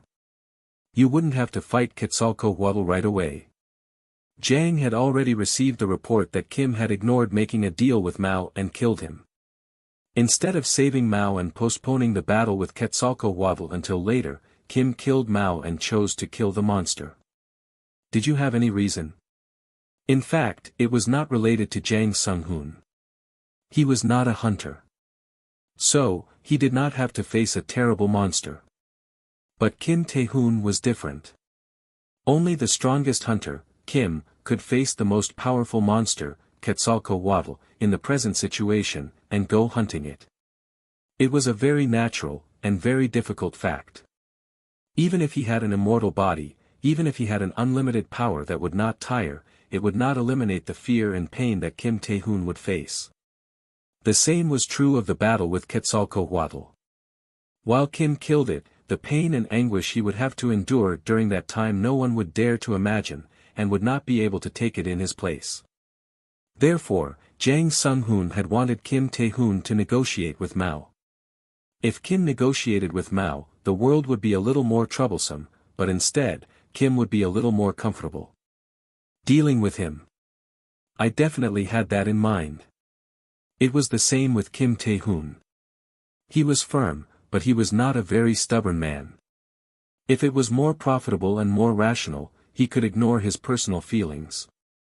It was not that much different from Mao. If he had decided that Mao was not a threat, Kim Tae-hoon would not have killed him immediately. But why did you just kill him right away? However, Kim Tae-hoon did not talk to Mao for long, killing him after a short conversation. Houston. Kim did not do that without any reason, without any feeling or with the hatred of Mao. When I heard about Houston, I decided I wouldn't make a deal with him. Yes. What does Houston have to do with it? When the word Houston came out of Mayor Bean Cohen's mouth when Kim rescued him, Kim immediately remembered. There's a NASA lab in Houston. Oh, really? And? Do you know what the most important technology in space research is? Isn't that rocket technology? Wireless technology. Wireless technology. One of the most important things in space research was wireless technology, because space research was impossible within the scope of wire. The same was true of NASA. They were studying how to send and receive more information faster and more in an extreme space that they could not experience on Earth. They studied wireless communication technology that could get information out from a ridiculous environment. It was perfectly possible for them to conduct research that would enable wireless communication even now, a time when wireless communication was not possible. It was also possible that NASA researchers, who had found a way to communicate wirelessly even in space, could find a way to communicate wirelessly on Earth. Boss, how the hell did you think of that? But it wasn't something anyone could think of. How many people could actually connect the word Houston to wireless technology research? And how many people would conclude that wireless technology would be an absolute threat to mankind? There must be only one person in the world, Kim Tae-hoon. And Kim Tae-hoon was not the only one who managed to reach out for it. It was a dream. Dream? I don't wear a smartwatch. A smartwatch, in front of the Buchan Library. Ah. In the first dream that Napoleon's golden glass showed, Kim was wearing a smartwatch on his wrist. That was a definite clue, indicating that wireless communication technology would be restored in some way in the world of the future. Otherwise, he would never have worn a smartwatch. Eventually, Kim had come up with the answer Jang had reached. Nuclear weapons. Mao was going to use nuclear weapons. If we have wireless technology, we'll be able to use nuclear bombs. If Kim had given him time, Mao would have threatened Kim and Mac Guild with a nuclear weapon launch, not Quetzalcoatl. It was when Kim reached that fact that he was determined to remove Mao. He didn't have any hesitation when he made up his mind. My God, if you let him live. In front of Kim Tae-hoon, Jang did not express his admiration for a long time. He put out his tongue with a short spit and smiled. Now, let's move on to climax. Jang Sung-hoon, who said those words, took a golden glass out of his bag. I hope this is the last time. Honestly, it's much better not to have this. The red liquid filled the golden glass. It had been of the most valuable help to them, yet was the most useless thing in the world. I don't know when it will be, but I'll see you in the future. At the words of Jang Sung-hoon, Kim Tae-hoon closed his eyes. 9. When Kim Tae-hoon opened his eyes, a great wilderness filled his eyes. There was a huge shadow, a dark cloud, over the wilderness where a creature could not grow. But it was not a dark cloud. The darkness was a shadow created by a huge dragon moving over the sky, covering the sun. It was a huge monster. The snake-like green body was over a kilometer long, with a red mane that resembled the lion's mane on its head, and a wing on its back that reminded him of an angel. But the most intense thing was not that appearance, but the two purple eyes on its head. It's awesome. Refusing to compare with anything else, Quetzalcoatl, who was in itself a disaster and an end, had a silence that did not match its grandeur. It was not even crying. It did not do anything to threaten the other monsters to face it, or scream to make them feel fear. It was not necessary. It is going to burn half the world. Its existence itself was a disaster and a terror. The same was true of Kim Tae-hoon. Shivering, his arms trembled slightly. He had not thought he would not tremble before any monster again. He took his trembling right hand in his left hand. He looked at the back of his right hand with black eyes. Basic abilities. Strength, 2313. Health, 2441. Special abilities. Energy, S rank. Mana, S rank. Telekinesis, S rank. Defense, S rank. Mana resistance, S rank. Kim looked at his ability, which had nothing more to add. At the same time, he looked around. There were countless relics standing around him like a tombstone. There were many different kinds. There were various kinds with unique personalities in one place, starting with spears, knives, and swords, and there were stone statues made of huge monuments and stones all over the place. There was one thing that they had in common, which was not visible on the surface: they served only one master. Over 1,000 powerful relics were talking to their only master, Kim Tae-hoon, that everything was ready. At that fact, Kim Tae-hoon smiled lightly and grabbed a sword to meet their will. At the same time, he recalled today's date and his situation. It's September 3, 2018. I am still alive. As soon as he finished thinking about it, he threw the sword of the Imperator in his hand at the Quetzalcoatl in the sky. Fat. At the same time, the relics everywhere began to soar along the pillars of light high up into the sky, followed by all sorts of bells ringing themselves grandly. That was how the hunt began. The final hunt of Kim Tae-hoon, the first hunter, who would be remembered long and who had changed history, began. On December 31, 2016, monsters appeared in the world. It was unexpected and the presence of the monsters was unimaginably powerful. In front of the monsters, people shouted, "The world is coming to an end," and through that cry, no one dared to say that man was the Lord of all things. Human beings, far from the Lord of all things, had become prey for monsters. It was a series of miserable realities, and miserable days went by. In that wretchedness, the end of mankind seemed to be at hand. Even if mankind survived, there would be no more glory than in the past. That was what everybody imagined. However, the Republic of Korea and the land of the Korean Peninsula denied all of that. The 51-story MAC building, towering in the middle of Bucheon City, Gyeonggi Province, Korea, was proof. Above all, the building, which rose upright and dignified, was clear evidence that the world would regain its glory of the past, as well as move on, based on the age of monsters. At the same time, the building was also proof of a man's influence. On December 31, 2016, that big mart over there was the beginning of Mac Guild. There was a revolution in that place that changed the history of mankind. It was Jang Sung-hoon, the second master of the Mac Guild, and now a man of power ruling the world. He was a very young man, with the power to decorate his private mansion or villa, with the enormous art treasures of the Louvre or the British Museum. He had no choice but to be very young. On December 31, 2016, when monsters appeared, he was a young man who was just over 20 years old, and that was only 5 years ago. Naturally, he was still in his 20s. And that hospital over there is where the famous Dr. On once worked.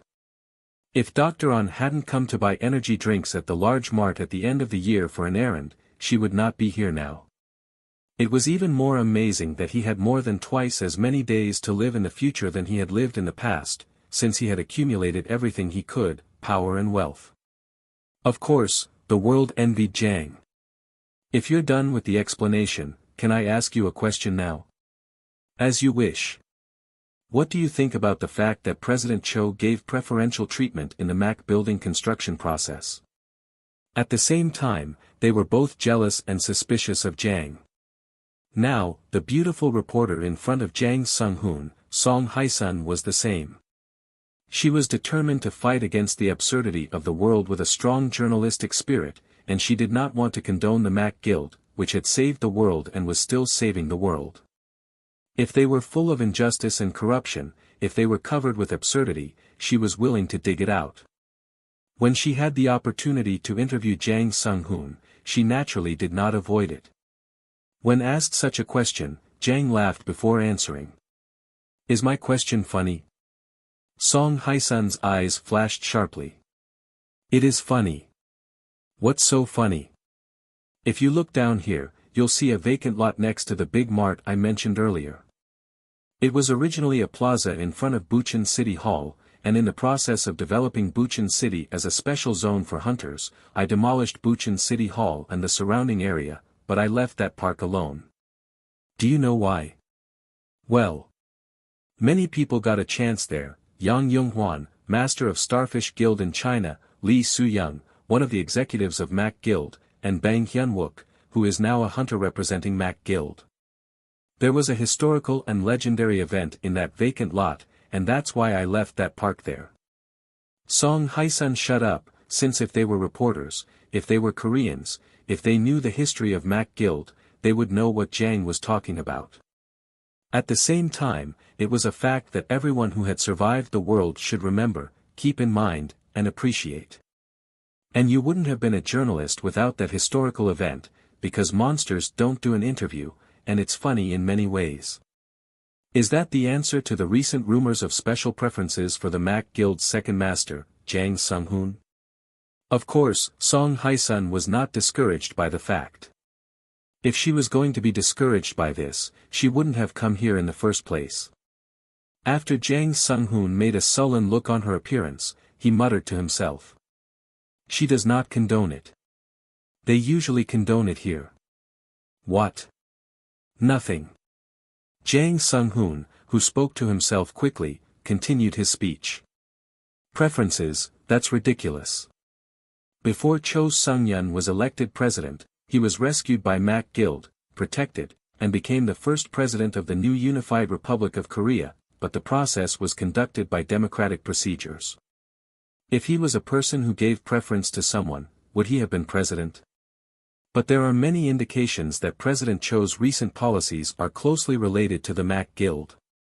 Korea is still under the threat of monsters, and right now 73% of the world is still the territory of a monster.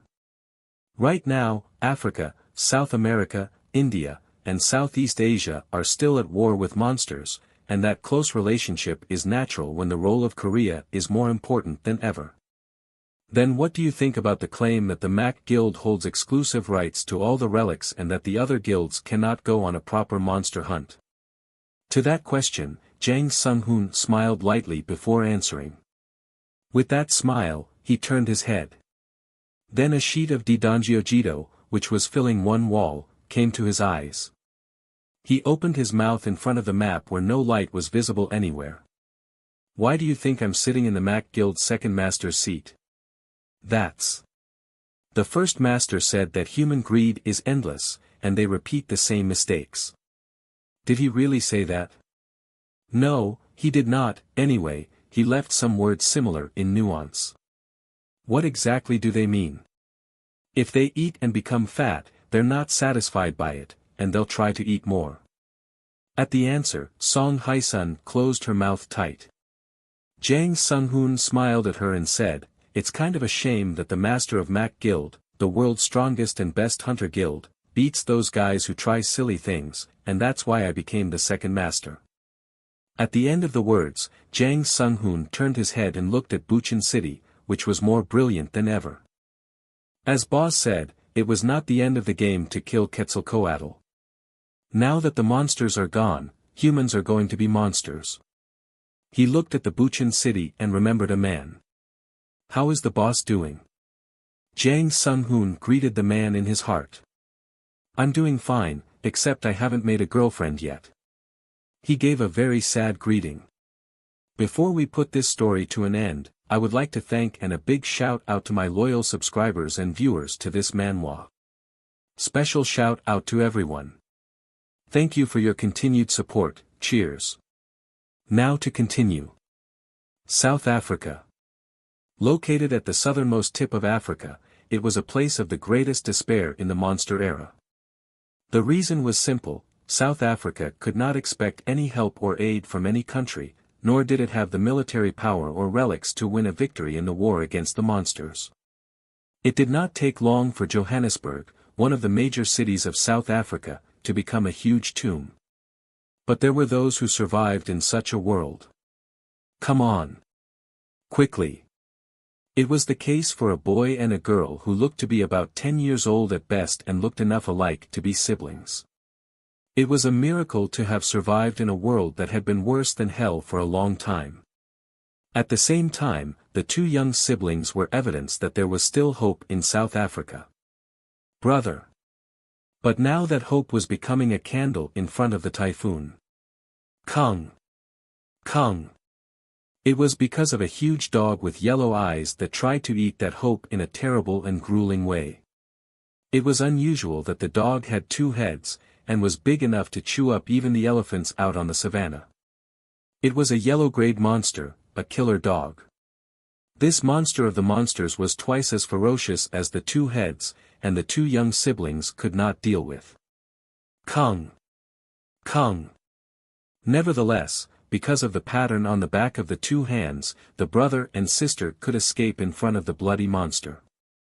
Though the pattern on the back of the hand might give the young children the power to escape from the monster of the monsters, there was no way they could do anything about it.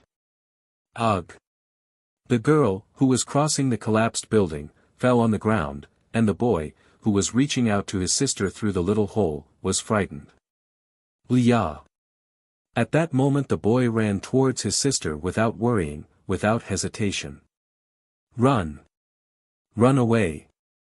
The boy knew that if he threw his body at the monster, if he wet his skinny neck, his sister could run away while the monster savored him. It was the only way in the world to save one, not two. He knew that there was no such thing as a miracle or salvation in this world. The world in which the 11-year-old boy lived was such a world. To a boy, no, to a much too young man, his sister's life was more precious than his own in this F***king world. Quickly. The boy's cry had become a howl at some point. Quickly. The fallen girl rose from the ground. At that moment the girl's eyes changed. Like a brother and a sister, the girl's eyes were just the same as the boy's. "Brother, you run away," the girl shouted at her oncoming brother. The cry baffled the boy. At this moment he agonized over what to do to change his sister's mind. Kung! Kung! Meanwhile, the killer dog burst into a pleased cry at the tender smell of flesh that was just around the corner. Brother! Leah! Kung! Kung! The despair of the living and the joy of the monster filled ruined Johannesburg. Thump! The end of that sound was one of something falling from the sky. Kung! Kung! The appearance of the sound changed the cries of the monster, while the two had looks of admiration and surprise. At that moment the screaming killer dog fell to the ground. Blood oozed from its two-headed temples and began to soak the ground. Then, the two, who were hugging one another, looked at a man who they could see only in silhouette, his back to the sun, with their trembling eyes. Soon after, young George asked as he looked at the man, You. George was speechless. At that moment he recalled a word that people had been looking for in the sky from a dark memory. Are you a messiah? The man answered the question. No, I'm Mac Guild's hunter. Kyoyo Eung. Before the man's words could finish, there was an intense scream, incomparably more powerful than the monster before. The source of the scream was a giant dog, Cerberus, with 3 heads, and burning blue eyes. At the absurd scream, the faces of George and Leah went white. They remembered that there was not a single being who had survived in front of this monster that ruled Johannesburg. On the other hand, the man frowned as if he were a little annoyed, instead of being nervous or worried. Tsrong. Simultaneously, as he frowned, one of the 2 swords on his back moved. Whoosh! The sword flew through the wind and cut off all 3 heads in a single breath. The process was so easy, so simple. Soon the drawn sword returned to its original home. The click of the sword going into its sheath was very clear. At the end of the clear sound, the man uttered his words. I am the first hunter, Kim Tae-hoon. On December 31, 2016, monsters appeared all over the world simultaneously. And on January 1, 2022, I'm still alive. The end. If you enjoyed this video, be sure to like, subscribe and hit the notification bell to keep you updated for future uploads.